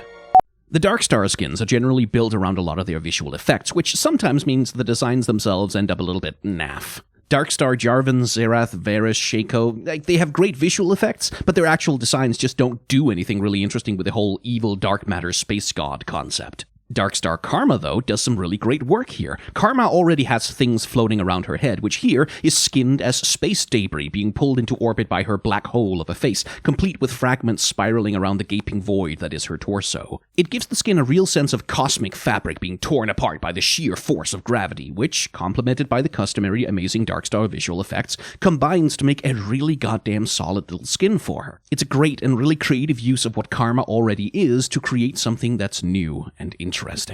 Sometimes I don't like a skin because it's creatively boring, derivative, or in some way problematic, and then sometimes I just don't like the colors. I really don't like the colors of Order of the Lotus Karma. On the splash art, they are all right. Baby blue, salmon pink, and gold is like fine, but good grief the way it looks on the actual model. The gold is pish yellow and cloudy, the bright sky blue isn't bright at all, and the salmon pink looks downright dirty. Like, look at this. It's like someone dragged it through a puddle. The values in contrast are all over the place too. It looks really mushy and indistinct, like things don't stand out from each other. I also think that the shoes and pants look really weirdly modern next to the mystical traditionalism of the rest of the outfit. Admittedly, it's drawing on some aesthetic traditions outside of my particular expertise, but I keep looking at the pants and high heels and thinking like, a chic business casual look, and it just doesn't really vibe with the rest of it. But the main thing is really the colors. These colors are just like, they're just not good, my god. One thing that really bugs me about the Blood Moon skins is the tendency they have, especially on the female characters, to use the mask as a cutesy costuming accessory, presumably in the name of not covering up the pretty face, which is shallow and kinda lame. But for me, the mask is like the whole point of Blood Moon. The mask is the face of the demon. It's this stylized, uncanny facade that covers up any underlying humanity. It is the thing that makes Blood Moon cool and scary. Blood Moon Callista understands this, with its hooked teeth and long horns and that wild mane of white hair bursting out from underneath it. Here you get the sense of something malevolent wearing a vaguely human form, the kind of thing that you see and think, oh, is that a costume? Until you realize a second too late that no, it is not. Combined with her already rail-thin and slightly uncanny physique, this is a Blood Moon demon that's worth being scared of. She looks predatory, she looks dangerous, and she looks cool. I try not to include the esports and championship and victorias and other commemorative skins in these reviews very often because, as I've said before, they're kinda not really supposed to be good. Their primary function is to commemorate a certain time or event and to be exclusive and recognizable as exclusive commemorations. So Championship Callista isn't really a skin anyone gets to engage with an interesting fantasy for the character, it's something you get to be like, hey, the 2015 World Championships in Europe, woo! And similarly, SKTT1 Callista is a skin that you get to be like, oh my f***ing god, what the hell is wrong with this thing? Why are her hands so weird and chunky? Why does her hoodie make her look hunchbacked? What's going on with her torso and hips? Callista, as a character, is modeled and designed to be lean and wiry and rail-thin and gaunt and kind of up looking. And what they seem to have been trying with the SKTT1 skin is layer on top of that a body and anatomy that's supposed to look normal. It does not turn out well, and I can't help but think that SKTT1 deserved better than to be commemorated like this. One thing that's weird and a bit frustrating about Kaisa's skins is the way they treat her power pods. The KDA skins and even Star Guardian treats them essentially as a sort of ornamental afterthought, things that can be decorated all pretty but which have no real function to her design. Arguably, even Lagoon Dragon barely manages to connect them visually to her dragon powers. They are treated as inessential, very optional. Her only skin that really tries to do something interesting with this pretty substantial chunk of her character design ends up being Bullet Angel, which converts them into some cool-looking sci-fi flight suit thrusters. It results in some really strong theming, and it interacts perfectly with her ultimate, and those robot guns that she spawns out of her hands for a lot of her abilities are cool as hell. It's a great conversion of her symbiote power suit fantasy into a robot power suit fantasy. Which is the other thing. Bullet Angel is also about the only skin that actually engages with the idea of Kaisa as a character who wears a power suit. Everything else just keeps trying to put her in costumes or clothes, forgetting that the symbiote suit is supposed to be the other half of her character. There's a lot of lost potential for her skins there. I have a personal bugbear with the arcade line as a whole, including the battle boss skins. They are, as a whole, just this rather inconsistent mess of primary colors, chunky accessories, and cosplay costumes that relate not at all to how any classic arcade game has ever looked. The splash arts cycle between referencing 3D Mario, Minecraft, and Tron, while skins like Ezreal visually reference Final Fantasy and Kingdom Hearts, which those are not arcade games, and it is this complete lack of interest in the ostensible premise of the skin line that leads to designs like Arcade Kaisa. She's just dressed in bright colors and her accessories look kind of plastic, like that's literally it. It's bright and cheerful and somewhat fun to look at, but there's no there.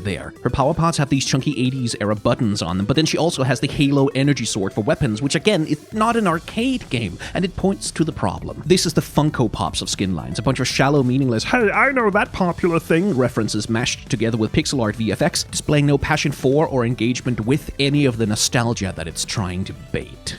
There's a reasonable argument for either Star Guardian, Zombie Slayer, or even Crime City as Jinx's best skins, but I'm not interested in making those arguments. The original set of Odyssey skins in the universe they established are without contest some of the best design work Riot has ever done for a skin line, and Jinx is no exception. I go into excruciating detail about that in my full video on the skin line, but the TLDR is that Odyssey casts Jinx not as a broken or traumatized wild card, but as a romantic. She's a wild and creative soul who has decided to pour all of her romantic capacity into making big explosions with complete disregard for her own safety, hence the prosthetics, which are such a perfect bit of storytelling for this exact version of the character. She dresses in simple, down-to-earth fabrics and leather and carries a pipe wrench in her belt, but all of her weapons and prosthetics are high-tech and golden, which again fits her as a mechanic and engineer who cares about this stuff. Her big poofy hair on top of all of that gives her the exact level of wild star/sci-fi space western cartooniness that she needs to carry it all off. I love this version of Jinx so much, and I wish we'd see more of her. I honestly don't feel like Jinx has any straight-up bad skins, which is impressive because she does have a lot of them at this point. They're all, for the most part, fairly solid applications of her character archetype to different ideas, and they all have something to recommend them. If I have to pick a worst one, though, and I do, then yeah, it's Project. Even setting aside how tired I am of this skin line from overexposure, there's something so half-baked about this.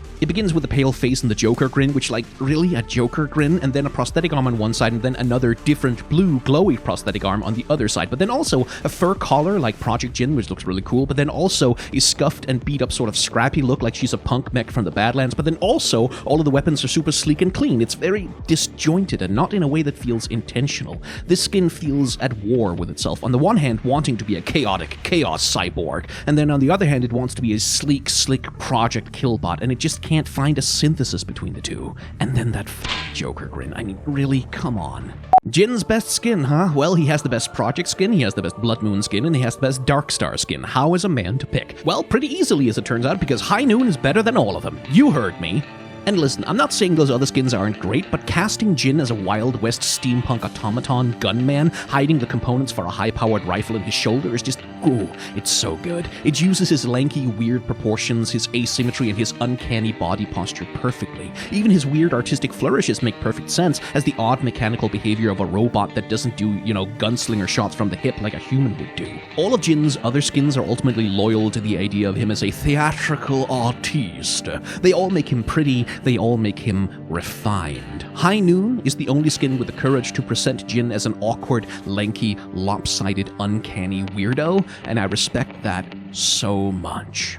Look, the Damwon Gaming skin is by far the most hideous aesthetic crime Riot has ever committed towards Jin. Good God, it's horrible, but I don't like picking esports skins for these videos because, as I've said many times, they're not really supposed to be good. So, of the skins that remain, there's only really one I can pick as the worst, and that has to be Empyrean. Jin's character design is built around his strange, angular asymmetry, which in his base design is expressed in boxy shapes and geometric lines, as well as his covering cloth poncho, and it just doesn't work quite as well when translated to the sleek, organic decorativism of Empyrean. The obscuring poncho serves a function in his design by hiding the real posture of his body, and Empyrean just reveals it, and since he doesn't have the huge bulk of his gun battery to justify standing so lopsided, he just looks lopsided and unbalanced. It just looks kind of awkward without the theatrical mystique that's supposed to carry this version of the character design. Empyrean has gorgeous particle effects, but the base design for me just doesn't really come together.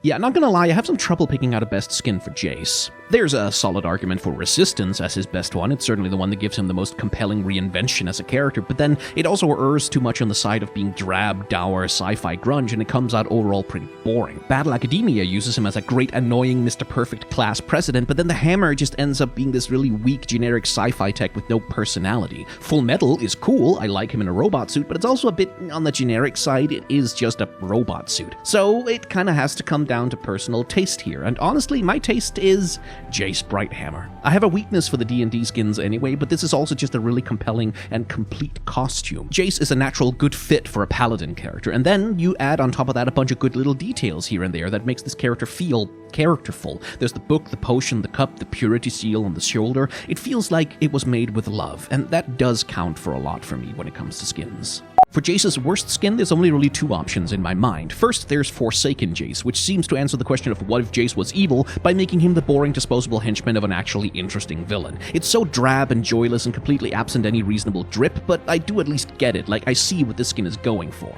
Which is more than I can say for Zenith Games' Jace, which casts him as a sort of futuristic sports star in the game of Hammerjack, which is tech martial arts American soccer football, which Jace invented, I guess. Nothing about any of the skins provides any sense of what this sport is, why it's exciting, or what makes its practitioners appealing to look at. Jace just wears a Saiyan Scouter and half a suit of tech armor that's sort of vaguely decorated in the way that you might confuse for a sports jersey, but which mostly just looks like a rejected clone trooper from Star Wars. I don't get Zenith Games. I don't understand what anyone is supposed to engage with here. Why is anyone supposed to find Hammerjack so cool that we really want to play as a character who wears a Hammerjack uniform? Why should we want this?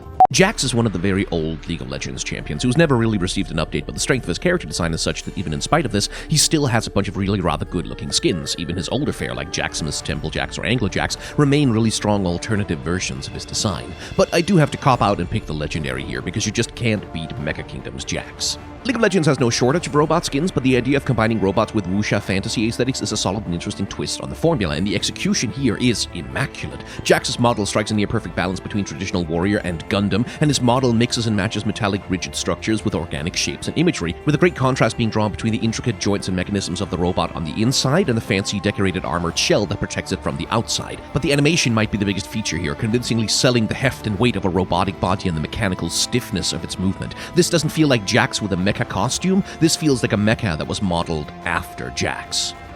Jax's character design is one of the very few OG League of Legends champions that has managed to hold up without any substantial updates. Our boy here has never had a visual update, but he's also never really been that desperately in need of one. Clunky as he is, his design is well put together enough and relies so much on textures that he doesn't stand out as a disaster as much as Cho'Gath or Cillian. His skins, though, well, let's just say that it was a different time when Vandal Jax was made. It was a more garish time, a time where grievous injuries to the eye and the soul were the only way to make a skin stand out against the hypersaturated colors of Summoner's Rift. Vandal Jax is barely more than a chroma, but it does change his lamp into a big ugly nail bat. It is in the Legacy Vault for a reason. It's a reminder, a terrible reminder, that Jax is really coasting on those texture updates at the moment, and if he hadn't had those texture updates, this is more or less what his base model would look like. Good grief. Before his visual update, I said that Jax's best skin was Mecha Kingdoms, and though Jax at the time held up surprisingly well despite his ancient model, part of that did come down to just production value. The model and animations were just way better. I called Vandal his worst skin because it sucked. It was garish and ugly and barely changed him as a character, but what a difference a visual update can make, because I think Vandal might be his best skin now. It casts Jax as a lone wandering motorcycle warrior in some post-apocalyptic wasteland, and so his cloak is a torn leather biker jacket, his helmet is a Fallout-style raider mask with a big flashy ponytail, and his lamp is now the repurposed exhaust pipe of some horrible post-apocalyptic gasoline vehicle. I do wish he looked a little bit dirtier. League of Legends has a real obsession with cleanliness that I find very boring, but is there any other Jax skin that more completely and convincingly manages to use what Jax already is to invent for him a new character that still fits his model and his animations? I genuinely can't think of one, so yeah, this is his best skin now, damn. Also, bonus point for the Akira slide on the splash art. All of Jax's skins got a bump in quality from the visual update, as you might expect, and while the barely more than a chroma horribly ugly original Vandal skin has suddenly shot up to be my favorite Jax skin with the visual update, Conqueror has just kinda stayed where it is. I thought it was one of his weakest skins before the update, and now with Vandal taking the top spot, it is at the bottom. And it really is the sin of indistinction that kills it here, because what's Conqueror even supposed to look like? Seriously, what is even the idea here? What is the green crystal on his weapon supposed to be? What's his aesthetic? Is it street fashion? Clearly not. Fantasy warrior? Also no. It's maybe kinda sorta trying for a street art inspired decorativism similar to Tetsuya Nomura's Kingdom Hearts and the World Ends With You aesthetics, a little bit, I guess, sort of, but none of it ever coheres or communicates anything beyond, here's some character features that look vaguely cool, I guess. To be fair, it's a commemorative skin for an MSI, so as I've said before, it's not really supposed to be good, it's supposed to be a souvenir, but still, other such skins at least know what they're trying to look like. Nemesis Jax is probably his worst non-esports skin, but I just can't get over how little Conqueror looks like anything. It's Lubu! Ah! Get out of my way! Jarvan just doesn't have a lot to work with when it comes to skins. His base design is frankly fairly ugly already, and so most of his skins are working from a weak starting point. Warring Kingdoms solves this problem by stealing a design from Koei Tecmo, essentially. Lubu was of course a real historical warrior, but this version of Lubu is, let's call it, heavily inspired by the one we see in Dynasty Warriors, down to the black and gold and red color aesthetic and the skull-faced chest piece. Still, Lubu is a pretty great fit for Jarvan. Jarvan's imperious restlessness and his domineering posture works well with Lubu's infamously horrible attitude, and while he's definitely missing a recall animation where he rides away on red hair, honestly, this skin probably still has by far the most personality, verve, and interest of any of Jarvan's options. The only other skin that even comes close is Pool Party, but the laid-back beach bum chill vibes of that skin just aren't as fun to watch in action as the ostentatious intensity of Warring Kingdoms. Hey, so fun lore fact about Jarvan IV, his armor is already made of dragon parts. Specifically, his armor is made out of Shyvana's mother, and that's why it's got all those weird structures and horns going on. It's hideous, but it is at least moderately unique as a take on dragon armor. So what if we took that, removed all of the unique ideas, and turned it into a C-tier villain from some forgotten 90s Saturday morning cartoon show? Well, you'd get Dragon Slayer Jarvan, a skin which is weirdly over-decorated, sticks two bulky horns to his shoulder blades for some reason, makes his spear look like a plastic toy, and has truly one of the most awful and and unappealing helmets in the entire game. The downward-facing horns and the metal mohawk are just... I don't really know what they were thinking here. It seems it was meant to be kind of badass and intimidating, but every part of this armor just looks like it's a size too small and actively chafing him. He looks silly, he looks squeezed, and he looks kind of dopey, which just becomes really funny when you contrast it with his overly serious facial expression. Joke skins are a difficult thing to do because every joke becomes tedious with repetition, and once it stops being funny, it had better start being charming if it wants to be worth the money. Forecast Jana is a skin that manages this, I think. It casts Jana as a luckless reporter presenting the weather from the middle of an active hurricane, as American TV is so fond of doing for some reason, and it manages to design her costume to just the right pitch of 90s career woman confident toughness that it becomes sort of goofily charming in its way, a rom-com kind of skin. You get to see her flail around with an unruly umbrella and occasionally get struck by lightning, but it's all pitched as if it's laughing with her sympathetically rather than laughing at her. You kind of want to root for her. It helps also that her animation, a decade old though it is, emphasizes a great vibe of cartoon silliness, including a straight-up Mary Poppins reference when she floats with the umbrella, which, come on, it's hard not to be charmed by that kind of whimsy.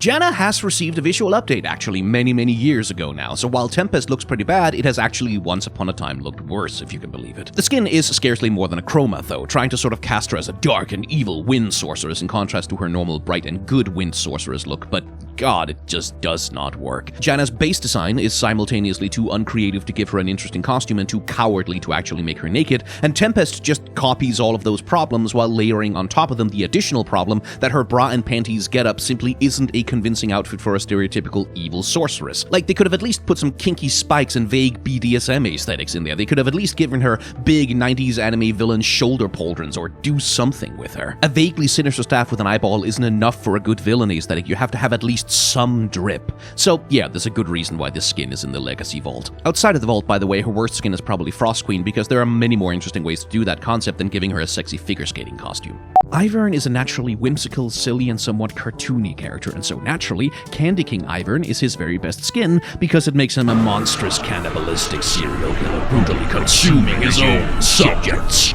The Sugar Rush skin line always feels like that to me, by the way. It's all candy-colored cartoon whimsy, but I have a sense that there might be an actual horror movie lurking just below the surface. Candy King is a fantastic use of Ivern's base design, though. His root and branch limbs convert really smoothly into string candy, and changing his horns into a half-eaten donut is genuinely very inspired design. I do wish his grass spell would make candy grass instead of normal grass, but, well, I guess in-game readability trumps theming on that one. What remains is a skin that's just about a perfect marriage of a champion's base character design and animation with a thematic that beautifully reimagines and redefines them as an entirely different character. This is about as good as a launch skin can get. Astronaut Ivern just isn't that good, is it? Like, it's fine in terms of production values or whatever, it's cute that Daisy is now an alien piloting an asteroid mech, but beyond that, this skin just doesn't seem to know why it even exists. Ivern is in the first place an awkward fit for a spacesuit, what with all his bending, stretching, flexing, and extending, it just doesn't really suit the vibe. And then there's the rockets on his head, or whatever the hell they are. They're meant to preserve the silhouette of his horns, but they just look terrible and they make no goddamn sense. Like, why would he have rockets on his head that point against each other? Just give him a helmet that suits his head if it's so important to preserve the silhouette, or do what Maokai does, have the branches just poke out through the glass. It doesn't seem to matter anyway. I think the idea might have been that Ivern's lanky strides were a good fit for the Astronaut line's slow-mo walking, which, yeah, sure, I guess, but honestly, this feels like they made the skin entirely for Daisy, and that's just not good enough. Aviator Irelia is her best skin. I say this with absolute confidence, but I also don't think I have a great argument as to why. I think there's good reasons to say that Order of the Lotus or Mythmaker should be considered better, but the thing is, every time I look at Aviator, I'm just charmed. It's so charming. Her blades are the rotor blades of an aircraft, she's got the big flight goggles, the flight suit has those cheerful short sleeves and jaunty little emblems, and putting those big poofy curls in her hair really does so much to make her seem cheerful and upbeat. Irelia maybe looks less like an aviator herself here and more like a mascot for aviation, but that also works for her. She looks like she should be airbrushed along the side of a cargo plane piloted by some flying ace mounting narrow escapes from sky pirates, or the stunt plane of a daredevil. Is this skin a great technical accomplishment? No. Is it a revolutionary redefinition of the character? Also, no. But I look at this skin and I just feel happy, and you know what? Sometimes that's enough.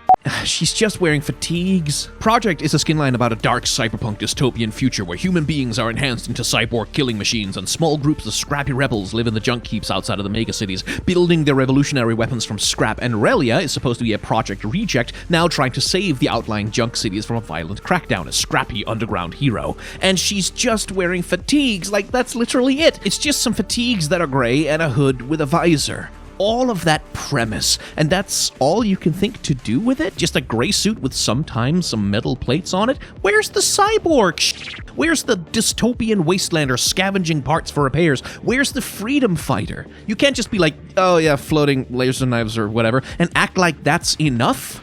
I'm really cautious about using this word because any skin takes a lot of hard work to make, but as a design, as a creative expression of the Project universe, this skin just feels lazy. Every Illaoi skin has one crucially important question to answer, which is what do we do with the tentacles? It makes her difficult to design skins for, because whatever fantasy, whatever universe, whatever thing you have her doing, somehow the tentacles need to make sense with it. And the skin that does this the best, I think, is Resistance. It's set in the Battlecast universe where Illaoi is using the torn-off head of an enemy Battlecast robot as her idol and controlling segmented machine tentacles. Her outfit is unfortunately a little bit boring, like the Resistance skins often are, because the point of it is to establish the dire grunginess of the skins universe and emphasize the Resistance as scrappy and ordinary people against an overwhelming strangeness of Battlecast villains, but still, I really do wish they'd done more with her costuming than one prosthetic and a crop top. With Illaoi, though, getting the tentacles right frankly matters more than what she herself is wearing, and these machine and cable tentacles are genuinely good as hell. It's a great use of her thematic, and it fits the universe that she's in so goddamn well. This one hurts. I really like Snow Moon in general. I really like it as an aesthetic. But Illaoi skins have one crucial challenge, and that is to make the tentacles work with the skin, and Snow Moon just doesn't. I can't help but think that it must have been possible to do something else with them, to form them out of undulating shards of ice or make them the grasping hands of the Snow Moon deity or something, but no, they're octopus tentacles, like without the suckers and with some new texturing on them, but that's what they are, and that just doesn't work for Snow Moon. It doesn't look right. And it sucks because Illaoi's costume here frickin' slaps. The robes, the makeup, the ornaments in her hair, it's all such solid stuff, but when the tentacles don't work, the whole thing just falls apart. It isn't credible as an Illaoi skin, it isn't credible as a part of the Snow Moon universe, at least I don't think so. I just can't reconcile frozen ceremonial austerity with wiggling octopus legs. If the tentacles worked, this would be her best skin hands down, and no question about it. I've already made a video talking about just how good the splash art is for Dragon Trainer Heimerdinger, and much of what I said there applies here as well. The major feature of Heimerdinger as a champion is his turrets, and so a great place to go to redefine his character for a skin is to change the relationship between him and them. In a stroke of brilliance, Dragon Trainer Heimerdinger turns his turrets into baby dragons that he's raising and teaching. His home guard dash is him being pulled through the air by them, his joke and his taunt and his recall all feature him playing with his babies in some way, and his turrets fall asleep adorably when he's not there to play with them. There are so many adorable little animation touches, dozens of tiny interactions with a dragon on his head that play into and perfectly sell the fantasy that this skin is peddling. It is absolutely perfect, and in my opinion, one of the most complete and well-realized skins in the entire goddamn game. In cartoons, when a character is comedically blown up and have that charred face and bug eyes, they will usually either vigorously shake their head and recover, or the action will cut away to the next skit because while it's a funny visual gag, it's only funny very briefly. So naturally, Blast Zone Heimerdinger just has him walk around like that, and that's literally it. His animations don't change, his visual effects don't change, even his voiceover doesn't change. It's just Heimerdinger walking around like normal with a completely frozen, bug-eyed expression and charred, backblasted hair. This thing would be a fun visual gag, I guess, if it was like an effect on his base skin, like if his joke was that one of his turrets blows up and then he stands there with that face for like a second. That would be pretty funny, but making that momentary visual effect into an entire skin? Yeah, no, this should really have been turned into something worthwhile when he got his visual update. The Legend of Sleepy Hollow. Headless Hecarim came out in 2012, the same year he was released, and there's good reason for that. It is an incredibly obvious skin for him, but honestly, that's kind of a good thing. The Headless Horseman is an iconic folklore monster, Hecarim is already an undead ghost centaur, and his spear is very easily converted into a brutal hooked executioner's axe to really go with the theme. With his long, stately overcoat and big imposing collar forming the frame for his floating jack-o'-lantern head, it is more of a Halloween costume than anything genuinely unsettling or scary, but I think it does have that real ghost story vibe. Like, yeah, it looks silly in full daylight and in a video game, but I can easily imagine some buckle-hatted Puritan wandering home along the country lane one night, seeing this thing riding at him and literally shitting his pants with terror. It's not scary to modernize because we're used to way more f***ed up monsters, but it feels like the kind of design that would have been intensely horrifying once upon a time. Evil Centaur Cowboy is a phrase that carries so much potential. A cowboy who's literally fused to his horse and who rides out to reap the souls of the living for the fires of hell. Like, come on, that is a wildly killer concept. In my head, I imagine a broad-brimmed hat with a long shadow, a ragged leather coat fused grotesquely into the leathery skin of a burning hell horse. I imagine a design that leans into body horror, an unholy mixture of beast and man, or hell, machine and man. High Noon already has mech monsters. Make him a literal steel horse with a damned cowboy fused to it. Just do anything other than this, because what we get is just a goddamn infernal skin. Like, it's literally just an infernal skin. It's a champion with some fire on him, and that's it. He has one shoulder pauldron that's made of leather and has a bandolier of shells on it, which I guess go into his scythe now because that has a gun barrel on it for some reason. But blink and you'll miss that because it just looks like an infernal skin. Evil Centaur Cowboy should have been a goddamn slam dunk, an absolute free goal, and I don't understand how they fumbled it this bad. Possibly the biggest challenge for a Gwen skin is finding a way to make the scissors make sense. Her Star Guardian skin in Legends of Runeterra does this very naturally, while her League of Legends skins rather struggle. Space Groove Gwen, her best skin, is the perfect example of this because while the mid-century space-age plastic dress and the poofy gumdrop hair are an amazing fit for her, it just looks weird that she's running around in a pulp sci-fi universe full of ray guns and disco dance floors and lava lamp evil space empresses with something so blatantly old-fashioned and clunky as scissors. The silly, campy, cartoony aesthetics of the skin line makes this easy enough to overlook, especially with the shape design working so hard on the scissors to reduce that dissonance. And I really cannot overstate how much I like the space-age plastic dress on her here. Gwen is such a perfect fit for that specific flavor of sci-fi retrofuturism, and the way that her animation bobs that translucent, almost goopy fabric around gives it a very different floaty, lightweight feeling from her base dress that I just find endlessly appealing to look at. This skin is just kind of a joy to behold in motion. It's not super flashy or over the top, it's just really nice. There's a lot that's easy about coming up with new skins for Gwen. She's a cute girl in a cute dress, and that alone gives you a million interesting options for costuming. You could practically come up with a skin for her by just thinking of a dress that would be cool for her to wear and go from there. But there is one rather difficult thing about making skins for Gwen, and that is her scissors. Whatever nice dress you want to put her in has to present some kind of context in which the scissors make some sort of sense, or at least don't clash. Cafe Cuties falls, unfortunately, at this particular hurdle. The skin bio says that they're candy shearing scissors, which, I mean, I guess, sure, but Gwen isn't dressed as a confectioner, she's dressed as a maid or a waitress. She's serving staff, not kitchen staff. And that kind of derails the fantasy a little bit. Gwen as a cute maid or a waitress is a nearly pitch-perfect fit for her, but the scissors just get in the way of it. Sivir can reskin her weapon as a serving tray, but nothing in the world will make giant scissors look any less like a magical girl weapon. And so that's what she ends up looking like. Not a cute cafe maid, but an action hero in a cute cafe maid dress, which unfortunately just isn't the same thing. Graves is a character who's been quite lucky with his skins in general. Crime City, Battle Professor, Snow Day, and Praetorian give him a great variety of solid looks to choose from and interesting fantasies to inhabit. But you know what? Pool Party is the best. It's a very simple skin, it's just Graves and swim trunks with a huge fuck-off water gun, but that's exactly the point. This skin isn't about anything outlandish or elaborate, it is 100% about vibes. And the vibe of Pool Party Graves is that of being a hot dad at the pool, strolling along the water with a towel on your shoulder and tunes in your ears, on your way to absolutely dominate your kids in a water gun fight. It's a simple, straightforward summertime pleasure, and while I am a big fan of Praetorian's unfeeling metal brutality as well, you just can't beat a skin that has the good vibes. Graves has a few stinkers among his skins. Hired Gun is just really boring, while Jailbreak is genuinely kind of awful, but yeah, there's no contest. Of course, Riot Graves is the worst. Even looking past the pathetic bootlicking that's inherent to the concept, this is just a really lame execution of the idea. The armor looks clunky and stupid, the gun is a ridiculous hand cannon, and the costuming is just plain and simple boring. There's no visual interest here, no hook, no colors even. It truly is a skin whose only value is that it is rare.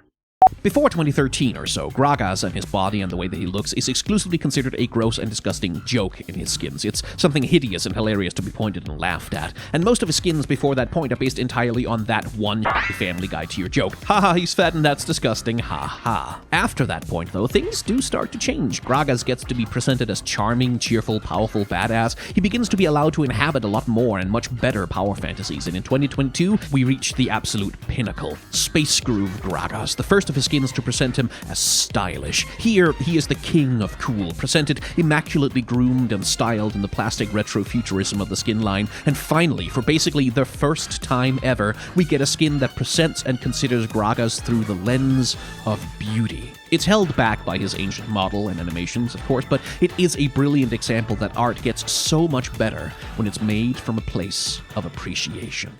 I've said before that the biggest problem with Gragas as a character design is that his own character design basically kind of hates him. It's a one-note Family Guy tier joke. It's just continuously shouting, haha he's fat, haha he's naked, haha he's alcoholic, haha he's gross, over and over again on repeat, and it f***ing sucks. He deserves a lot better than that. Commensurate with that, Gragas' worst skin is Santa Gragas, a skin whose whole premise is, haha he's fat and he's gross, except it's even more hilarious because now he's fat, gross, and ugly, and Santa all at the same time. Ha ha ha, isn't that funny? And there's not a lot of complex criticism to make of this, really. It's a skin that disdains the character who wears it, and it is, as a result, just really tedious and fucking boring to look at. Gragas could look great in a Santa Claus skin if it was made with even the slightest respect for his character, but instead, we have to look at this fucking waste of our time. When you make a skin for Gnar, you're actually making a skin for two characters, the adorable little Yordle and the giant rage monster he turns into, and so, whatever skin line you try and fit him into has to be able to account for both of those very different forms. And for the most part, they do it really well. Gnar has a lot of great executions of that fundamental idea. But the best of them, at least I think so, is still the skin that he launched with, Dino Gnar. The Yordle form of this one is relatively simple. It's just Gnar in an adorable little pajama costume, playing big monster with his toys before bedtime, but it is the monster form that makes it genius, because they could just have done Mega Gnar in a onesie, and that would have been cute and that would have been fine, but they went a step further than that. In this skin, the Mega Gnar form is the big scary dinosaur monster he imagines himself to be when he's playing. This is the big scary dinosaur that he is when he tramples on his toy buildings and goes roar, and there's something so perfectly charming about that, so Calvin and Hobbes, so wonderfully innocent and cute. It is, plain and simple, just the most creative application of his transformation mechanic in a skin. A good Gnar skin has to find a way to integrate both his forms into its concept. Whatever the skin is doing, it has to suit both Mega and Mini. That's not as easy as it sounds, and sometimes it goes wrong. And Snow Day probably stumbles the worst here. The concept of Snow Day is that everyone is out having a big cheerful winter wonderland snowball fight, and after that, everyone's gonna go home for hot cocoa and warming up beside the fire. And the Yordle form works great for this skin line. He looks adorable in his little fuzzy hat and his scarf. It's wonderful. But it just doesn't gel with the Mega form. He becomes a huge, saber-toothed murder wolf monster, which even the skin's own lore says likes to tear people in half. And with that dissonance, yeah, the tone of the whole thing just completely collapses. Like, maybe this would work if Gnar turned into a big fuzzy cute yeti or St. Bernard's dog or something, but he looks like a man-eating murder beast, and that just doesn't work with Winter Wonderland's snowball-themed whimsy. I always feel a little cheap calling a champion's legendary or ultimate skin their best ones, because good design doesn't always come just from production value. But God King Garen isn't good because it's pretty, it's good because of how well it works with his character. Garen in his lore is conceptualized as a decent man who serves a bad cause with far too much loyalty, and it makes him an oppressor even if he doesn't personally want to be. He hunts mages for Demacia and crushes political resistance to the kingdom because he has convinced himself that his loyalty justifies it. God King Garen takes all of that and dials it up to 11. This is a Garen who believes so fully in the righteousness and necessity of his cause that he has crowned himself God King and dedicates his life to brutally destroying anyone who dares question his laws. He's dressed in the aesthetic of angels and saviors, but he's a jackbooted, iron-fisted, narrow-minded tyrant. In this way, outside of its own lore, the skin acts as a kind of sly commentary on the character in the main universe, an extreme example of where his flaws might lead him if he were to follow them to their logical extreme. A skin with psychological complexity. It's not every day you see that. Garen is a very old champion, and while some skins have survived surprisingly well from the early days of League of Legends, the general rule holds that the older the skin, the worse it tends to be. Now, normally you might expect a visual update to fix that sort of thing, but Garen got his almost 10 years ago at this point, so skins that were bad before the update unfortunately stayed pretty bad after, which is what leads us to Dread Knight Garen, a skin I cannot believe they're still trying to sell for 975 RP. It's scarcely more than a chroma, painting Garen with some third-rate World of Warcraft Death Knight textures and giving him some smudged emo makeup. And I don't compare him to World of Warcraft for no reason, by the way, because the official lore for this skin blatantly riffs on the story of Arthas Menethil, the Lich King from Warcraft 3, except at least Blizzard understood that to make that self-righteous pretty boy look scary, they had to give him an evil overlord helmet and some skulls on his damn armor. Dread Knight Garen, by comparison, just looks like an NPC. Gangplank is, among League of Legends champions, relatively simple to make skins for. He has a gun and a sword and a hat, and as long as you can give him those with prosthetic arm optional, the skin is probably gonna fit him pretty well. Because of that, he does have a lot of good ones. Spooky Gangplank, Sailor Gangplank, Dreadnova Gangplank, they all do a lot to give him different and distinct vibes and fantasies to play. But the best one, I think, still has to be Toy Soldier. It is in itself not a particularly impressive looking skin. The colors and the shapes are all very simple, but that's also why it works. He really does look like a child's toy soldier. It resists the urge to be any fancier than it needs to be in order to get the point across, and that is sometimes harder to do than you would think. But the pièce de résistance for this skin is the animation. His idol is replaced with this stiff and robotic repetitive wiggling. His arm rotates entirely around its axis when he casts his Q, and he has a rotating wind-up key on his back. It all combines to make a skin which is just the whole damn package. It's such a complete and thorough reimagining, and everything about it just works. In isolation, Sultan Gangplank is a fine enough skin. An old blunderbuss pistol and a scimitar with a vaguely Swana style of fashion, it makes solid use of the base character design to embody a new power fantasy. The craft of that is perfectly good. Take it out of isolation, and this is pretty classic Orientalism. Like, it's a British character dressed up in a stereotypical Sultan costume, playing the role of a historical Middle Eastern figure, in this case, Barbarossa. And that kind of thing comes with a certain historical context. It's very Rudolph Valentino in The Sheik, Alec Guinness in Lawrence of Arabia, Sean Connery in The Wind and the Lion. Like, there's a history to this kind of a thing, and it includes Jake Gyllenhaal as the Prince of Persia. A lot of people miss the old Galio, but his rework was such a goddamn glow-up. Enchanted Galio went from a glorified chroma to a genuinely spectacular reinvention of the character, and much more importantly, his new skins could explore new ideas. Like, for example, Debonair Galio, a skin made explicitly for the, monster lovers among us. The appeal of Debonair skins has always been in reframing the characters as suave, stylish, charming, romantic love interests, the kind of easily confident character who will have you swooning over yourself with a glance and a well-chosen word. And here's my hot take, nobody looks more perfect in this skin line than Galio. His outfit is first of all actually fucking fire, with those royal purple accents complementing the gold, and it uses the sleekness and the edges of his carved and non-organic form to give him a look of immaculate grooming and handsome dignity that just adds so much to the romantic fantasy of this character. Like, compare and contrast with how basic Debonair Ezreal looks by comparison, or how gaudy and try-hard the new wave of evil, demonic Debonair skins look next to him. I think Debonair Galio remains undefeated. God, the Commando skins all just fucking suck.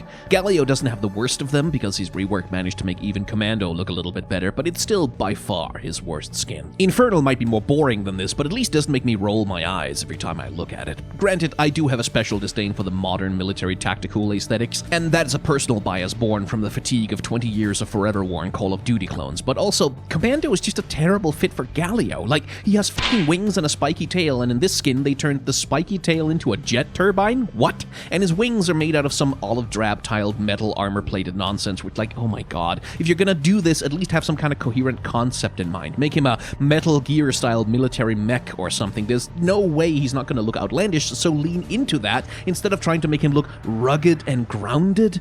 This is just incoherent. I don't think Fizz actually has any really bad skins. He has some fairly average ones that don't do anything interesting or exciting, but there just aren't really any stinkers. So picking a worst one is kind of tough, actually, but ultimately, I have to land on Super Galaxy. Super Galaxy imagines its champions as part of a Super Sentai-style galactic fighting team who occasionally jump into some mechs to punch some giant monsters. And while it sort of conceptually makes sense on Fizz, it just doesn't really work out in practice. The giant helmet over his head bobs around very clunkily with his animation, his costuming just isn't interesting, but the big problem is the shark, or rather, the lack of the shark. Mechs are supposed to be half of the appeal of Super Galaxy skins, but with Fizz, you only ever really get to see the top half of his, and only for a second when he ults or recalls, and that just isn't good enough for this. The mech is the exciting thing, the big showpiece about Super Galaxy. It's the thing that carries the skin line, and Fizz has his mech so little that he just ends up being a dude in a basic flight suit and a really silly looking helmet. Teemo got his little devil skins because he's legendarily annoying and the fans just basically memed him into Satan status, but arguably, Fizz is the better fit for it. Like, this little can cancel all of your abilities by jumping on his dumb little stick, and then he has the nerve to throw a goddamn fish at you afterwards. Where Teemo was never designed to be an annoying little bastard, Fizz absolutely was, and his animation and general energy suits that role arguably a lot better. He's restless and fidgety and nimble and mocking, and of course, it doesn't hurt that he already naturally wields a trident. Honestly, the only knock against the skin is that they went and made him a little bit too dog-like with a stumpy tail and fuzzy ears, which is a little too cute, I think. And I do wish that they'd given him the optional hellish demon grin like what Teemo has, but this skin remains a pitch-perfect fit for Fizz, an absolutely perfect recontextualization of his model and animations that, yeah, I think this is his best skin. And the thing that he summons with his ultimate in this one, it only makes it better. It's actually kind of hard to pick a best skin for Fiora. Like many champions with fairly simple base designs, i.e. woman with sword, Fiora slots quite naturally into a heck of a lot of skin lines and alternate fantasies. That said, the ones that I think are the best are the ones that actually do something interesting with her base idea. Headmistress Fiora, for example, is a horny, kinky fan service skin, but making the sword a ruler with which she spanks her opponent is creative and a little bit kinky, and I think that's fun. But still, the best version of this has to be Pool Party Fiora. If you haven't fenced your friends with a pool noodle, you haven't truly been to a pool, and it's just executed so well with a slightly floppy pool noodle sword. Plus, there's good design detailing going on here. The shaved sides of the head, the fancy sunglasses, a tattoo of a rose on her thigh, the ankle bracelet. It feels like not just Fiora in swimwear, but who Fiora might be if she wasn't saddled with all the noble responsibility and drama that she lives with in her base lore. It feels like it gives us some insight into her character, however non-canon that might be. The Lunar Beast skins were a cool idea, at least. Every year, the Lunar Beast descends to go on a playful rampage, and every year a clan of highly trained specialists make it their mission to distract and entertain the beast to stop it doing any damage and get the blessing of good fortune for a new year in return for the playtime. It's a cool idea and a fun way to employ the zodiac animals of the Chinese calendar, and there's definitely potential in the idea of this squad of specialized fighters, each with their own role, which you can use to guide and define the character designs of the champions. So it's a pity that the skin line didn't actually do that at all. They are all just themselves in techwear street fashion with gold horns on their heads. Fiora especially feels directionless to me here. The only piece of her outfit and design that has some personality is her sharp little sunglasses, and everything else feels put together from prefabricated pieces. The sword is just a generic fantasy sword, the jacket and pants are just techwear jacket and pants. There's no sense of who she is or who she's supposed to be in the context of the Lunar Beast squad. Ultimately, this skin's concept is far more interesting than any of the skins they actually made for it. It's tempting to say that Surprise Party is Fiddlesticks' best skin. It certainly has one of the best sets of voice lines in the game, and it's an incredibly strong contender, but I can't deny Star Nemesis. The Star Guardians have a fairly safe magical girl aesthetic, very much just reproducing the tropes of the genre without really challenging them, which is part of the point of the skin line. But one way to make those safe designs pop is to contrast them with much more elaborate and excessive villain designs against which the Star Guardians can represent safety and normalcy. And oh my word, if Fiddle doesn't fit the bill. Born from a corrupted Star Guardian's shattered mind, Fiddle lays the excess on thick, from the cracked open smiling face with the different colored eyes, to the chess piece aesthetic, to the caged Star Guardian mascot in her chest, to the sickly bright neon vomit colors, to the horrifyingly cheerful pair of hands permanently stuck to her chin in a playful expression of consideration. She looks surreal and uncanny, like a child's drawing of a nightmare, and it makes her the perfect enemy for a squad of heroic, do-good dreamers like the Star Guardians. When it got its visual update, Fiddlesticks also got one of the biggest upgrades to its skin catalog of any champion in League of Legends history. Spectral, Risen, Pumpkinhead, even silly skins like Fiddle Me Timbers and Bandito suddenly became credible, spooky monster characters, and of course, few skins have ever had a glow-up like Surprise Party Fiddlesticks. However, some things just cannot be rescued, and Union Jack Fiddlesticks just does not work. The splash art is a bit deceptive, depicting Fiddlesticks as a gaslight Victorian horror monster lumbering out of the London fog, but in actual practice, yeah, no, this just looks kind of stupid. The skin simply cannot decide if it wants to be scary or funny, and ends up being neither. The fake facial hair, the bowler hat, and the monocle says comedy, the scythe and the claw on the cage chest says horror, and the f***ing Union Jack bib around its neck makes it look like it was bought in a novelty tourist gift shop next to the Big Ben. It is unbearably corny. No visual update can redeem Fiddlesticks of the fatal sin of becoming English. Ezreal is the anime protagonist of League of Legends. That was literally part of his design concept when they first made him. Cocky, confident, somewhat annoying shonen protagonist pretty boy, that's Ezreal, and nothing shows him off in this light better than Battle Academia. It's a skin line that takes off from a number of shonen anime tropes, although the inspiration from My Hero Academia is really hard to miss. It casts Ezreal as a young orphan boy without any special magical abilities who one day awakens his hidden potential after a life and death experience. It is, in other words, a skin that's playing the hits of shonen anime. Putting him in an over-elaborate hero school uniform, cloud stripes spiking the hell out of his hair, slapping cool Magitech gauntlets on his arm, and giving his home guard run animation a piece of toast in its mouth. In fact, a lot of his animation leans very hard into big anime-style posing and posturing, and it all works. Ezreal is so naturally well-suited for this, it feels completely effortless to him. Rarely has there been a skin that was a more perfect fit for the champion it's applied to. Look, yes, you could argue that Ezreal has worse skins like Frosted Ezreal, which is a glorified chroma that Riot forgot to actually do anything to glorify, but yeah, no, I'm just so disappointed by Star Guardian Ezreal. It's so boring! Like, a general flaw with the Star Guardian skin line is that it can be a little bit conservative, just reproducing magical girl tropes without innovating on them, but good grief, it takes a special level of conservative risk aversion to do this. He's just wearing a suit, that's all this is, it's just a goddamn suit. Where's the magical girl shit? Stereotypical magical girls with their dresses play with fashion and costuming. Their designs are exaggerated and stylized, presenting heightened and idealized expressions of gender and beauty. But Ezreal? Absolute NPC energy. Magical boys are a thing in anime, and male idol anime and media has been exploring all kinds of wild costuming that should have been the obvious source of inspiration here, but no, he's just some guy in a suit, more boring than Tuxedo Mask, looking like a cheap shonen hero. What a waste. Yes, I know, KDA Evelyn is your queen, I don't disagree, she's a great design, but Coven just takes the crown from me. And it is in part because Coven just does a way better job of integrating her lashers and making them part of her design, something the KDA skins have always kind of had to awkwardly dance around. In Coven, the skull-faced lashers become extensions of Evelyn's power on the one hand, and serve as a luxurious silken accessory for her outfit on the other, which works perfectly with the core concept of Coven, feminine power as expressed through high fashion. Evelyn already flawlessly occupies the position of femme fatale, but where her base form is all about using sexual allure to ensnare her victims, Coven Evelyn draws you in with power, with distance, with unavailability. Here she plays the part of unattainable goddess, a queen of darkness, a dommy mommy, as I'm sure some people will call her in the comments. Less an air of come hither flirtiness, and more a how dare you believe you are worthy to look upon me self-assuredness. It's a compelling way to reframe her base design and appeal, and it doesn't hurt that she has one of the most beautiful splash arts in the entire game. I made a longer video about that. It can be a bit of a crapshoot when a champion receives a visual update, whether clunky old skins will be transformed into stone-cold bangers, or whether they just remain clunky and kind of poorly formed. Shadow Evelyn is in the latter category. The original skin was little more than a palette swap, but after the visual update it's become... well, I'm not really sure what it's become, actually. If this skin has a concept or an underlying idea, then I can't really see it. The electric blue against black is a strong contrasting color scheme to build a skin around, but then there's the gold accents and the purple tattoos and the red lips and the brown thigh highs just kind of cluttering up the color scheme for no discernible benefit.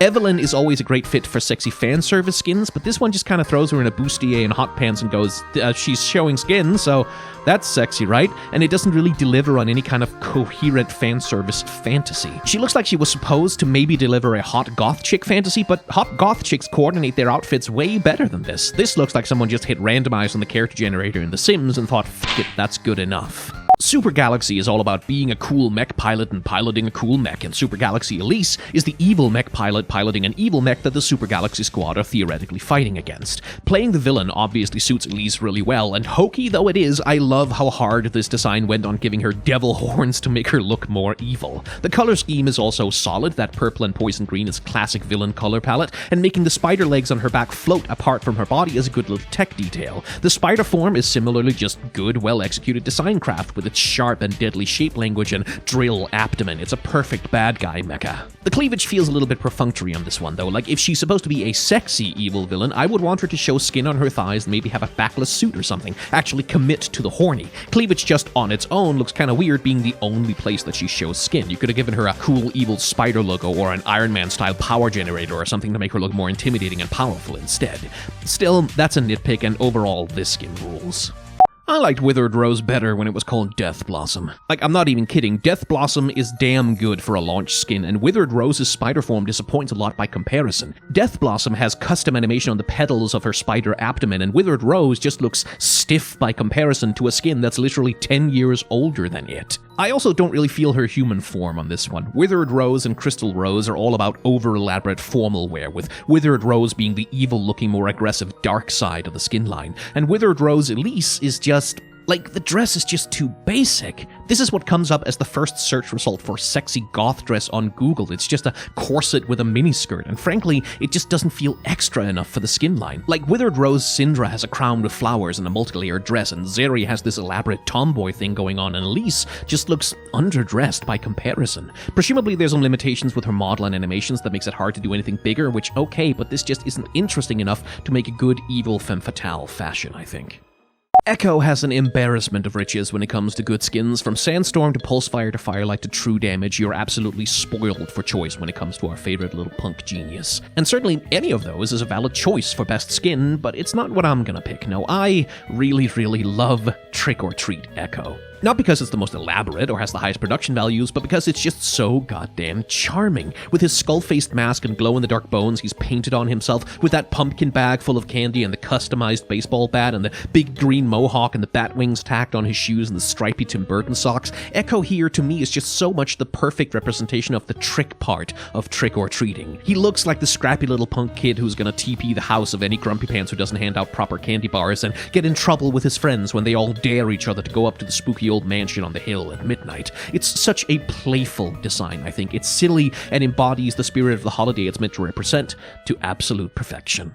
It's the visor. I hate the goddamn visor. The visor on Project Echo is just so goddamn ugly. It's this sharp green wedge just kind of awkwardly clamped to the middle of his face, and its bright neon color has no contrast with its hair, but it clashes with his skin, and I also really don't like how the skin puts him in a rigid metal white and gray cyborg suit on the top half of the design, and then from the waist down, whoops, time to be all brown and have soft shape language instead. Except they didn't even really commit to that, because his extremely obviously soft cloth trousers have those hard-edged tech textures carved into them as well, and it doesn't work. Also, his lower legs are apparently now metal prosthetics, which, okay, cool, but they're so dull you can't really see that on the model. Like, where's the Project Neon Light and Tech Glow down here? You'd think they'd at least have it in his shoes, but no. There was stuff you could do with the idea of being split halfway between hard tech and soft organic material, but this skin isn't even trying for that. They just slapped some tech armor on Echo, carved textures into his pants, and hoped that nobody would bother to examine the skin more closely. It feels so unengaged. The trouble with joke skins is often that even the best joke eventually gets old. Eventually it just stops being funny, and then all you're left with is a skin that looks kinda dumb. But the magic of Draven is that it never stops being funny. And I don't mean the explicit jokes of the skin here, like ha ha ha, Draven has an overinflated sense of self-importance, he has a big head. And I don't mean ha ha ha, Draven has dressed up as himself because he thinks he's so cool. I mean the simple, universal, eternal comedy of big head mode. There's a reason that this used to be a cheat code in games back in the day. Seeing a character in your game running around with a head that's way too big, bobbing around, is just inherently funny. And maybe it's not a bust your gut kind of funny, it's not rolling around on the floor laughing funny, but every time I see this skin, I just feel that little bit more cheerful. The best thing you can wear on Draven is even more Draven. What's the point of Gladiator Draven? I'm really asking here because Draven is already a gladiator. Like, his whole entire premise is being a gladiator, but more interesting than a normal gladiator. So what's the point of this? I guess it's sort of kind of vaguely trying to skin it with a pop culture imaginary Roman gladiator or generic Conan the Barbarian fantasy aesthetic, but why? Draven isn't the world's best character design, but he is at least an attempt to make a more interesting version of this archetype.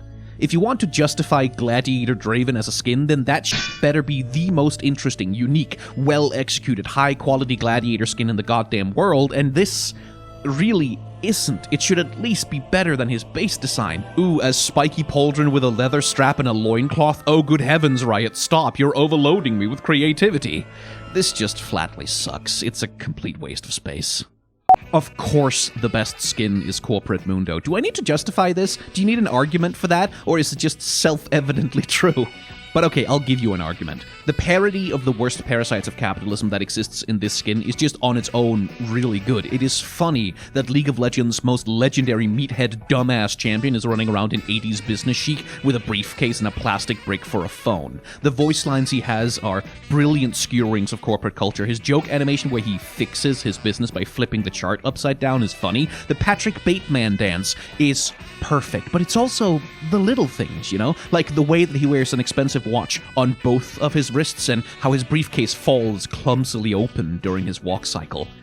Also, the home guard animation, the little car. You can't beat the little car. Corporate Mundo is one of the most complete and well-executed skins in the entire game. I rank this above at least a couple of ultimates.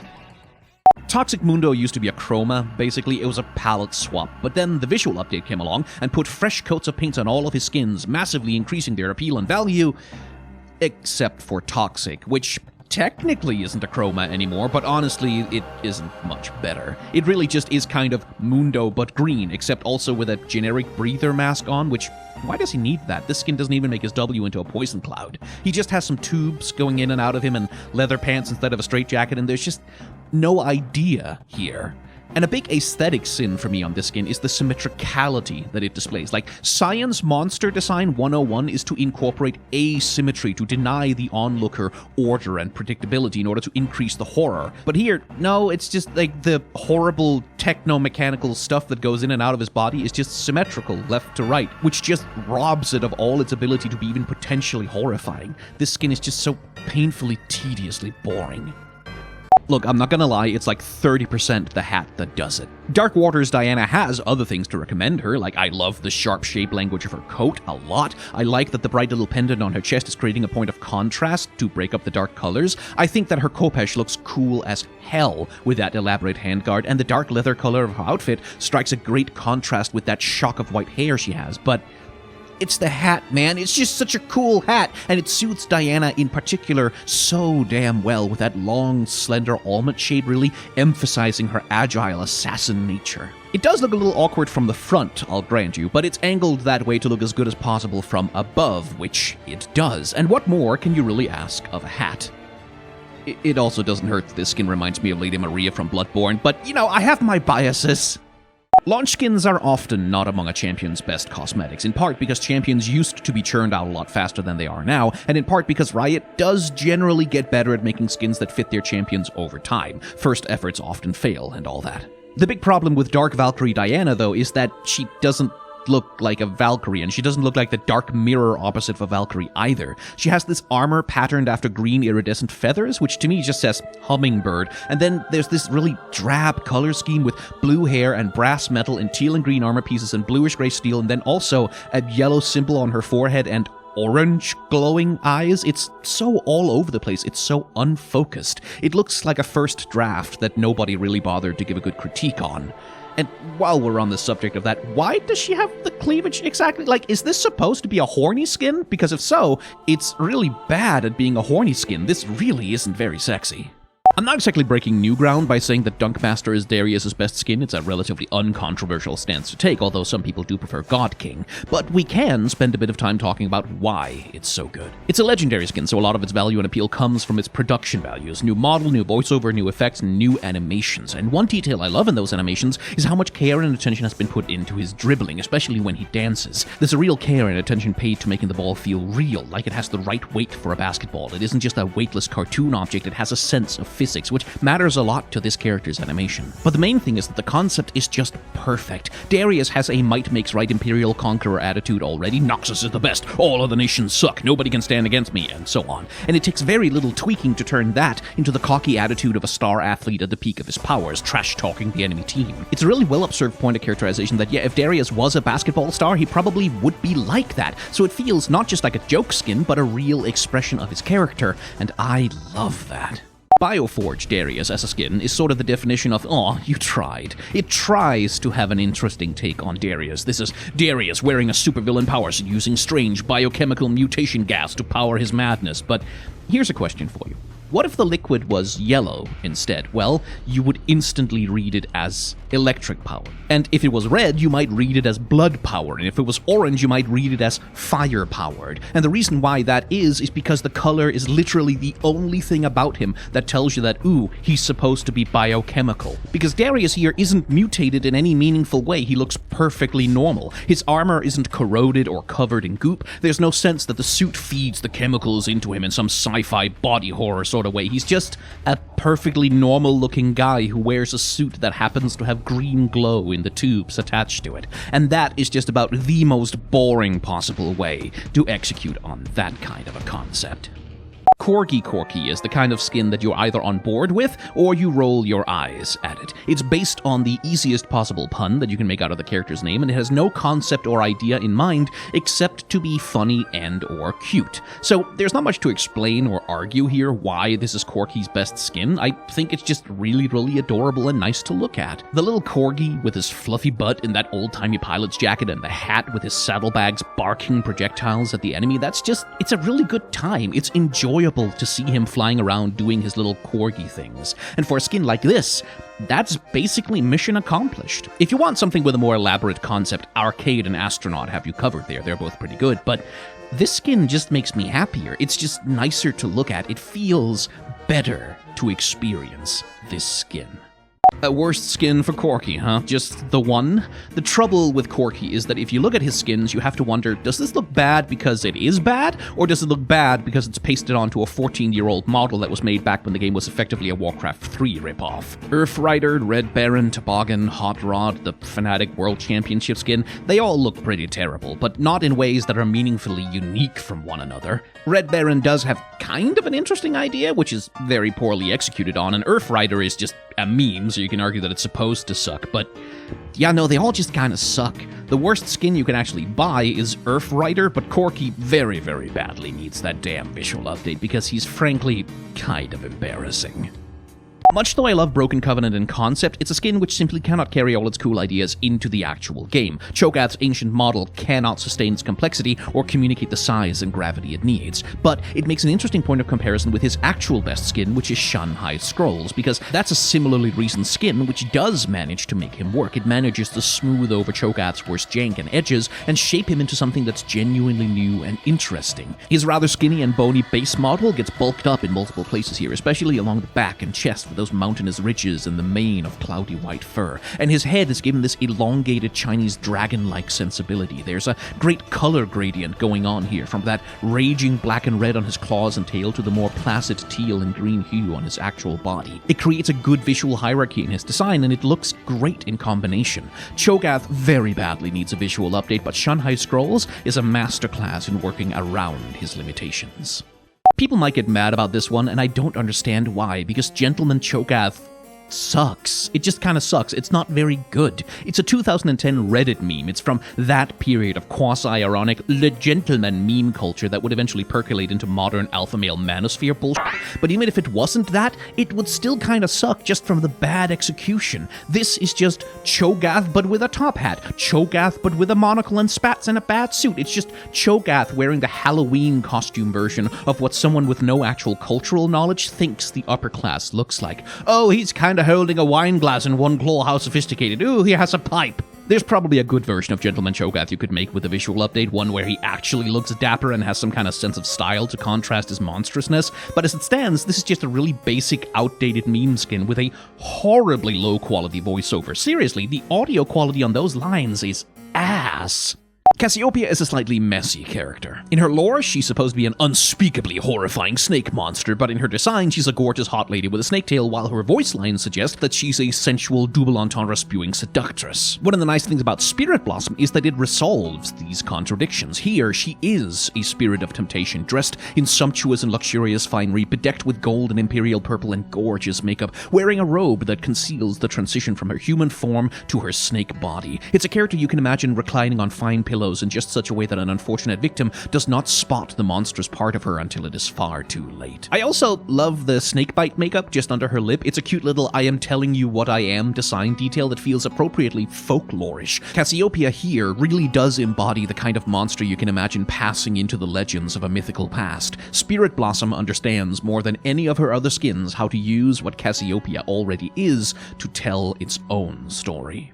Did you know that Eternum Cassiopeia is supposed to be a robot snake? It's true. In theory, she's an alien murder robot composed of interlocking metal pieces stalking a sci-fi battlefield for victims, but yeah, no, I just don't get that from any part of her design. In fairness, none of the Eternum skins do a particularly good job of looking like robots, but Cassiopeia might be the one that does the worst job at it. She doesn't look like a robot, she looks like a demon. She looks like if her effects were fire-themed and she was a little bit more orange, she would just be an infernal skin. Also, this skin is trying to have its cake and eat it too. On the one hand, it's defined by all these aggressive, sharp, deadly blade shapes it wants so badly to look sleek and utilitarian and lethal, but then it also tries to be conventionally sexy with deep cleavage and a soft bust shape and contours on her cheekbones, and what's the idea here? Is this a utilitarian powerful combat robot or a seductive infiltrator? The design would have been much more effective if it had committed to being either a scary hunter-killer snakebot or a robot seductress. It really doesn't work when it's trying to do both.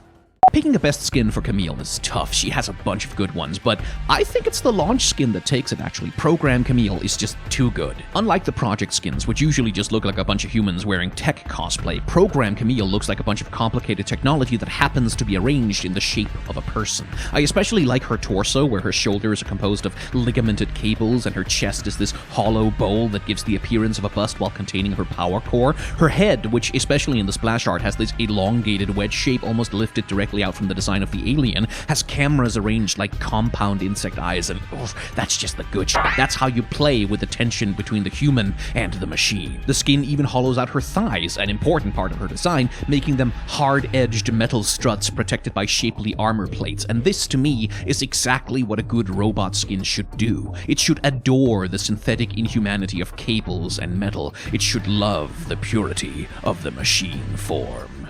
I don't like picking esports skins as the worst ones because, as I've said many times, their function is to commemorate an event, not to really be good in and of themselves. But honestly, Camille skins are just too good, and so it falls on IG Camille to take the fall. And it's not bad for any interesting reasons, especially. It just doesn't do anything particularly compelling with her base design. It's just Camille wearing the general aesthetic of Invictus Gaming, and it makes no clever use of that aesthetic to play with what she is to do something new. If you want an example of a good esports skin, by the way, TPA Nunu and Willem and Samsung White Twitch are the gold standard for me, because they do something interesting with the champion's base design using the aesthetic of the team. TPA Willem is literally the team's mascot taking to the field, and Samsung White Twitch is doing a really cute cosplay of Imp that really works with his personality as a player. IG Camille, though, well, I mean, I will say I like the androgyny. I always appreciate seeing that in a skin, but that's about it. That's really the only interesting thing about it. Pulsefire Caitlyn is just so fucking good. I know, picking a legendary skin is the best one is easy, but I have eyes in my head and this just looks too cool. Pulsefire skins regularly attempt the mix of sci-fi super tech with rugged leather and earth tones, but where champions like Lucian and especially Pantheon struggle to make that work, I think Pulsefire Caitlyn strikes the perfect balance, wearing a sci-fi flight suit with all the requisite tech glow, but over the top of that she has this high-collared bounty hunter-ass duster jacket, cowboy boot spats, and a fine leather grip on the end of her rifle. It creates a sense of rugged practicality, which works in perfect contrast with the high-tech pure white metals and glowy bits. It adds a texture that makes Pulsefire technology seem more interesting than it would be if it was just Johnny Ive minimalist perfection. Her rifle also looks really cool here, which is incredibly important in a Caitlyn skin. Again, it's that mix of sci-fi shape language layered over the top of what is a really old-fashioned rifle shape. Take away all the tech nonsense, and that thing is shaped like a classic Winchester, and that shit is cool. The problem with the Headhunter Caitlyn skin is that it is so blatantly taking its inspiration from the Predator franchise, except it refuses to actually take any inspiration from it. The actual Predators are movie monsters. They are scary motherfuckers, and one of the cleverest parts of their character design is that they wear these sleek, depersonalizing masks, but if you manage to remove that armor, instead of making them vulnerable, it just reveals even more terrifying monstrosity underneath. And if we look at Caitlyn by comparison, it's Yeah, okay, maybe they didn't want to give her a cool, badass monster face, that's a pity, but fine. But then at least they could give her the mask. It is there, it's on top of her head, kept out of the way because God forbid we don't see her perfect makeup, soft eyes, and amiable smile. God forbid the intergalactic brutal headhunter skin should look scary for a second. I really don't understand what the point is in taking inspiration from The Predator if you don't want to make the champion look scary, monstrous, or badass. Why cosplay as the Predator if you don't want to take on any of the qualities that makes the Predator interesting to begin with? A part of me wanted to call Santa Brahm's best skin just to soak up the engagement from all the thirsty comments, but no. The thing I value the most in a good skin is inventiveness, creative application of a champion's base design towards a new idea. And for that, nothing beats Crime City. It's such a simple idea, really. Brahm is the big tough guy, the body man of the mob boss, the enforcer. On the one hand, he's immaculately dressed and with a perfect sense of style, and then on the other hand, he has those tattoos on his arms and that brutal-looking knuckle duster on his hand. It's a recognizable archetype, and the idea of a mobster tough guy who makes a show out of being alarmingly cheerful and friendly, yeah, that scans. That's a great character all on its own. But then, la pièce de résistance, he uses a bank vault door as his shield. Like, oh, perfect, yes! That's the stuff of urban legend, first of all. It's the kind of tall tale that someone would tell about a legendary mobster, but thematically, it's also just really perfect for the cartoony bank heist mobsters of the Crime City skin line. This Brahm looks like someone Batman would fight in the animated series. He's an instant classic, and I adore this skin. Brahm doesn't really have a bad skin, honestly. Everything he wears looks good on him, and not a lot of champions can say that, but the format of the series needs me to pick one, and it's gonna have to be Dragon Slayer. I don't think I have a strong argument as to why, though, if I'm honest, because it looks fine. It's a good choice, for example, to make Brahm a redhead in this one, and the scar over the eye is a strong design element. But if I have to point out a problem, it's more a kind of subtle dissonance between the angular, aggressive aesthetic of the skin and the fundamental concept of Brahm himself. Everything about him looks like it's supposed to be aggressive, but then he just doesn't have a weapon. The shield is supposed to be his weapon, but it just kind of doesn't really look that way. It doesn't get there. It needs spikes or blades or something that could more convincingly transform it into something deadly. Brahm here at once looks super aggressive and super defensive, and yeah, I just don't think it really works. But again, Brahm doesn't have bad skins. It's just that one of them has to be the least good. Zombie Brand is actually a very old legendary skin. It's from 2012, and yet it remains the best cosmetic the champion has ever gotten. There's two things that really make this skin for me. The first is obviously the animation. It's really well-made zombie animation, especially for 2012, with lots of shivering and shambling, and especially the fumbling grasping he does when his chase animation triggers is just delightful. His respawn animation has him clawing his way out of the ground like a classic ghoul, and then of course there's the extended and gorgeously animated Thriller reference of his dance. The other thing is that the zombie stuff works surprisingly well with his fire powers, actually. His shambling, clumsy movements as he wings fireballs around kind of works with the chaotic nature of his powers. He looks like a mini-boss enemy in a horror game, a zombie which accidentally sets everything on fire as it charges around trying to catch the hero with its flailing arms. Like, yeah, when you think about it, a zombie that can throw fireballs without really knowing what it's doing, that makes sense as a really fun, cheesy horror monster. It's just good. It's just a really charming little skin. Brand doesn't have a lot of great skins, I think. Something about his model and animations just don't lend themselves well to much of anything, really. But where Debonair and Eternal Dragon are just kind of let down by his animation, Arclight commits the additional sin of just being really fucking boring. Like, the idea here is that Brand is the avatar of divine fire, burning sin and evil from the world like a vengeful instrument of an uncaring god, but it's like, the costuming here is so nothing. He just wears some pieces of generic MMO fantasy armor and he has a couple of glowy bits, and that's like it. And I'm like, come on, where's the scary shit? Like, he's supposed to be scary and look powerful, make him biblically accurate or whatever. Replace his head with raging flames, put a glowing Arclight Vel'Koz eye in his chest, make all his skin cracked and bursting open from the flames that consume his soul. Just like, do something with him. This isn't an avenging divine angel of fire, it's just some fucking guy.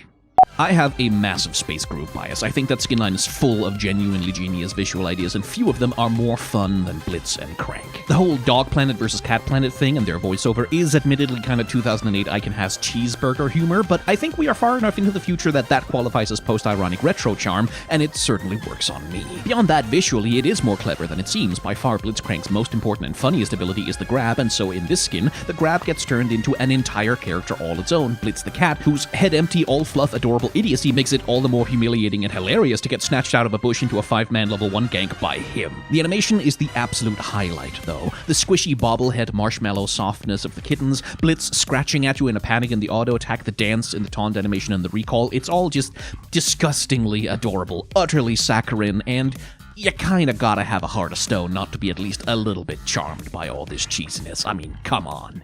Blitzcrank is in many ways one of the luckier old champions. Despite never receiving a proper update, the concepts of his oldest skins generally remain strong enough to carry their concepts. Boom Boom and Piltover Customs, despite their advancing age, are still just fun to watch in motion. Rusty Blitzcrank is basically just kind of a crappy chroma and the worst in that sense, and you could make an argument that Zone Chaos Blitzcrank, having been actually cancelled for being low quality, is the worst skin by default in that sense. But honestly, I always kind of liked what Zone Chaos looked like. I don't really understand what it was that made Riot so down on those skin concepts. But no, the actual worst is Goalkeeper Blitzcrank. The shirt looks genuinely like shit on him. Like, oh my god, he looks like a brick or a badly squeezed ham. And it barely even qualifies as a sports jersey. It's just a white t-shirt. They didn't even give him goalkeeper's gloves, which seems so fucking obvious, but he is wearing horrid soccer cleats that utterly destroy his run animation. And I know it's just a gimmick skin released to coincide with the 2010 World Cup. It was probably put together in 2 afternoons or whatever, but good god, what a stinker. Belveth obviously doesn't have a lot of skins to choose from when it comes to picking the best and worst, but she does have the rare distinction of actually having a good Battle Boss skin. Battle Boss in Arcade, for the most part, fail, I think, to do anything meaningful with the idea of being classic gaming-inspired skins. They are just a mess of horrid neon colors and meaningless crystals. They are the Funko Pops of skin lines. Battle Boss Belveth, though, casts her as a Final Fantasy final boss. You know, those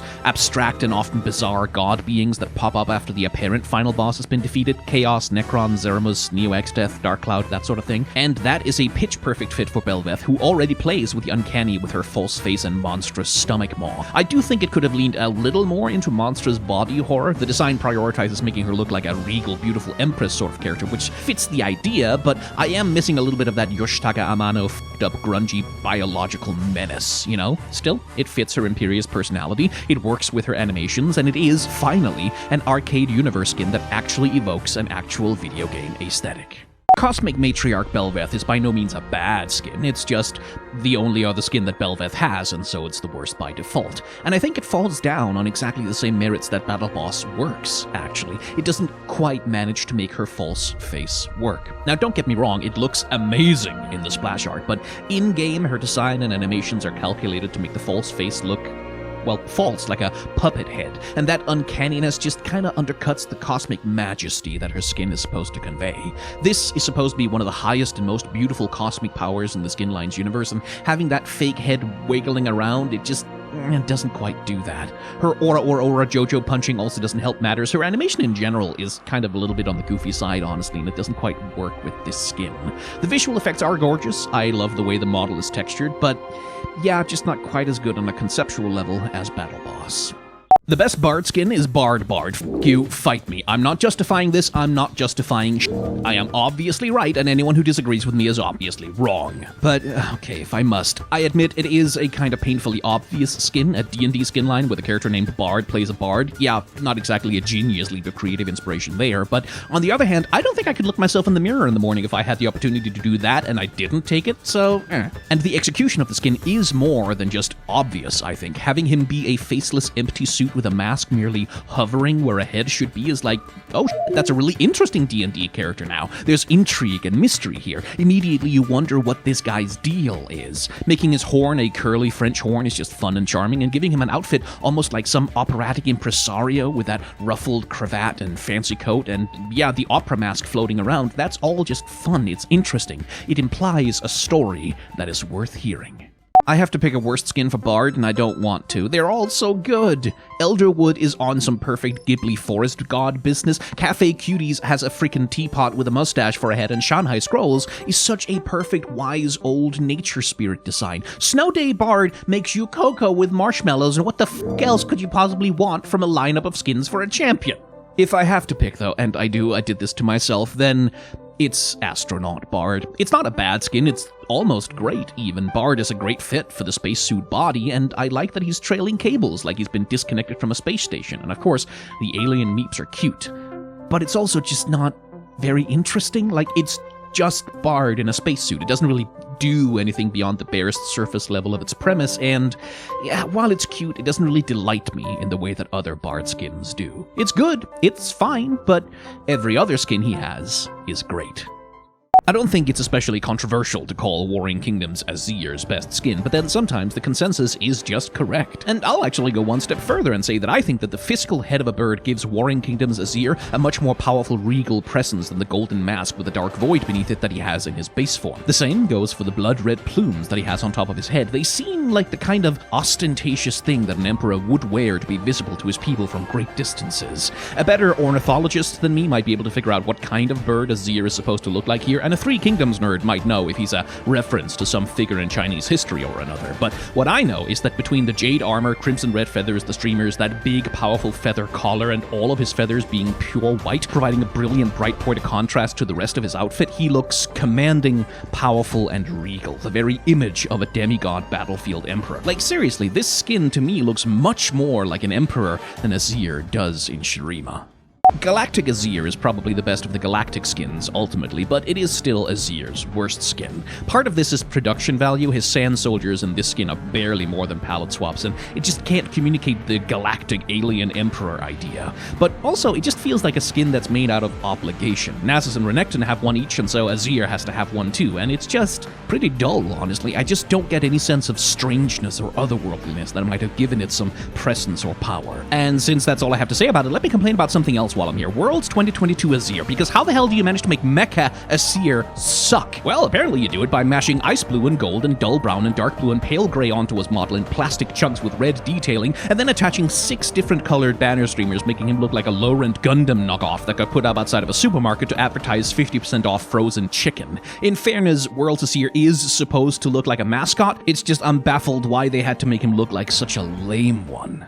Aurelion Sol sadly doesn't really have any banger skins, I think. They're all broadly fine, they're okay, but never great. Like Ink Shadow is a really cool concept, but it resolves into visually a bit of a mess. And Ashen Lord has a great color palette, but it turns a really cool star dragon into just a normal fire-breathing dragon, and that's just inherently a downgrade. Similarly, I've never liked Storm Dragon Aurelion Sol that much, and the major reason why is his armor. This is fully a personal taste thing, but I would rather have had him naked, as it were, more of an Eastern-style dragon with thundering bolts of static lightning sparking in his fur, something primal and natural. The armor makes him too civilized for me. Setting that personal bias aside, though, and looking at the skin as it is, yeah, this is a really solid dragon god of thunder. The bearded mouth and white and gold electric blue color scheme, it all works and is proportioned really well to maintain a dramatic sense of scale, which not every Aurelion Sol skin manages. In the absence of a real banger, this is Aurelion's best skin. I just hope they give him a proper legendary soon. Back when Aurelion still had his stars, I might have called Mecha his best skin since it did something really clever with his orbitals, which I just don't think any of his other skins did, and when they're so central to his character and gameplay, that really matters. Without the starfighters, though, the skin's problems start to come out, and they are kind of bad. Aurelion Sol's model has compressed and exaggerated proportions to try and emulate a sense of scale on the character, while keeping his, hitbox reasonable on the Rift. This demands a certain amount of squashing and stretching, which all of his biological models can get away with pretty easily, but on a mech character, yeah, it just doesn't look quite as smooth, especially his long, thick neck ends up looking weird here, and without his legs, his body plan just ends up looking like a seahorse rather than a dragon. The starfighters gave Mecha Aurelion Sol a sense of being like a capital ship commanding air superiority, and without them, he just kinda looks like a weirdly shaped robot without the same sense of scale and power. It's funny how one little change can do so much damage. Ashe is an old champion with a lot of skins, but I kinda struggle to say that she has any real bangers. I have a big personal bias in favor of Heartseeker Ashe as a design because I think it's just the right balance of good theming and fan service, but the actual implementation on her model is Her best skins are the ones that manage to make the bow work for her design rather than against it, which is rarer than it should be, and honestly, on that strength, I'm tempted to give it to Woad Ashe, simply because it's the rare skin that has the guts to be simple. Most of Ashe's skins cannot stop making her bow this over-elaborate piece of MMO gear, and there's something so refreshing just seeing her with something that looks like a goddamn bow. Marauder does a good job too, making the bow look deadly and scary without making it too extra, and it gels well with the menace of her armor, but honestly, the most cohesive and the best design she has is probably Lunar Empress. The bow here is way over the top, but in a way that works with her design and aesthetic and reinforces it. The bow feels mystical, ethereal, and divine in a way that really suits what the rest of her design is trying to communicate, and that is a lot more rare than it should be in Ash's general skin catalog. For a character with so many skins, you would think that Ash would have more good ones, but Riot weirdly seems to struggle to put her in skin lines that work with her bow. Take Ocean Song, for example. Not only is the bow a really weirdly awkward fit for a fashion designer on a beach vacation, the outfit she's wearing is both a bit too boring and basic for the skin line because they can't make it super elaborate with the bow in the way, and it gets overshadowed by the bow itself and that awkward implementation of the cloak on her. Similarly, Coven has really great synergy between the bow, crown, and cape, but then the rest of her outfit is this uninspired nothing, which is a deadly flaw in a skin line that's based on striking, impactful, high fashion. But the worst of the worst is Project, which not only puts Ash in the most tediously basic tech jumpsuit imaginable, it also makes her bow incredibly boring. Like, yeah, they tried to give it some transformation animations and stuff, but the thing itself is just 2 chunks of gray metal with blue LEDs on it, and none of the transformation animations are actually that cool. Like, the bow doesn't even do anything special when she fires her freaking ult, which you would think would be the whole point of having a transforming bow in the first place. As a legendary, this skin is just a ripoff. I had real trouble picking a best skin for Aphelios, mostly because I just don't think any of them are that good. Maybe the boy band skin will change things, but as I write this, that ain't out yet, so I guess I'll pick Spirit Blossom for now. It's an over-designed skin. It's a character design that just can't stop adding more stuff, more details, more identifying traits to a guy who's already pretty identifiable. Still, there's some charm to this kind of over-design. It's kind of got the my cool OC who's a demon and a spirit and a half-angel, half-devil energy, but executed with the substantial technical skill of a Riot artist crew. The main thing, though, is that this skin has fun with the weapons, which are supposed to be Aphelios' big gimmick. Each weapon is visually distinct, rendered in the coiling tree shapes of Ionian design aesthetics, and it makes them interesting and a varied part of his character design, which I really do appreciate. Arguably, it does an even better job at this than his base design, which isn't half bad for any skin. I still don't think this is a banger, or even that interesting on its own. It's just a really decent skin for a champion who it seems that Riot hasn't quite yet figured out how to do something amazing with.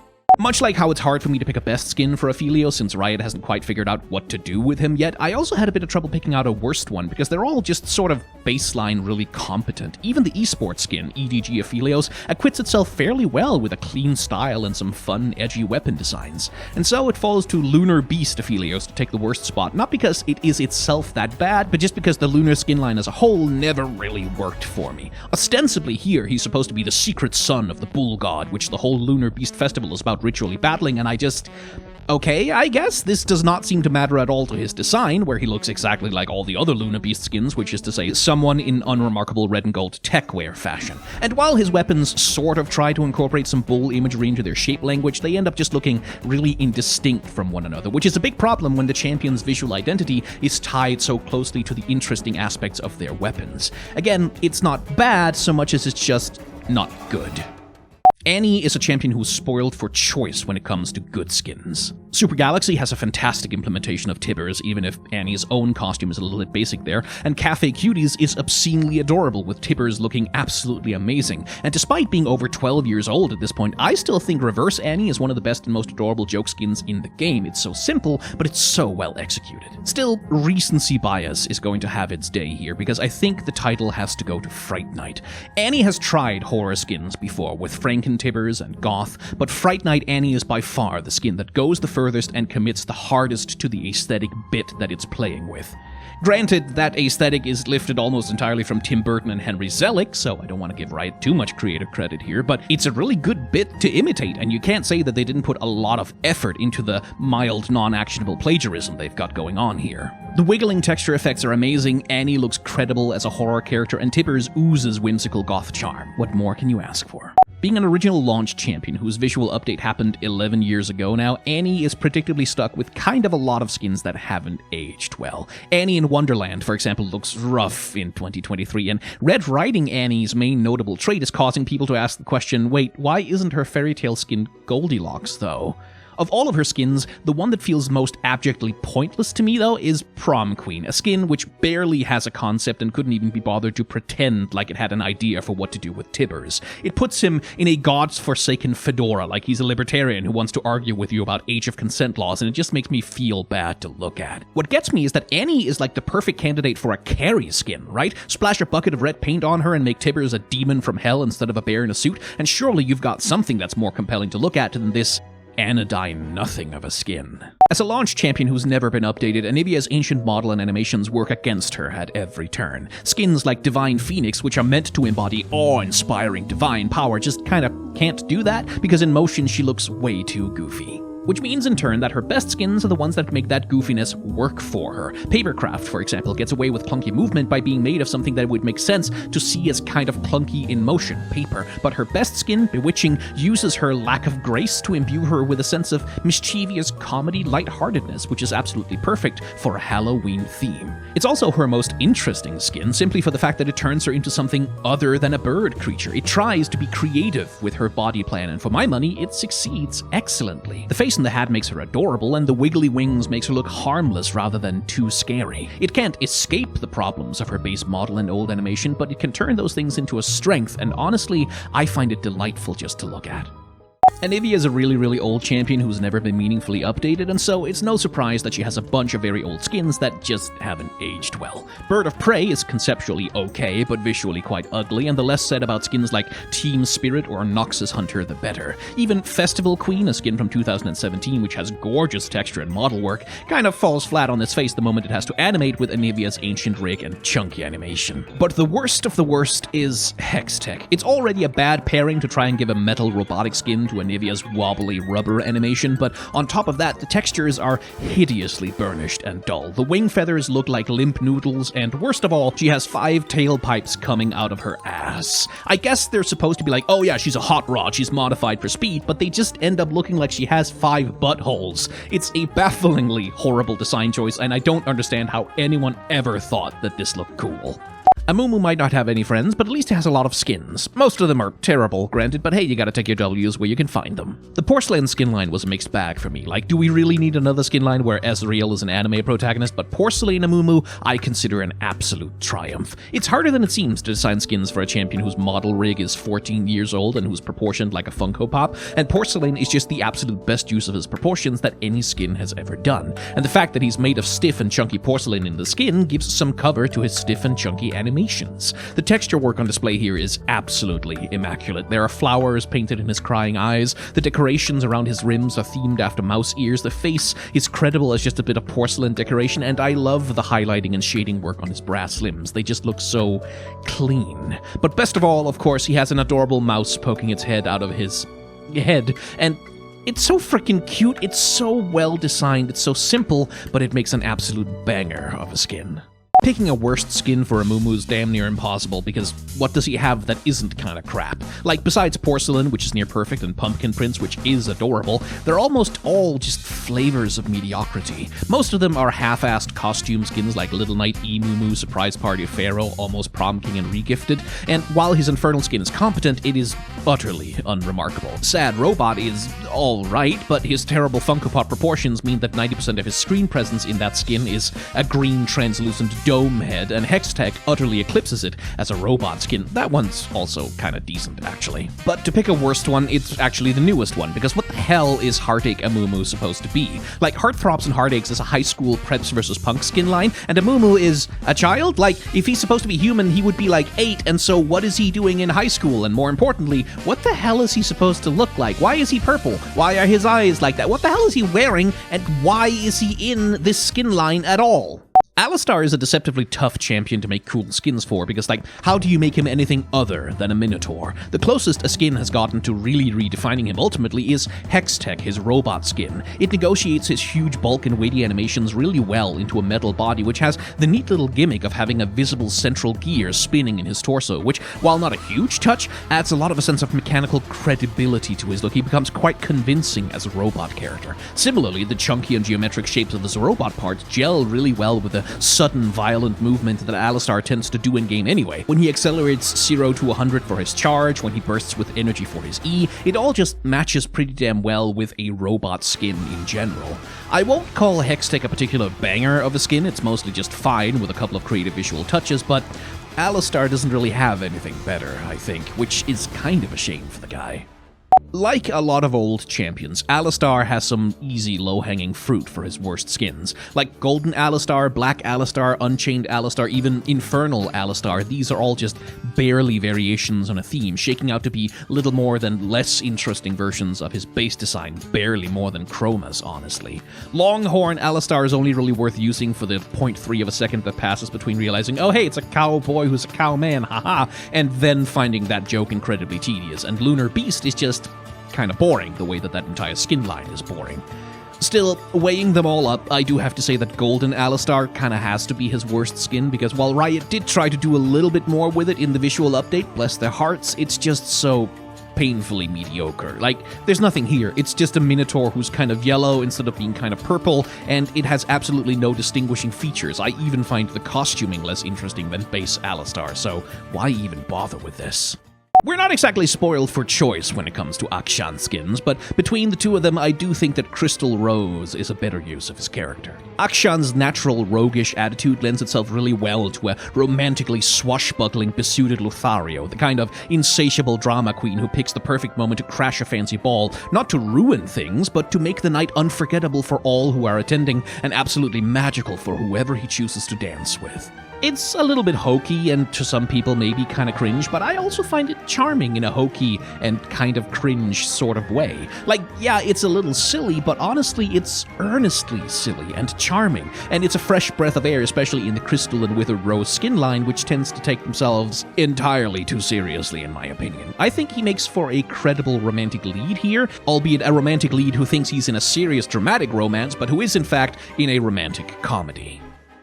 Cyberpop isn't a bad skin, but I did pick Crystal Rose for the best skin, so this one kind of has to be the worst by comparison. And it does have flaws. I think it's visually a little bit too busy. It doesn't really manage to integrate Akshan's cloak and hood with its techie street fashion vibe, and the prosthetic robot arm for me stands out kind of like a sore thumb in this design. It doesn't feel cohesive with what he's got going on. Something about the color scheme just doesn't sit right with me. I'm also not 100% sold on the holographic grappling gun thing he's got going on. Like, I get wanting to have some kind of holographic hard light thing going on with him, but it doesn't really come together for me as a weapon. Something about the design here feels mismatched with the outfit, even if I can't exactly put my finger on what. I like the hairstyle and earpieces though. Those are fun and showy, and I do appreciate that they put him in a pink shirt here. All of that together gives him a real pop of personality. Still, it does suffer from that classic first skin problem of not really yet having figured out what kinds of skins the champion is suited for.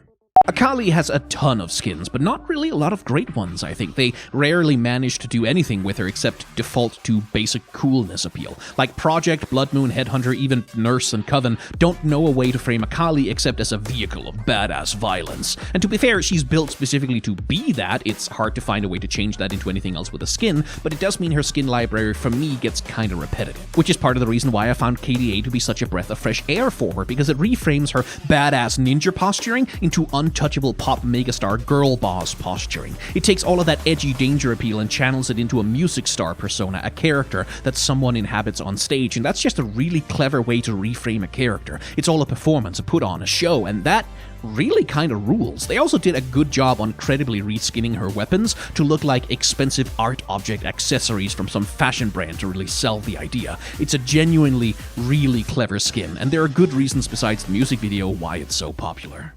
I have my complaints about a lot of Akali skins. I don't like Blood Moon very much, I'm not impressed by Coven, I think Crime City Nightmare Akali straight up doesn't work as a concept, and I even kind of think that Nurse Akali got messed up in the rework a little bit. It's trying to square the circle between being a horny, cheeky fan service skin on one hand and badass and lethal on the other, and it just doesn't quite get there. It just looks a little bit awkward to me. But no, Akali's worst skin, easily and by far, is Silverfang, because she looks like a fucking mall ninja, like a literal fucking mall ninja. The skin's concept is that she's a defector from a lethal ninja clan plying her dark trade in a gritty metropolis, and she looks like a mall ninja. She looks like she bought all of her shit from mail order magazines. And there's a potential for a great joke skin here, Mall Ninja Akali. That sounds fun and kind of brilliant, actually, but This isn't a joke.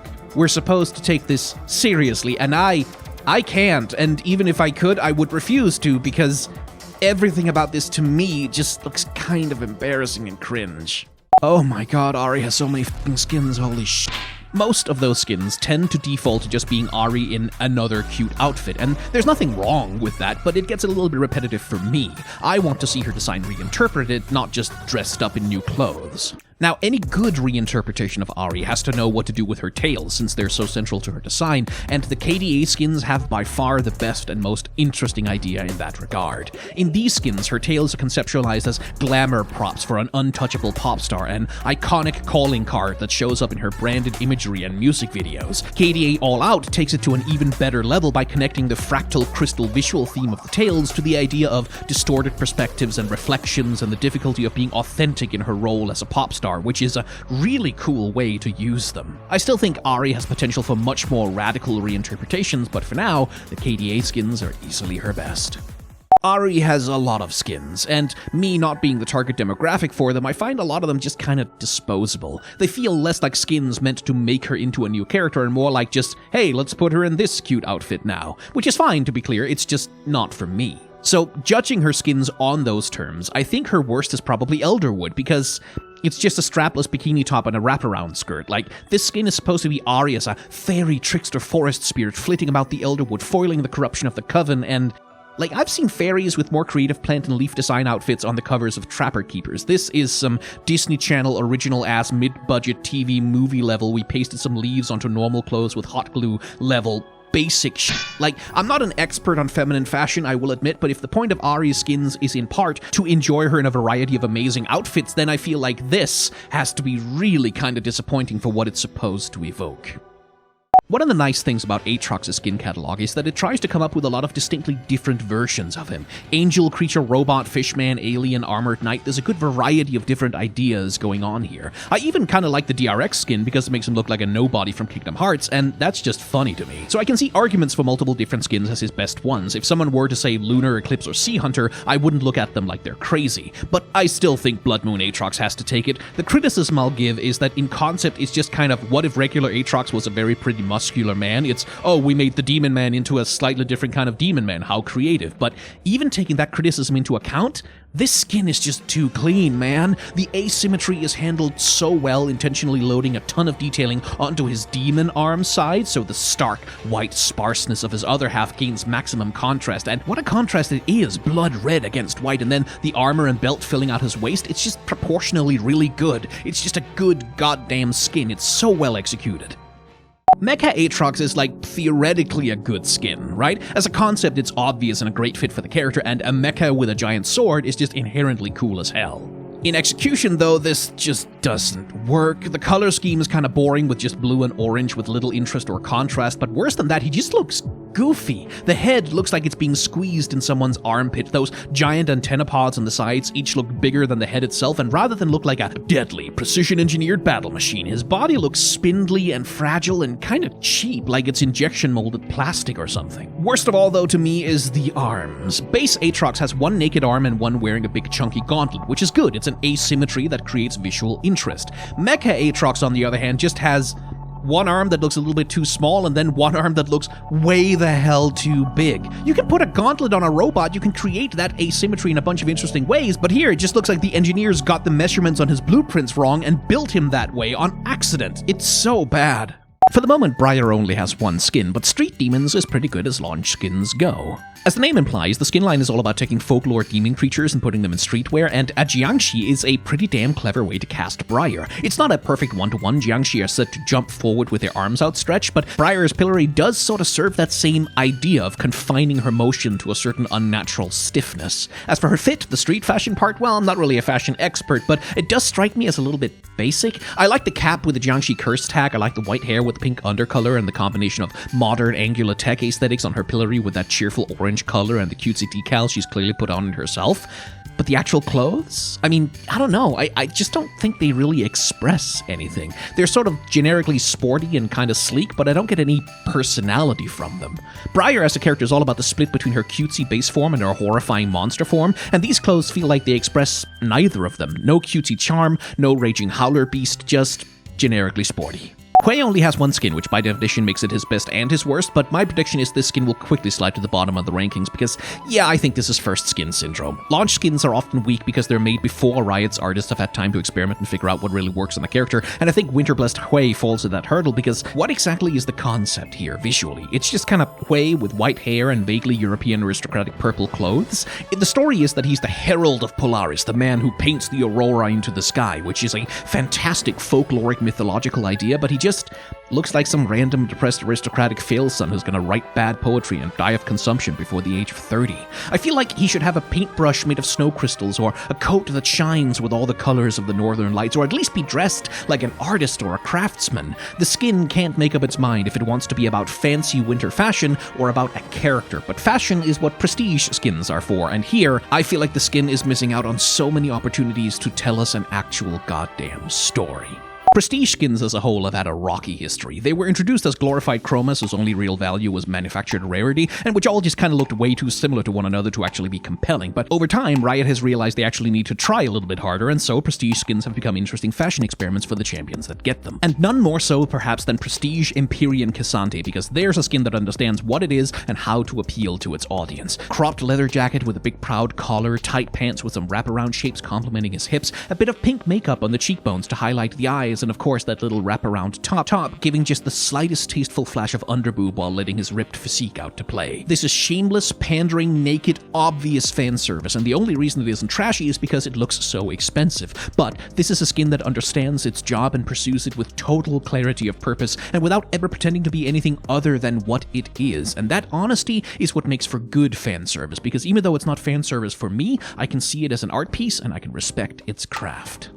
Heartsteel Cassante isn't a bad skin, but he doesn't have a lot to choose from, and Empyrean just has a stronger grasp of what it wants to be. Of course, Heartsteel Cassante also isn't really made for me, I'm not his target audience, so your mileage may very much vary here, but I just don't think it quite lands. The jacket and the pants are a solid base for his design. It gives him a masculine look with a little bit of leather daddy, which is a good fit for him, but I just can't get behind the teal. Pink and yellow are his strongest colors, which work great on him, but the teal just, I think it's too weak, it's a little bit too timid, it feels like a chromatic accident relative to his much brighter contrasts. But the big miss for me is the titty window, because while I see the idea, that's just not the kind of fan service that this character is built for. That tiny little cleavage window is a tease, it's coquettish, it's, ooh, look at this, and again, much like the teal color, that just feels too timid. With Cassante, you either make him fully shirtless under the jacket, go all out on the horny, or you pull back, make him fully dressed, and lean into that put-together, confident, well-dressed man energy. You commit fully to one or another, you do not go halfway with Cassante.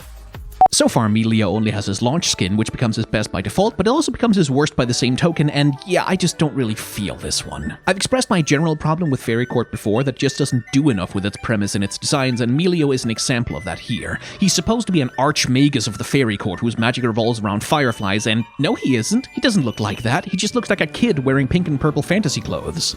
He doesn't even really get to have the butterfly wings and flower petals of the rest of the skin line, nor does his design do anything interesting with the idea of a frickin' firefly wizard. That is such a cool concept. Fireflies are awesome insects and quite colorful with stripy antennae and pitch black and yellow wings, and none of that is in here. It just looks like Milio in a pink chroma. He doesn't look like a fairy, he doesn't look like an archmagus, and nothing in this design uses the visual idea of fireflies for anything. Not even his fuimigos, who are supposed to be fireflies in this skin, look anything like actual fireflies, so the question has to be asked, what the hell is the point of this skin? Why even do it if you're not going to commit to an idea?